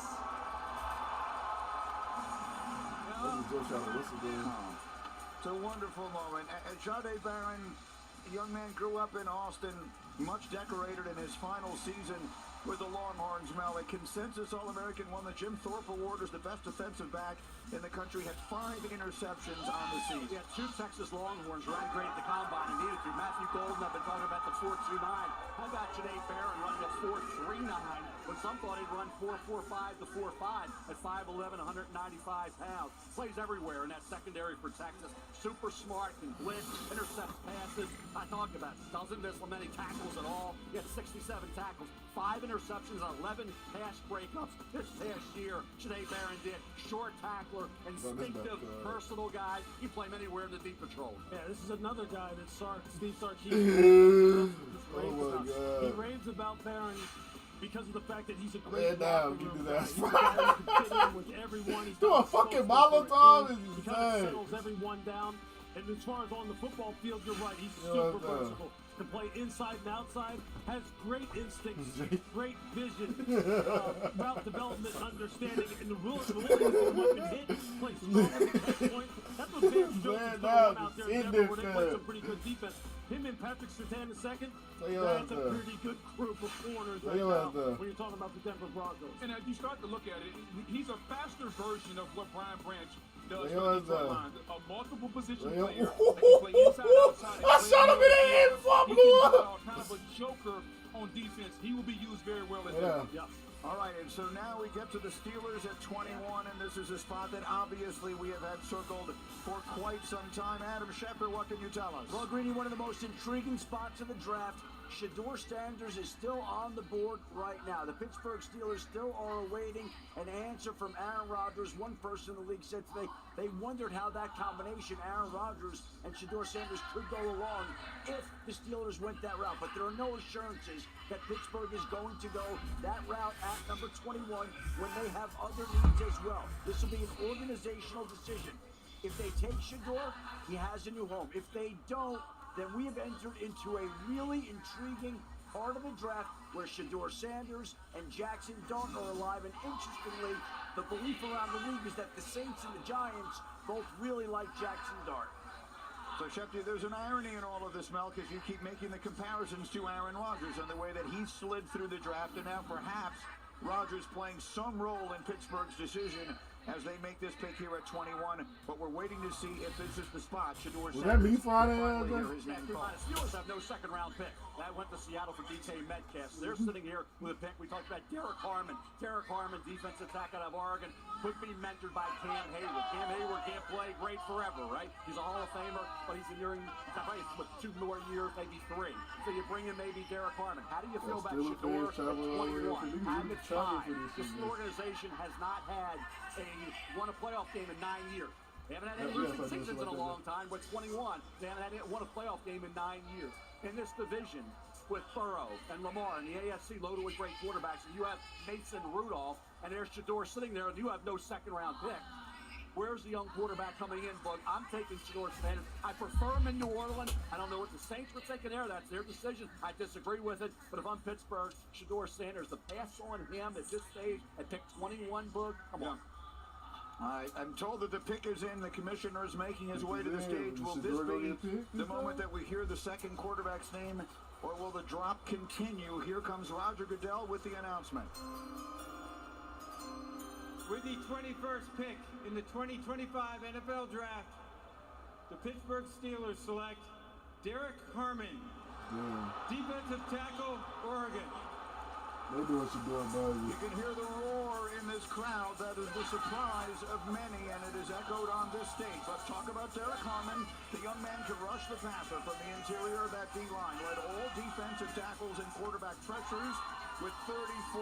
Mel, he was fabulous at the combine. He's from Detroit. Started his career at Michigan State, had 1 season at Oregon. He had a really good season because he did something at Oregon that he didn't do at Michigan State, was compete and could be consistent when a game basis. He really, this year, took his game from a competitive standpoint to a new level. I know that Michigan State kept waiting for it to really hit home and really develop. He can stay with Buffalo today. What the fuck? He could be, and this year he did it. He was disruptive. He got in the backfield. He hit Quinshon Judkins in that game on October 12th. Caused that fumble when Ohio State had all the momentum. You watch him, guys. He can get into the backfield. Plays a little high, but he is a guy can learn from Cam Hayward. Talk about that. Will they weigh that that position, that need, and having a guy that can be maybe the heir apparent to Cam Hayward against the quarterback Stuart Sanders, they opted for Derek Harmon because they love the fact he could be the next guy to take over for Cam Hayward. Well, no doubt. You talk about Cam Hayward getting a little longer than two. This is something that Pittsburgh doesn't have, which is interior pass rush. You mentioned he led all defensive tackles as far as pass rush pressures from the inside. And when you look at Keanu Bitten, they took out of Wisconsin, he's played well, but getting to the passer hasn't been his forte. This is an opportunity to fortify the defensive front. Again, pass on the quarterback, fortify the defensive front with TJ Watt. I like what the Steelers are doing. You just wonder, without Aaron Rodgers, who's going to play quarterback position for them? That's a great question. We don't know right now. No one knows. Guess it'll be Mason Rudolph. One wonders if they know. By the way, the Steelers' last first-round defensive lineman was Cam Hayward, whom they selected 31st in 2011. So there's the celebration in the Steeler draft room. The question is, when will the next quarterback come off the board? Come on back and find out. The Chargers are on the clock. We're back in Green Bay in just a moment. Now I'm getting smoked, bro. 0 for 4, Jack. 0 for 4, Andy. Being Courtyard's official fan ambassador has After opened just dropping a new the world 70 for me. After just dropping the 70. Now we get to hang out with NFL fans all season long. What the fuck? Wait, what?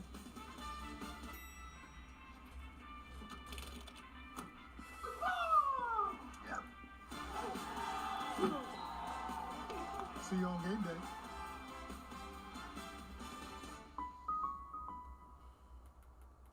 This is the mark of a fighter. A rich, full-flavored lager with a crisp, refreshing taste. A reward for those with a fighting spirit. You've earned this, so hold it up high. Modelo, the mark of a fighter. Order a 10-piece McNuggets meal with spicy nether flame sauce.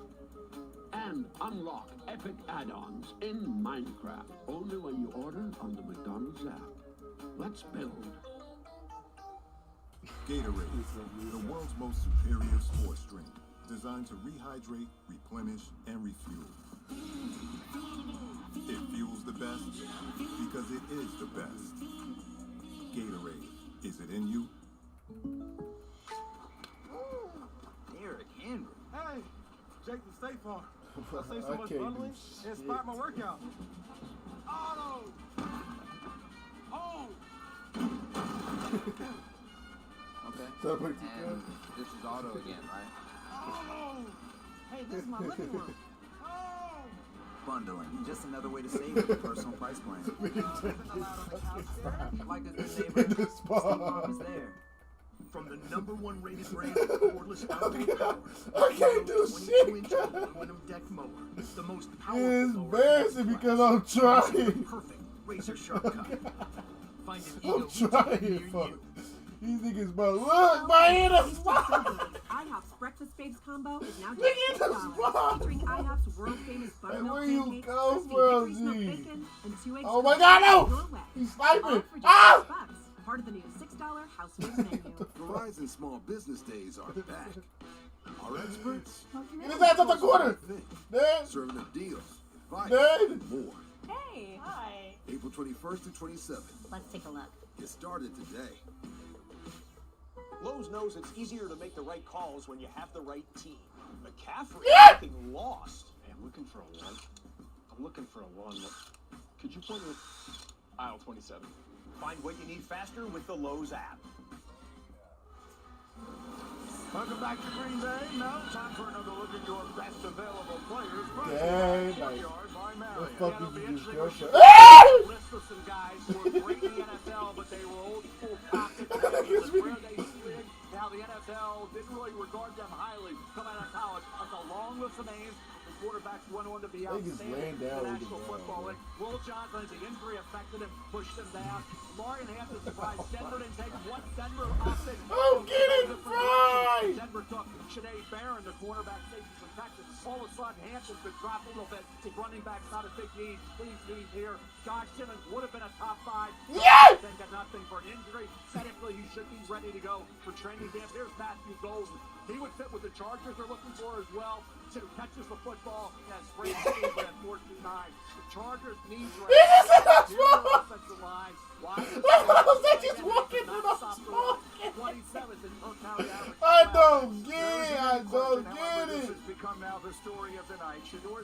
according Niggas to just our walking in our draft spot, picture, folks. there Look, was a walking in our spot 96% again. chance that he would be selected in the first 21 Walking picks. in our shit And again, during my this nigga. draft, 21 being What is the we operative doing? number with the Steelers. So we are now in that zone where we wait to see if any team chooses to trade up from the second round to make the aggressive Yeah, move. we always act like we're in the 6th round of the draft right now, which Short Hitters hasn't been picked. And we're still where Lamar Jackson wasn't taken. And last time I checked, the Baltimore Ravens took Hayden Hurst, a 25-year-old tight end at the time, out of South Carolina, tight end. And then they traded back into 32 to take Lamar Jackson. We're going to pack it up at the end of day one and get ready for day two, right? There's Lamar Jackson. That list of the pocket passer.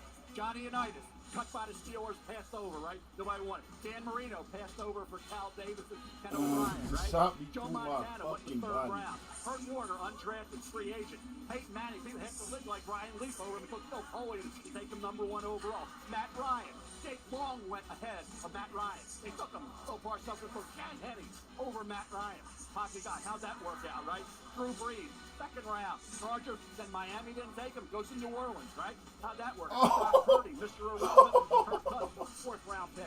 He just drop back. He just collided us. The greatest of all time, Tom Brady, 6th round pick. So just think about that list. The NFL didn't like him back when Johnny Unitas came out of Louisville. They didn't like him now. Now they can burn 9 out of 10 times by passing on these guys. You know, I don't know if it's that the NFL doesn't like them. I think the NFL is saying that those quarterbacks, maybe like Shadur Sanders, they don't do anything special. So we talked about earlier in the show about people getting wild with the off-platform throws and all these different things. Shadur Sanders plays point guard from the pocket, and maybe they're not valuing that in the first round right now. But you know what, bro? He does do something special. The first thing that quarterback whisperers, guys who we respect the most as far as developing quarterback, that the first thing that they talk about when they're talking about what does it take to play quarterback at a high level in the NFL, they don't say wild throws, they don't say great traits. They say exactly what you said in your own highlight. Decision making, yes. Accuracy. That's what they say. Fedora has made great decisions in the pocket, outside the pocket. When he's getting his head knocked off, he's made great decisions. He throws the football with accuracy. The whole arm strength thing, I mean, come on. Look, how many times? He's a nice passer of the football. It's as simple as that. He just is. Damn! Look, I'm going to try and look at this from a team perspective, right? Every team teams like players. This is a matter of what price do they want to pay, right? So goddamn! If we're judging the landscape right here, we don't need to pay top 15 prices, top 20 prices. Heck, we may not even need to pay 1st round prices. Does that mean I agree with it? But they need no. Though. You're right. The most important position. Hey, they're taking all the teams that are passing on them right now, as Mel just mentioned, are taking a gamble. They're taking a gamble. The teams who need a quarterback, and if you pass on him and he winds up having a Drew Brees type of career, a Tom Brady type of career, he spawned and died. You're going to sit back and teams there's going to be a lot of revisionist history on you. I get that. There's going to be a lot of case studies done on why did people pass on him? Was it because they thought he was cocky? Was it because of his dad? Was it because he was too trash? All the other nonsense that you hear. Because it isn't because of how he plays the game. I agree with you. It's not how he plays the game. All right, we have only had one quarterback selected. We have only had one trade made. Shadur Sanders was going to get here trade because bullshit with us, guys. Like we did something to him. This is going to be the spot. So the Chargers are on the clock here. Chargers, Green Bay Packers. So no doubt we'll get a jolt from this crowd. You see Jim Harbaugh's team has made its selection. Here's Roger Goodell.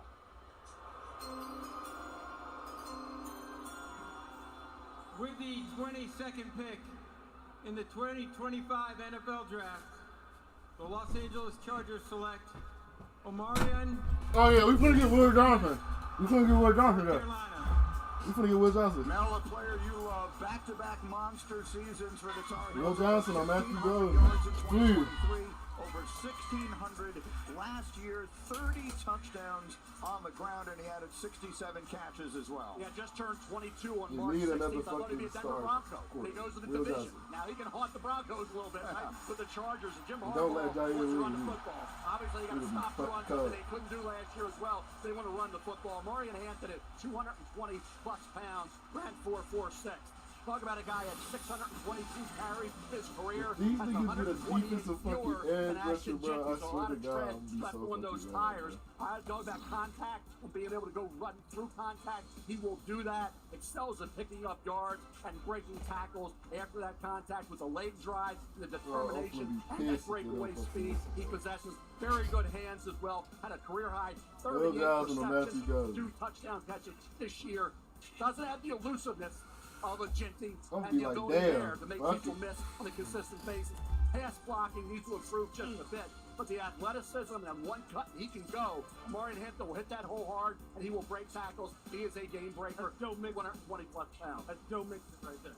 That's what it looks like. Joe Mixon wearing the North Carolina uniform. And you put him in this offense where they want to run the football with Harbaugh coming downhill. This is a perfect fit for Marion Hampton. All right, and so as the National Football League has now taken to bringing the draft on the road, we will reach that moment that we look forward to every year. The home team is on the clock, and just listen to these fans in Green Bay.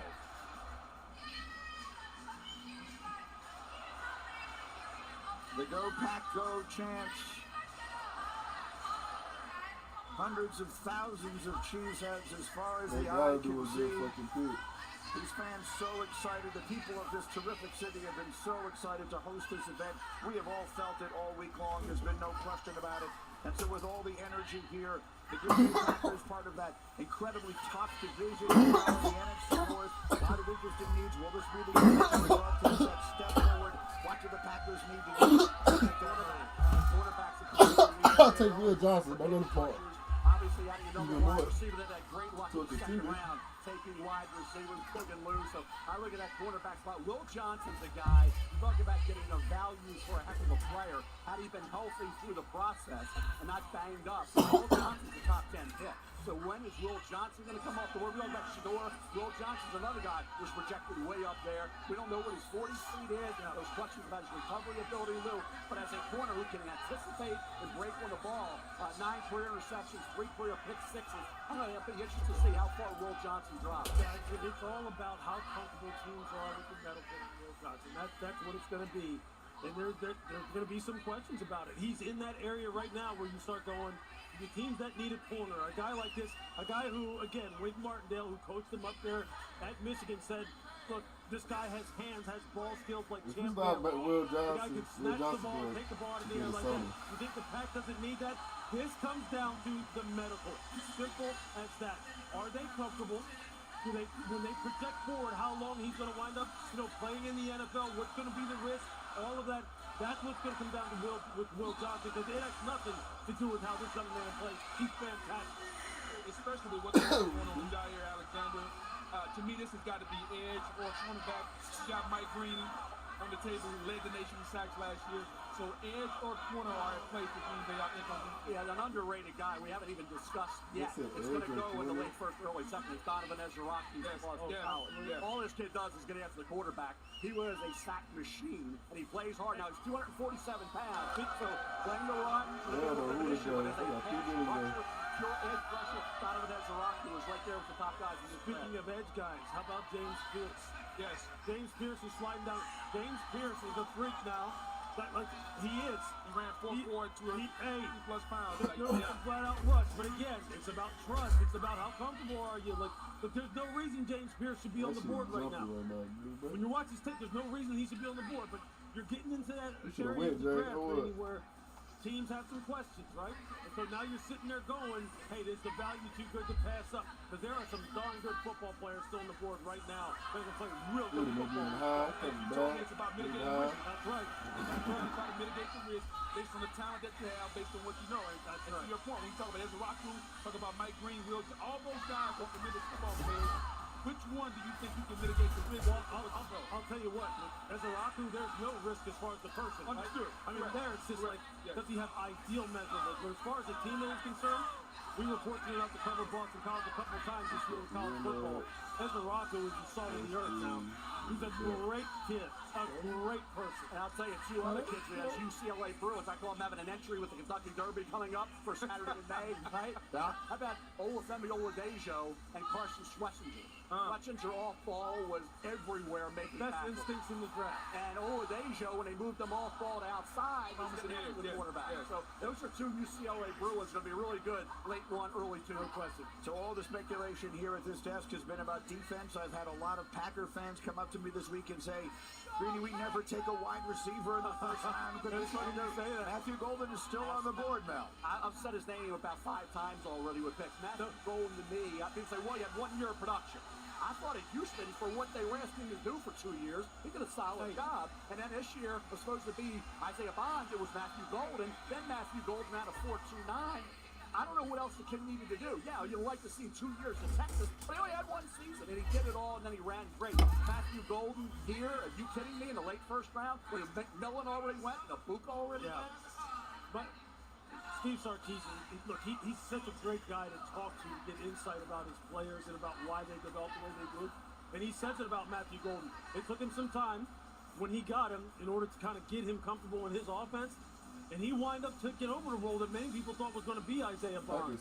And he said, look, this guy will do it exactly the way you asked him to. The reason why he ran so fast, he said, I promise you, he worked at it. Nobody expected him to run that fast. It's a testament to his work ethic and his football character. So that reaction you're hearing as the words "the pick is in" just popped up on the screens here, as you can see on your screen as well. So the Packer fans all in attendance waiting to hear who their team will add in this first round tonight. It's been a fascinating first round. Again, we've had only 1 quarterback come off the board. We've had only 1 trade. There have never been fewer than 3 first-round trades. And the last time that we had that few was back in 1971. So the Packers will make their pick here at 23. Their division rivals, the Minnesota Vikings, will be up next at 24, followed by Houston, and then the Rams. So we continue to wait for spots where a quarterback may go, and now we're looking here at the Green Bay Packers set to make their pick. So the pick is in. I told the commission they'll be making his way to the stage shortly. A Packer team that had some good moments last year, made a playoff run, but played in such a tough, competitive division. The Vikings obviously had that great year, and the Detroit Lions, despite all their defensive injuries, finishing as the number 1 seed in the NFC, falling short in that playoff run as well. So the Packer fans here dancing and singing and waiting to hear where they go. I'm told the commissioner is finally now going to make his way out. And so the pick is ready. And here comes the commissioner with a very special guest who will be very well received here in Green Bay. Okay, Green Bay, it's your time. To make this historic pick, please give it up for first-team All-Pro, Pro Bowler, 2-time Super Bowl champion, and Packers President and CEO, Mark Murphy.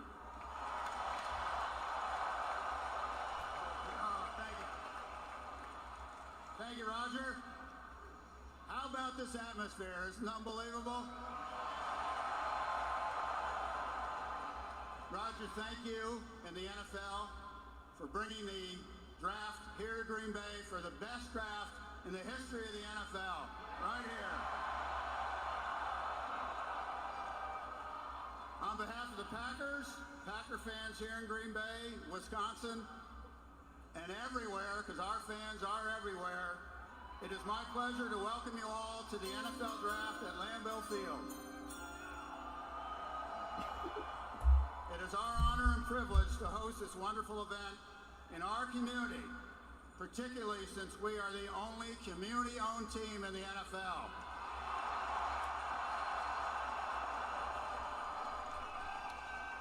Just out of curiosity, how many of you are owners?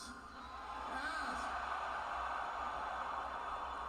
We also have the best owners in the NFL. And we also want to celebrate the special connection we have with our fans that dates back to the early days of professional football. With the 23rd pick in the 2025 NFL Draft, the 13-time world champion Green Bay Packers for the first time since 2002, draft a wide receiver. Matthew Golden? Matthew Golden, wide receiver. Let's go! Let's fucking go! Let's fucking go! We need a receiver, nigga! Fuck wrong with nigga? Yeah, that means we get a corner or edge in the second round. I think we should go to edge in the third round. Yeah, see what Luke Van Ness do.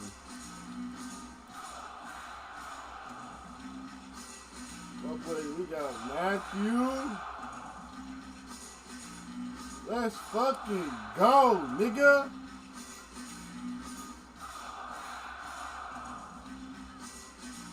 That be crib. We got packages we can trade too. Watson gonna get traded.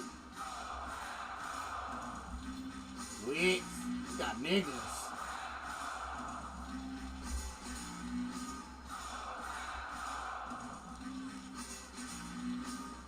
Oh, that would be good fucking cool.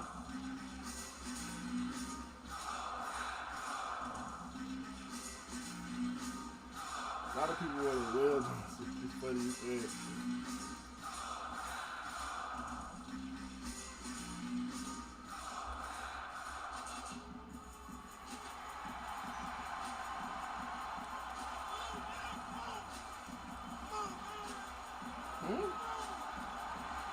Huh?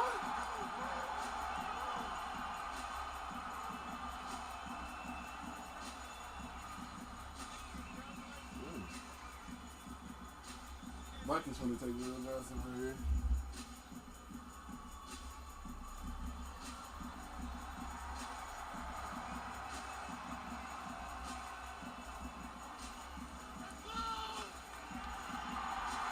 Yeah.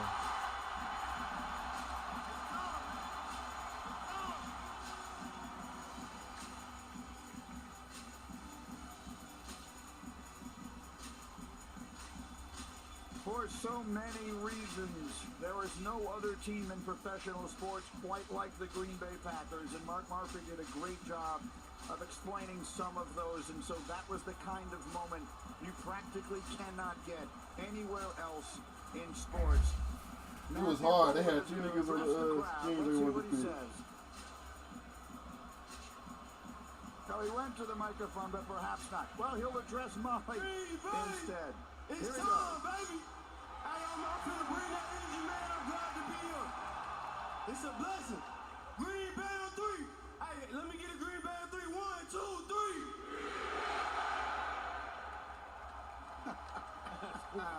How good is that? All right, Verizon Business to Molly, who is with the man of the moment. Molly. Matthew, that was a warm welcome from your new fan base. What is it like to stand here in front of all these Packers fans? Man, it's a blessing. You know, I put in so much work to get here, and I got my family here, man. They mean the most to me, man. I can't thank God enough. I can't thank God enough. At Texas, you stepped up big when the lights were brightest. How will you do that here in Green Bay? That's what you should expect from me, man. You know, I'm a reliable target, and, you know, I get open anywhere on the field, man. Whatever the team need me to do, that's what I'm willing to do. But I'm bringing that dog mentality, know that. All right, welcome home. Thank you. Thank you. Guys. Mel, you mentioned the Combine's 4.29. That opened a lot of eyes. 58 catches, 9 touchdowns in his one season at Texas. The 16th ranked player on my big board. Packers getting the pick number 23. We talked about this year. 9 games, he averaged 20-plus yards per catch. Here he is with the Houston Cougars. Over a 2-year period, he had 76 catches, averaged 13 yards a catch, and 13 touchdowns at Texas this year. He was outstanding, and he came up big at critical moments in key games. SEC championship game against Georgia, really impressive with 8 catches, 162 yards. Quarterfinal playoff game against Arizona State, 7 catches, 149 yards, and another touchdown. He had 2 to 3 concentration drops. That was it. He's a guy who gets open. He can handle tight coverage. He catches the ball in traffic. He's tough across the middle. He's quick out of his break. He sells the route. And I was impressed with the consistency, game in and game out, to know that he was understated. He was underappreciated all year for what he did for an offense that needed him. And every time they needed a big catch, Matthew Golden got open and made, let's say, 9 games to average over 20 yards a catch. It's pretty impressive. And I was impressed with his ability to separate. That's what a quarterback wants to see. Separation from the defender, knowing that you can throw the football to him on time and accurately. And when you look at Green Bay, it's often said that Green Bay has a lot of receivers. They got a lot of number 2. Might he be the number 1 that they've covered? When you look at Romeo Dobbs, Jaden Reed, Christian Watson coming off the ACL. So this is a justified pick for the Packers. All right, so the Minnesota Vikings are on the clock, and we've got Roger Goodell ready to make their pick. For every action, there is an equal opposite reaction. They will be booed as loudly as the Packers were cheered. Here comes Roger Goodell with the selection. With the 24th pick in the 2025 NFL Draft, the Minnesota Vikings select Donovan Jackson, guard, Ohio State. Little Johnson, keep falling. Let's go. Love it. Let's see it. So there's the reaction from the crowd. Versatility is the word that comes to mind. He started 31 games at left guard for the Buckeyes, then kicked out to left tackle and played great. So Donovan Jackson goes to Minnesota, but I'm told to go. Adam Schefter has breaking news for us. Shefty, what can you tell us? Greeny, we said this would be the quarterback range, and the New York Giants have just traded back into the first round to pick number 25, which belonged to the Houston Texans. In return, they're giving up pick 34, pick number 99, and a third-round pick in 2026. The Giants at 25 are on the clock. Look for a quarterback here.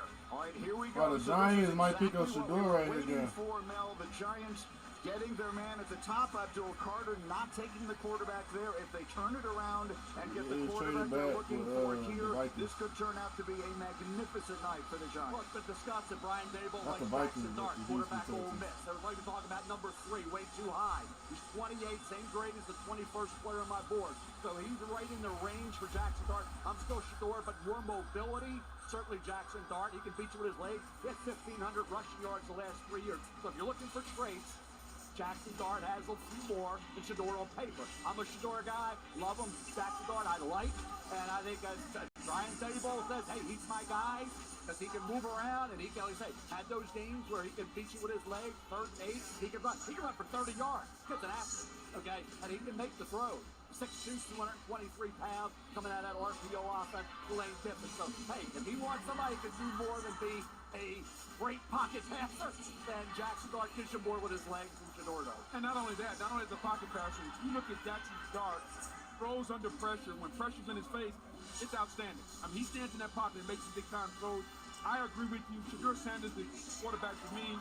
Brian Dable seems to be leaning toward Jackson Dart. The difference for me was Shador came through in the clutch. When it mattered the most in games late, he's taking it out of field. Jackson Dart had some meltdown. That particularly the Florida game, a meltdown late in that loss. All right, I'm going to take a very short timeout. We're going to come back. The New York Giants are on the clock. Adam Schefter has told us to expect a quarterback. Which one will it be? We will find out right after this, live in Green Bay on ESPN. That's the fucking golden, nigga. We're locked. Nationwide is so much more than a great insurance company. They're also one of America's largest financial services companies. Like he's so much more than Saquon Barkley. You see my team turn into a dynasty, nigga. Struck my uniform. Whoever did. Calm in. Stress out. I'll never remember all this. Relax, Rook. When things get intense, we get incense. What a nice cleansing surprise. For your insurance and financial needs, Nationwide is on your side. This Memorial Day.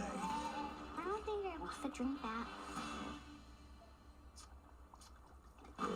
Summer starts. No. Dogs on the table. You sure that's it though? Yeah. Rough. With Stitch. No. I'm gonna give you to the count of 3, Stitch. 1. Disney's Lilo and Stitch. Only in theaters May 23rd. Rated PG. Let's talk salary. Great. What do you typically offer for this role? It's competitive. And if it was a number, it would be... A competitive number. With Indeed, you can avoid awkward salary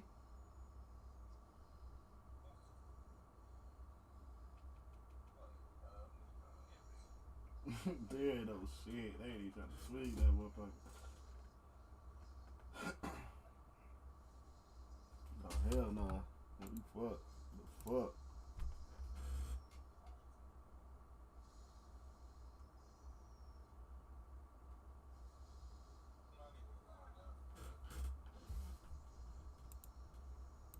Cooler on each side.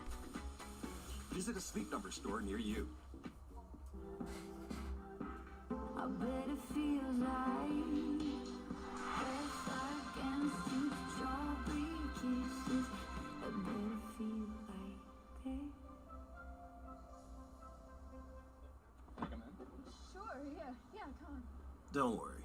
DashPass saves you money on DoorDash, so you can skip the trip to the grocery store and stay right where you need to be. DashPass by DoorDash. Your door to more savings. A Chewy pharmacy order is on the way for Homer, the homebody who only goes outside when nature calls. So Mom uses Chewy to get his flea and tick meds at a great price. Delivered fast, right to their door. For quality meds, for life with pets, there's Chewy. Craving more football? Experience the game like never before. The access, the action. You see and hear everything. More of what you want. The United Football League. Saturday at 7 and Sunday starting at noon on ESPN. Welcome to the show, the one with unimaginable power and endless entertainment.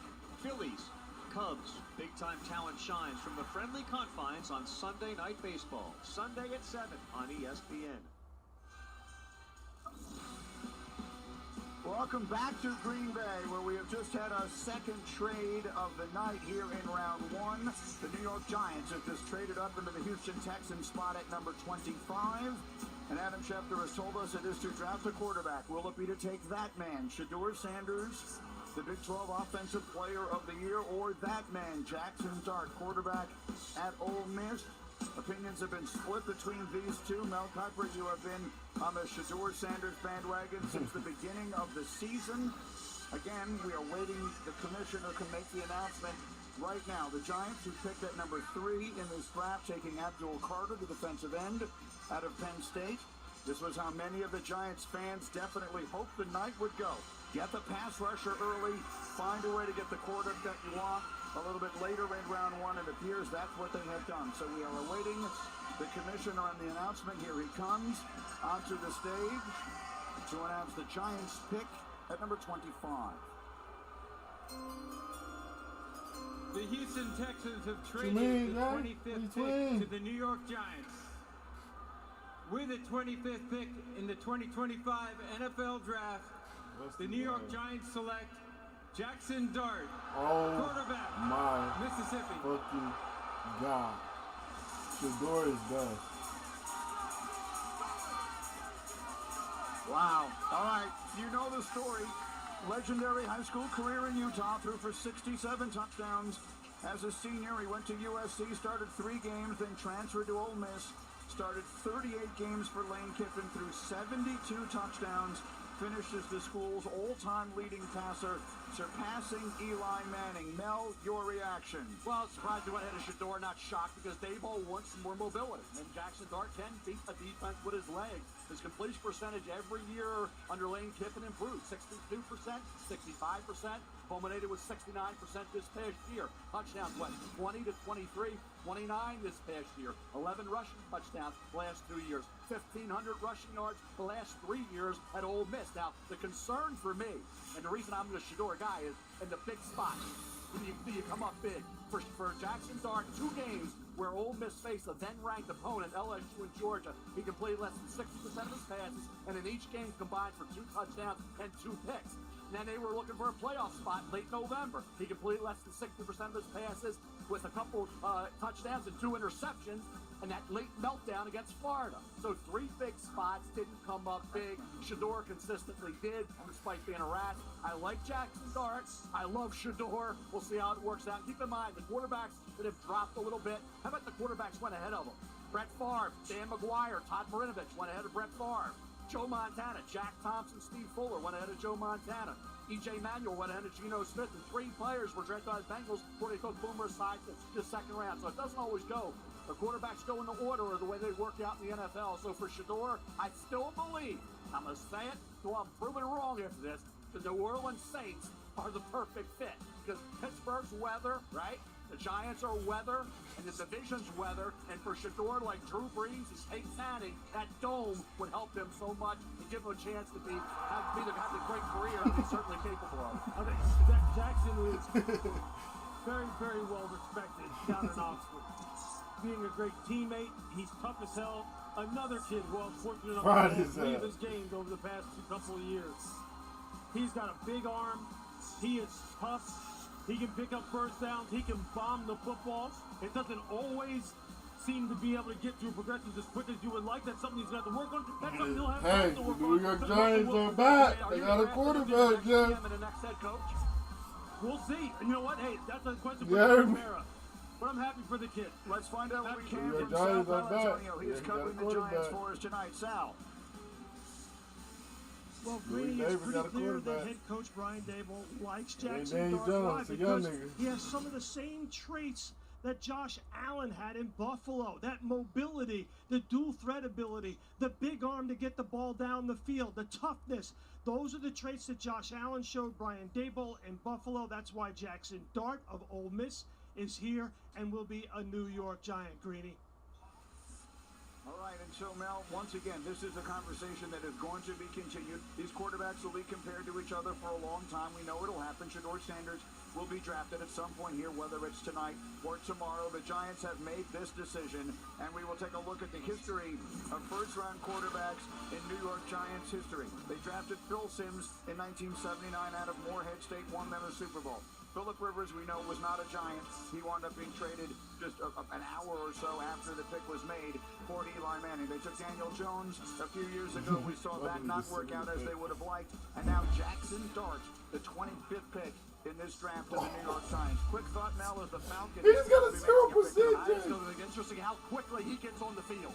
Coming out of RPO offense, you got Wilson, Winston, and DeVito. Now you add Jackson Dart. And they need the young quarterback, no question about that. But will he be afforded the time necessary to develop out of that offense? All right, the Falcons have traded into this spot, and the commissioner will announce their pick right now.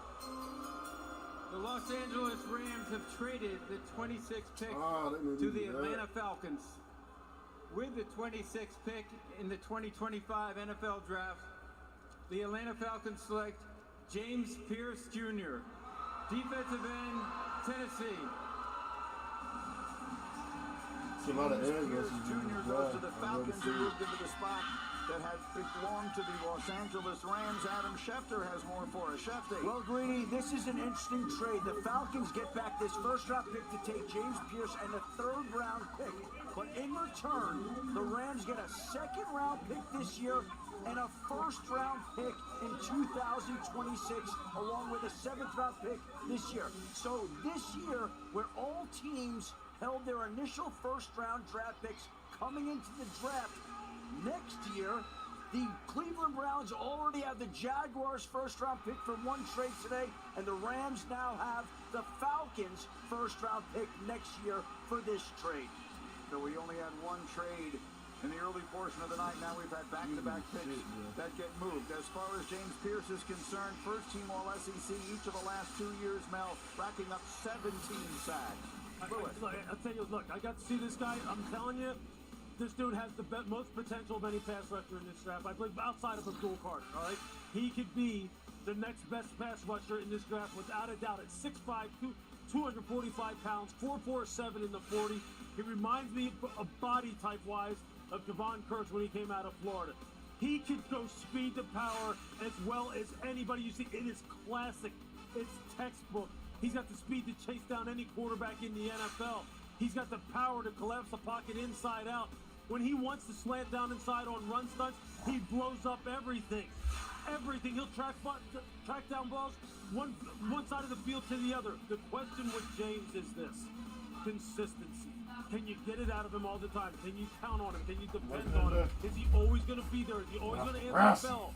Because if he does, Atlanta finally has the rusher that they've been looking for. Because he has it all. The Falcons have been in the bottom 2 in sacks 4 of the last 6 years, including 31 last season. But they've done a long way to address that tonight taking Jalen Walker from Georgia earlier, and now James Pierce from Tennessee. But the big move made just moments ago, Jackson Dart, quarterback Ole Miss, to the New York Giants, who had taken Abdul Carter earlier in the night. So the Giants with a huge night with all the pressure in the world on their coach and general manager. And our reaction will continue in just a moment live in Green Bay on ESPN.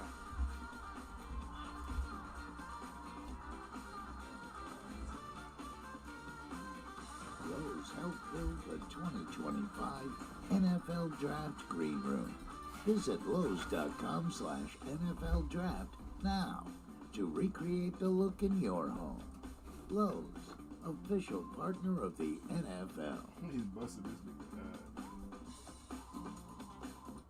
These are the voyages of the Patrick Starship Enterprise. Krabby Patty, I'll engage. send you up. Hit it, You know what's Krabs. going on. Nautical It was fucking score. Where's Officer SquarePants?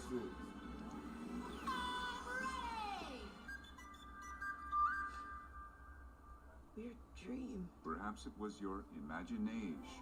Whether you like SpongeBob, Star Trek, or both, find your mountain of entertainment on Paramount+. Did they just hop from a baseball game to a show on Max without leaving DirecTV? It's like all their apps and channels are connected. Oh, it's all connected. Shows, movies, sports, cooking shows. Is she talking to us? Tell me, how does DirecTV put all your favorite stuff on one home screen? Uncanny content suggestions based on your watch history? Or mind control? Were you recently electrocuted? A better way to watch whatever you want to watch. Spooky. Well, I, for one, am intrigued.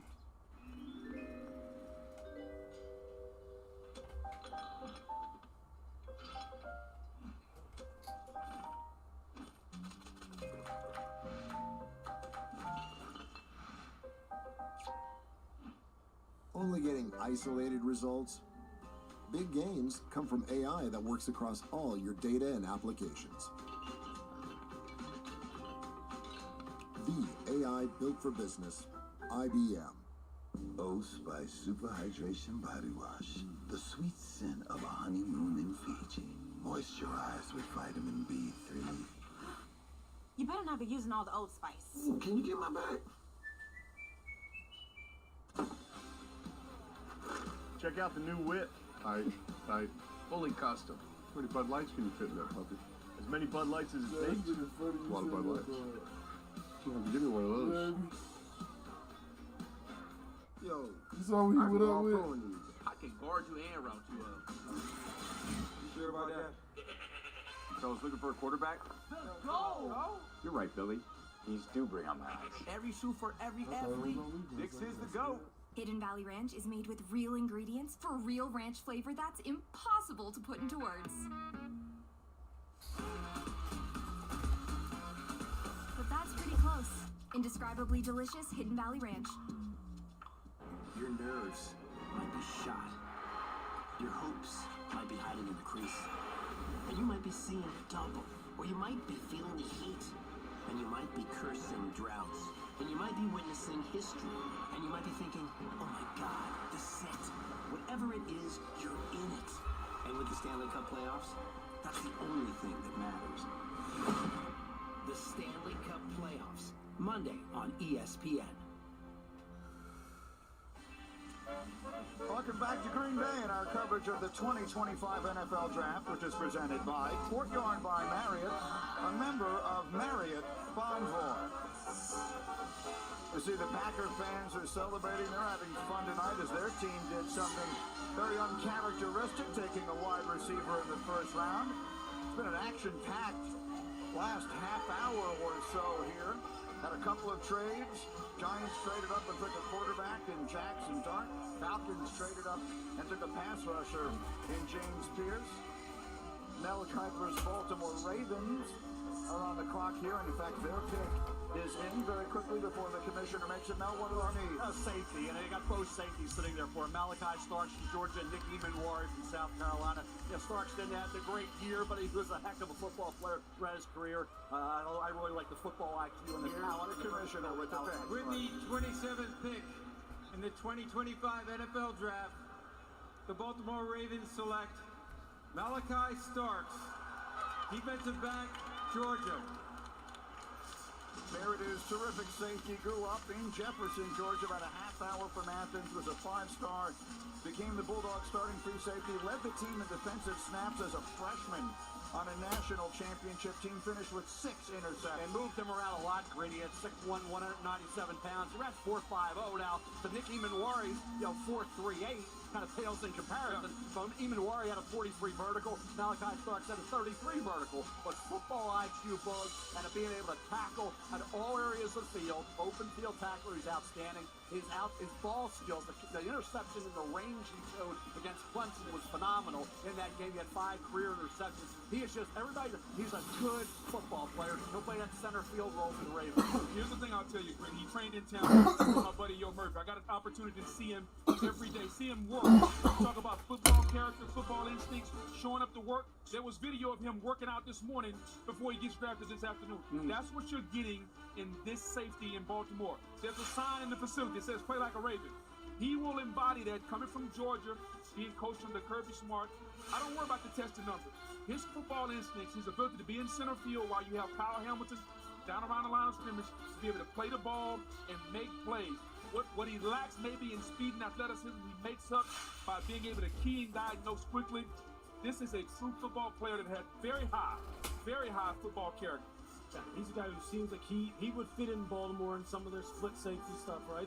Their cover 4 scheme, their cover 2 scheme, whereas there's a lot of pattern reading where you process quickly, get quick pattern matches. You're not kind of isolated one-on-one. When he got put in those kind of situations, that's where you see some of the top end speed deficiency come in.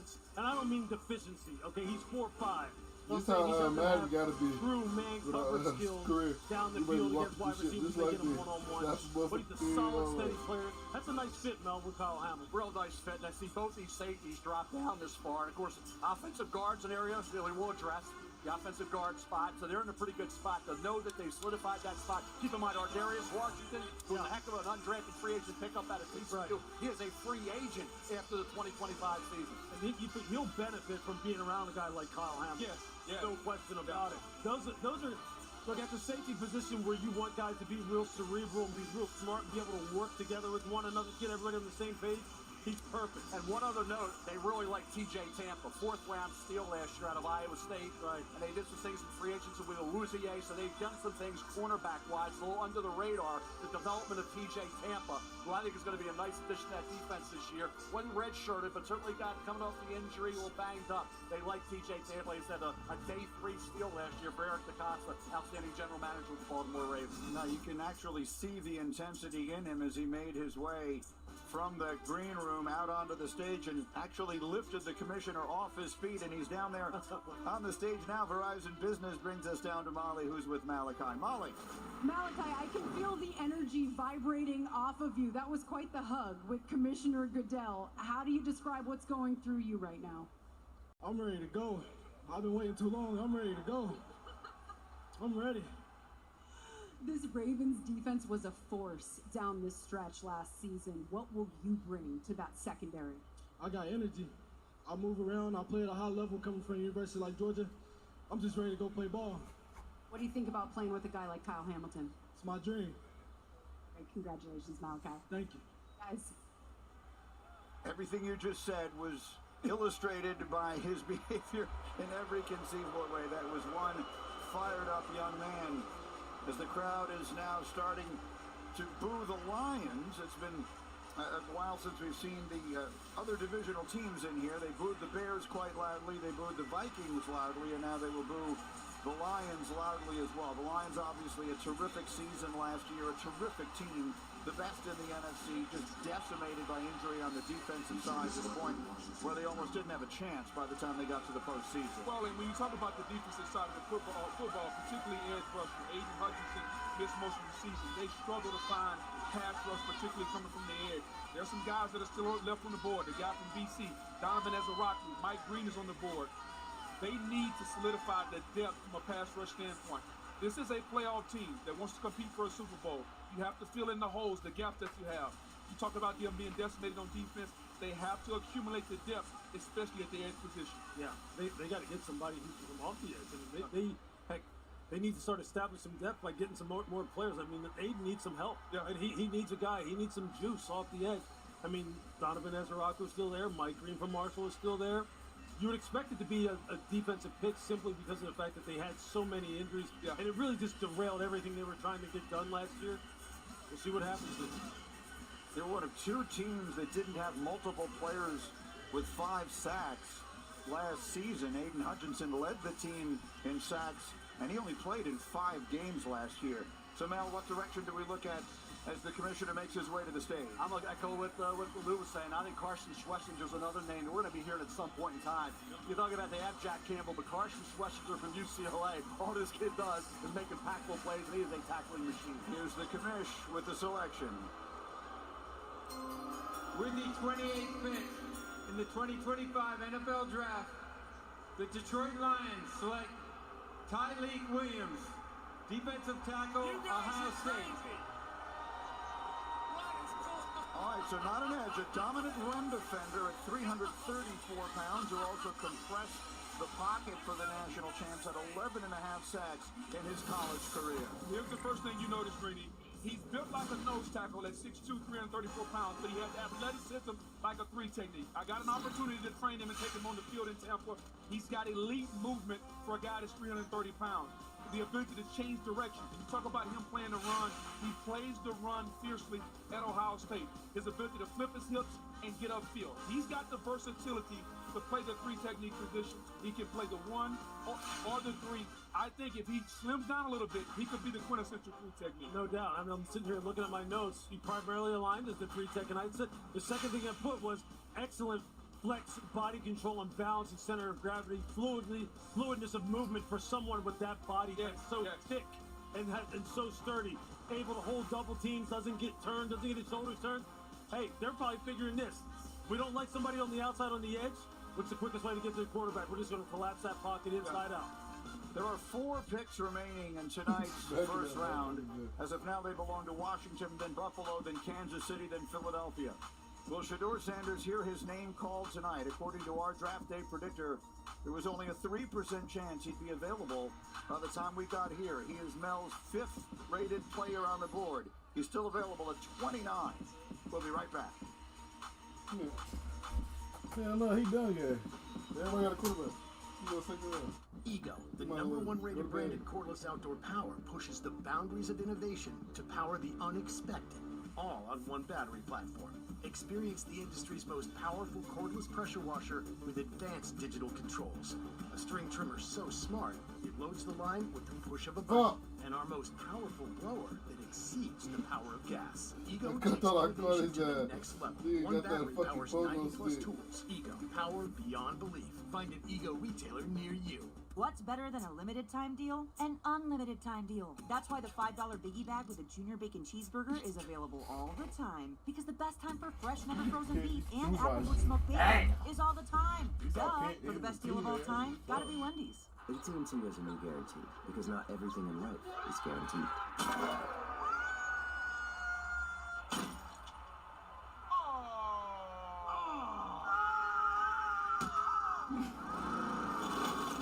Don't sweat it. Get our best deals on smartphones like iPhone 16 Pro on us with your choice of our best plans. That's the AT&T guarantee.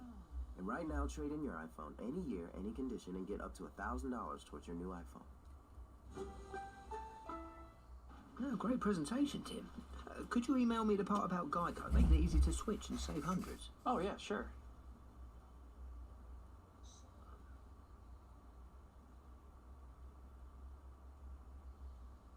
You don't know my name, do you? Of course I know your name. I just get you mixed up with the other guy. What's his name? What's your name? Switch and save. Get more with Geico. Could you just tell me? I want this to be over. With new McValue at McDonald's, you'll get more than you expect. Like buy a double cheeseburger and add chicken McNuggets for $1. Because 6 finals calls for a 6-piece chicken McNuggets. Get more than you expect with new McValue. The 2025 NFL schedule will be released soon. We are ready for the new era here. It is adrenaline, excitement, the stage electric. One of many revenge games. Quarterbacks, they define this rivalry. They've only gotten better. Unbelievable. Oh, what? A Super Bowl rematch for the ages. Welcome back. Yeah, the NBA playoffs are here, and it's about to be ridiculous, unbelievable, unfair, downright nasty, straight up, can't miss, don't blink, grab your popcorn and strap in cinema. This isn't about who's next. This is about who's now. This time is different. The NBA playoffs, Friday on ESPN.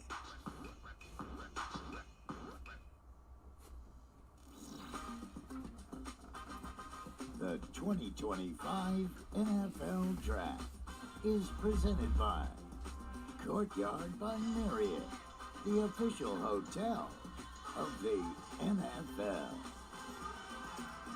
We're back in Green Bay. The Washington Commanders are making the next selection, number 29, after a magnificent season led by their young quarterback, Jaden Daniels, all the way to the NFC Championship game. And then Mel making all of these additions that we see here during the offseason, most notably Deebo Samuel and Laramie Tunsil. So what direction do they look here? Well, they've got an edge rusher, a big corner, and they want a speedy running back at some point. Obviously, the offensive line keep helping out Jaden Daniels. They did that with Laramie Tunsil coming in. I think when you look at this, it's all about Jaden, but I'd say a big corner. Will Johnson still on the board with his length and athleticism. And Mike Green, pass rusher out of Marshall, is a guy we know from a talent standpoint and the production that he had at Marshall this year. He's get off the edge and get after the quarterback. Here's the thing I would say, Greeny. Think about the team of the night. You have a young quarterback. You help the young quarterback, either with a receiver or protection. I think they help the young quarterback some way. We're going to find out in a moment. Here comes the commissioner again, number 29, Washington. The pick is in, and here comes Roger Goodell with the selection. With the 29th pick in the 2025 NFL Draft, the Washington Commanders select Josh Conerly Jr., tackle, Oregon. Interesting pick, so they take the tackle after signing or trading for the tackle. Josh Conerly has been on the radar a long time. He won the Anthony Munoz Award as the best lineman in the country in high school. Played in all 13 games as a freshman at Oregon. Started all 14 as a sophomore. And then Mel made first-team All-America last year as the Ducks went undefeated through the regular season. Steadily improving player, Greeny, a kid who was outstanding throughout the course of the year. We talked about what he was able to do in that game against Abdul Carter. He wasn't up against Carter all that often, but he did able, when he had the one-on-ones, to show what he could do. The Mike Green was one play at the Senior Bowl to throw that out. He has the athletic ability to be a guard or a left tackle, a developing standout at that left tackle spot. I was impressed. Run blocking, he showed the ability to drive defender off the ball, torque, and then seal, block in space, the ability to pull and get to the second level, I thought was excellent for Josh Conerly. We saw pass protection as well. Talking about against Abdul Carter, didn't allow a sack there. The athletic ability, consistently take away the edge, then mirror that defensive end, use that punch more to keep defenders from getting into his pads. He can lose out a little of the power. We saw that during the course of the season, but his hand placement, that could be improved. So an offensive line coach is getting an unfinished, needs a little more polish, refinement. But the talent level, the skill set of Josh Conerly, if you give him one more year at Oregon, he's probably a top 5, top 10 pick. And you see those feet right there on that ET when the tackle slanted down inside. He took that away and then got back out on the tackle looping around. He's got nice feet, heavy hands, knock you off the ball.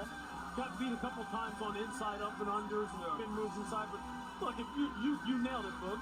What are you going to do? You're going to make sure Jaden Daniels is straight. Make sure that he got some people who can knock guys off the ball. That's a nice pick for them. And you got Laramie Tunsil. You traded for him at left tackle.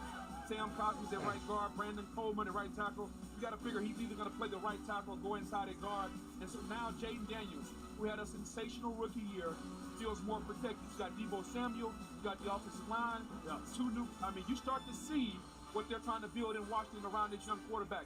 Weapons, or protection. Either way, the young quarterback needs to be supported. I think the next piece that they need to get is explosive back in the backfield, true running back. I know they got Deebo Samuel, and he can jack of all trees. Dude, what the fuck is going They've got on? some nice things going on. We just played our Buffalo Bills. The Bills picking at 30. This is a team that has done as much winning as any team ever without taking it all the way. Their 78 wins, including playoffs, going back to 2019, is the most in a 6-season span without making a Super Bowl appearance of any team in the league. So it's a bit of damning with faint praise. They've been very, very good. They need something to put them over the top. What is it, Mel Kiper? They got to cover. They got to cover guys on the back end. You got Will Johnson. As long as the medical is good, Will Johnson's a top 10 to 15 player. No doubt about that. For Buffalo to see Will Johnson there at this point has to, I think, surprise a lot of people. Maxwell Hairston ran great, had a really good junior camp, 2024 campaign, until he got hurt this year with his shoulder, had 5 picks 2 years ago. Now, I know, Lou, you love Trey Amos. Absolutely. Trey Amos, Azaria Thomas from Florida State. Both of these guys, I mean, they're those long, tough, man-to-man cover guys. Great jump ball skilled. Win at the catch point down in the red zone. These are the kind of guys that Sean McDermott like to deal with. Azaria Thomas would have been in the first round. It had not been for the 40 at the combine. That's right. I'll tell you what, and he's a Jalen Ramsey-looking type of guy. Long, tough, can play inside at the star at the nickel position. And Trey Amos, I'll tell you this. Coaches down in Ole Miss said, hey, look, he reminds us in many ways of what Patrick Surtain looked like when he came out of Alabama. He has that same kind of mentality, that same kind of toughness at the catch point, ball skills, all of it. But there's some good players still on the board. If you talk about fit, though, all those guys, I get it from a fit standpoint. If the medical checks out, Will Johnson fits better in that Sean McDermott defense, where they want to have vision on the ball. So you're talking about a too high type of scheme, cover 4, cover 2 type of from a zone standpoint. Ball steals, the ability to key and diagnose, get the ball, and get the pick sixes like he did at Michigan. I think he fits better maybe than a Trey Amos or an Azaria Thomas. Well, I would say Trey fits only because down at Ole Miss, I mean, they played a cover 4 type of scheme. It was Nick's scheme, basically, that they played down there. So, I mean, they both make sense. A team that was mentioned has been so good and yet come up just short in such painful fashion multiple times in the last few years. Last year was supposed to be their dip year. It was the year they lost so many of their players on defense, reset their salary cap, still found themselves with an opportunity in the AFC Championship game against Mahomes in Kansas City and just couldn't quite get it done at the finish. So let's see which direction they go. Everyone here is expecting defense to help Josh Allen and that Bills offense take a step towards San Francisco or Santa Clara next year. It's just a different way to close the gap. You talk about the gap between Mahomes and Josh Allen is minuscule. So how do you close? You got to be able to close from the defensive side of the ball where they can turn the football over and give Josh Allen one more possession, give him one more crack at the football. And we can see the commissioner making his way to the podium with a very special visitor to announce the pick. The NFL is stepping up to have an even greater impact as a wish maker for Make-A-Wish. For the second time tonight, we have the opportunity to grant a wish for a deserving young man to announce the first pick for his favorite team. Tommy.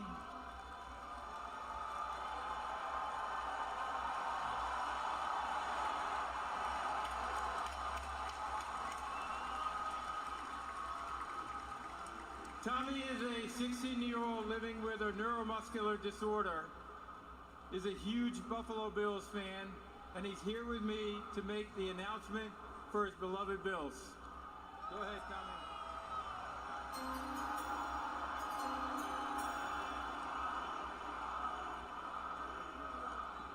Let's go, Buffalo!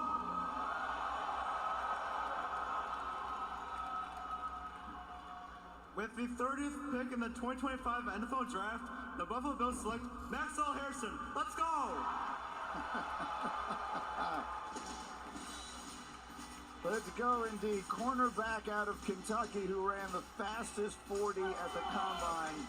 So it starts there. He's here. He's a huge personality. 2-year starter, 6 interceptions. 3 of them came back for touchdowns. When he was healthy. In 2023, he was outstanding. 5 interceptions, led the SEC, set a school record with 2 interception returns for touchdown in one game against Vanderbilt. And And this year he started 7 games, but he He's missed wide 5 open. games with a shoulder injury. Had 4 pass breakups, only had the 1 interception. This is a kid that you talk about speed and recovery ability. Remember Tate Wiggins last year going to the Baltimore Ravens out of Clemson? This kid can fly. His 40 time was outstanding. Blazing recovery speed, does well at the catch point. Like his ability to plant and drive. The frame, needs to play a little better eye discipline as well. But that frame holding up, being able to support the run and be able to hold up physically in the NFL. But the recovery ability, the coverage skills of Maxwell Hairston, when he was healthy 2 years ago, that was excellent, Drew.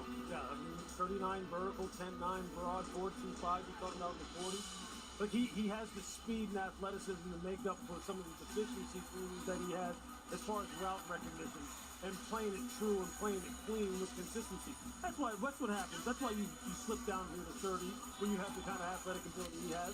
But look, Sean McDermott will get him right. They need to really get some cover guys, you guys who can make some plays on the ball in the secondary. And this is the kind of kid with the kind of traits that you look for down here late in the first round. He's the first defensive back in school history to go in round 1, and we talk about how badly the Bills need him. They allowed opposing quarterbacks to complete 41% of their passes, thrown 20 yards downfield or more last year. That was 24th in the NFL. Now let's take a look at Max Hairston. Yeah, like I said, Greg, you talked about the ability to recover and to see the size. Only about 180, 183 pounds. That's the concern moving forward with that frame. But you watch him here, Lou, and Kentucky. Drew Phillips came out of his defense last year. Did a really good job as a rookie with the New York Giants. Anticipate, first on the ball. He'll come up with the interception. He had 5 interceptions 2 years ago. He's had 2 in that one game for touchdown against Vanderbilt. So, again, here's a kid with the talent. Certainly the Buffalo Bills, they don't need 1. They need 2, maybe 3 cover men to dump that secondary. And I just love how they play. If you notice the video, he's playing off coverage with vision on the quarterback. We talked about how Buffalo wants to play with the safeties high and the cornerbacks off, keeping the ball in front of him with the cornerbacks having vision on the quarterback. He played that to the best of his ability at Kentucky and was absolutely outstanding. So from a scheme standpoint, from a fit standpoint, and then you add the element of how fast he is, this is a welcome addition in Buffalo. Yeah, that's how he needs to play it right there. He needs to play off, hips open, play everything top down, play with good vision. You saw that number 7 who he ran down from Texas. That's Isaiah Bond now. And he ran him down and made that play on that big post where he was beat initially, but he's able to run it down because he's got sub 4.3 speed. They just got to refine his technique, refine his route recognition. And that's what you're looking for here late in the first round. I see him making his way over to our Molly McGrath. Verizon Business brings us down to the stage where Molly has Max Hairston. Molly? Max, you told me that you were going to practice that handshake with Roger Goodell in the mirror. How do you think you did? I think I did good. He almost lifted me up on the hug, but I think I did good. I've been waiting all night for that one. I absolutely love your energy. You are known as a high-character leader at Kentucky. What is Buffalo getting in you? Man, Buffalo, they're getting the ultimate competitor, the ultimate teammate, and they're getting somebody that's going to give Josh Allen the ball back. Let's get to work! All right, congratulations. Before we go, let's see the inside of that jacket. Yeah.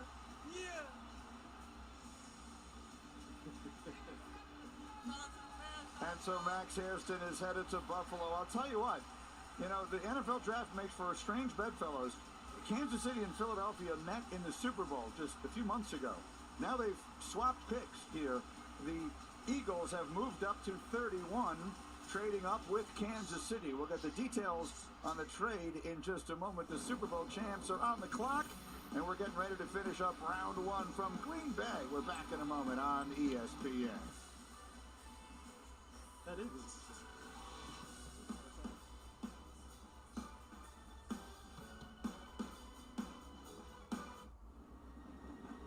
Trains. Trains that sense what isn't on the schedule. Trains that use the power of Dell AI and Intel to see hundreds of miles of tracks, clearing the way so you arrive exactly where you belong.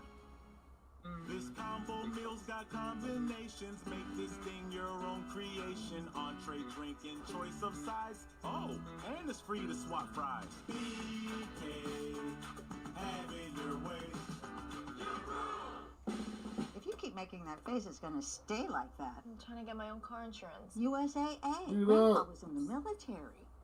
He shared membership with your mom so she could share with He you. keep getting back. I don't know how. USAA. Check if you're eligible today. Well, how do you jump and jump again after 1 second? You may kiss the bride.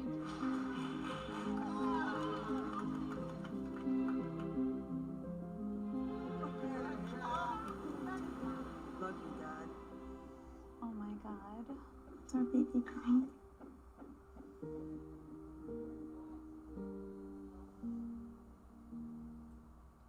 You might have heard I'm going through a little upgrade with my tats. So when Verizon announced that everyone gets a free phone on any plan, pain-free, count me in.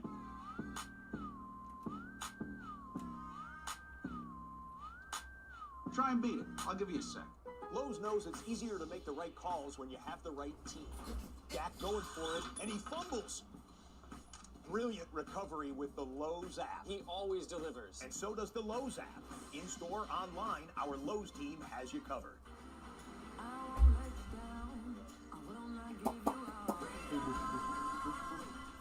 Libre the original eau de parfum and l'ONU, the new alcohol-free citrus floral fragrance, Yves Saint Laurent.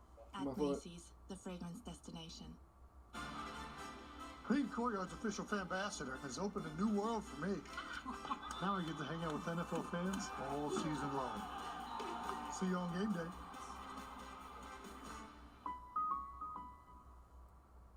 World titles, what a night.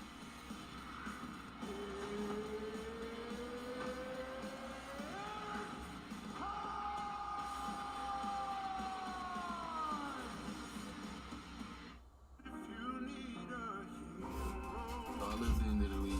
An away game was traveling to Germany, France. That was when I started building my passion for football. Draft night is going to be everything. Back with the final 2 picks of round 1 of this year's NFL draft.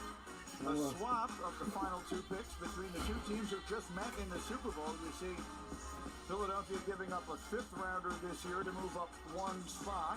We'll see what it is they choose to do very quickly. We know, again, we've had the 2 quarterbacks selected tonight and seemed almost impossible to imagine that we'll see another. So that will be tomorrow's storyline. As for the Eagles pick, here comes the commissioner. The Kansas City Chiefs have traded the 31st pick to the Philadelphia Eagles. With the 31st pick in the 2025 NFL Draft, the Philadelphia Eagles select Jihad Campbell, linebacker, Alabama.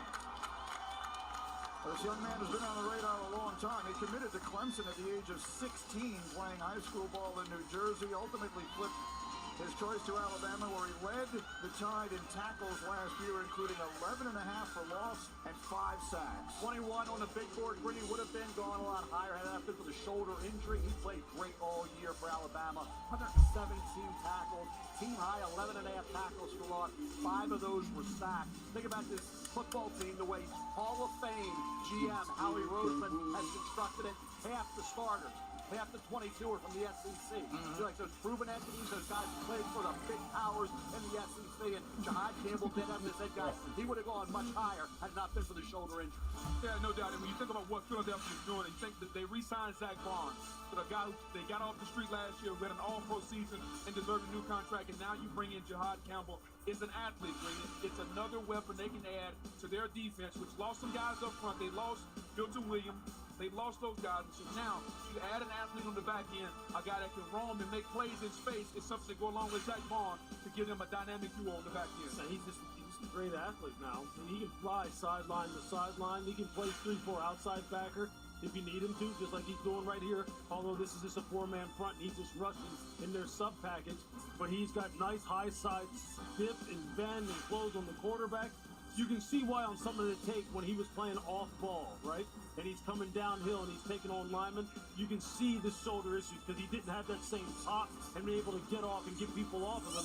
But you figure this, if he's healthy and both of those, those shoulders are straight, this is a hell of an athlete. I mean, he just looks great. He's kind of hyped, too. He knows he's on a pretty good football team. And they can wait. This is one organization, one football team can wait on John. That's right. Get healthy. You don't have to rush him. They drafted Cooper DeJean, who they stole in the second round. He was coming off an injury. And he was an impactful all year and was a key guy in the Super Bowl, right? So again, Howie Roseman, I say Hall of Fame without question. Nobody does it better now. To get to Jahad Campbell, who, like I said, I had been 21, had not been for the injury, he would have been probably around 12 to 15. And like I said, they can wait till he's and it's not one shoulder, it's two. Right, exactly. Exactly. Wait till he's completely healthy. Shoulders are 100% before you get him back on the field, and they can wait it out. You mentioned Howie Roseman. That was the Eagles' NFL high 11th trade involving a first-round pick since he took over in December of 2015, and he is standing by now. And when I say he, Jahad Campbell is standing by with Molly. Verizon Business takes us down to the stage. Molly. Jahad, the defending Super Bowl champs just traded up for you. How will you repay their belief in you? I'm gonna give them 110%. Everything out of me, you know. Richard just got rich. You told me that this week felt like an out-of-body experience. What is it like standing up here as the newest member of the Philadelphia Eagles? Best team in the nation. I mean, what can I say? E-A-G-L-E-S. There we go. Greedy. Thank you. He already knows. Molly, he already knows. That's a great moment. Again, a young man who suffered those injuries, thought he might have to wait until tomorrow night. And here's his name called again in a trade with Kansas City. Shefty, what can you tell us? Well, the Eagles tried trading up earlier in the draft to go get Jahad Campbell, and the trade fell through, but they were able to persevere and trade up one spot. A lot of people might ask, why would you trade up one spot? Well, I think it's to block another team from potentially coming up, especially when it only costs you a 5th-round draft pick and you've got 20 picks in the next 2 rounds to use as ammunition. And now they get a player who, as Mel mentioned, could have gone from 12 to 15. He did have surgery on one of his shoulders. He's going to need surgery on another shoulder, potentially after this season. He's got a knee issue as well, but the talent is undeniable, Greeny. No question about it. That feels a little bit like a steal, and that feels a little bit like why, as you mentioned, Howie Roseman is a legend of the profession. And so you see there's Kansas City. There's their legendary coach, Andy Reid, as they will make the final pick of this first round. They're accustomed to doing that. They've won a bunch of Super Bowls in recent seasons. Mel, what does this team need? I look at a kid, we talk about injuries, right, with Jahad Campbell. How about Josh Simmons at Ohio State? Left tackle, was playing great football, though he had the knee injury October 12th against Oregon. Could have been a top 5 to 10 pick. Left tackle for Patrick Mahomes. If I'm a team like him, I can wait on Josh Simmons. If he's ready for camp, ready for the start, great. If we have to wait a couple more weeks or a month and a half, fine. If you look at, okay, Bud, I'll finish it up. Go ahead. Here's the thing I say about the Chiefs. The only time Patrick Mahomes has lost a Super Bowl is when he wasn't protected. You got to make sure the kid's protected. This has to be some form of protection for Mahomes. But no, I was just going to say, this is piggyback off of Josh Simmons. When he was healthy, the end of last year, in the first quarter of this season, he's the best tackle in the draft. There's nothing he can't do. He's just coming off of that patella tendon injury. Here's the commissioner to announce the final pick of round 1 of this year's draft in Green Bay. With the 32nd pick in the 2025 NFL Draft, the Kansas City Chiefs select Josh Simmons, tackle, Ohio State. You saw it coming, Mel. He's from San Diego, began his career at San Diego State, started every game at right tackle in 2022, transferred to the Buckeyes, played left tackle, started every game in 23, and then this year the injury. It's a shame because, as we talked about, he would have been a top 10 pick, and he cleaned up the penalty. Yeah, he was a penalty-prone offensive tackle, both at right tackle and left tackle. San Diego State, then Ohio State, right? His first year there with the Buckeyes. This year, he was off to the races, and he missed 9 games where he'd have been up against some really good pass rushers that would have solidified him maybe as a top 5 pick. But he missed those games when he got hurt, patella tendon knee injury against Oregon. The guys, when he was playing out there until mid-October, he was outstanding. I mean, last year, week 13 against Michigan, I mean, flex, bend, punch, redirect, anchor, full reach and cutoff. He can do it. He can do just about anything you want him to do. There was you were nitpicking to find something negative to say about his play. If he is healthy, and they have one of the best trainers in the NFL, Rick Burkholder, down there in Kansas City, He will be a bookend tackle. This guy's tape, there's no question. Just has to be healthy. Here's the thing I'll add. I've had that injury. It takes about a year before you feel like that you're back. I've torn my patella. Right. And so I know he's squatting and he's ahead of schedule. It's going to be about a year before he feels like normal again. And if they're willing to wait, to your point, they'll get the best of him, but probably not before then.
Cool.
his ass fried.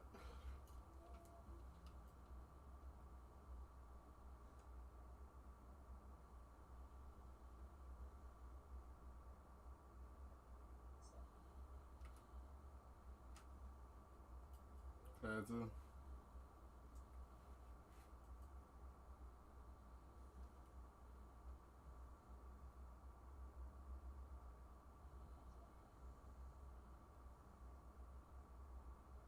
You're good.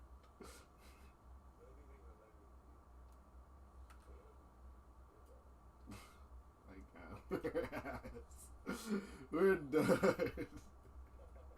Like, oh, boy, I'm wide too. Yeah, my bad, bro. Like, he right behind me. He got a better shot.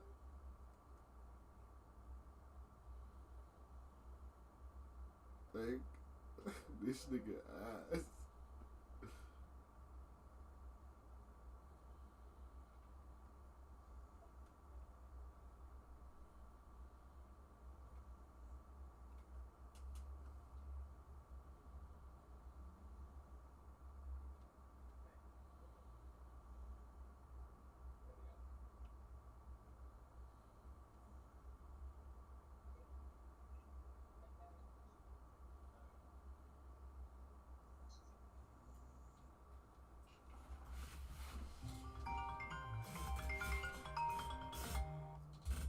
Hello.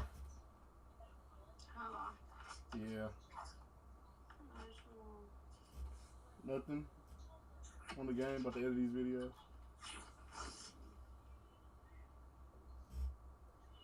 What you doing?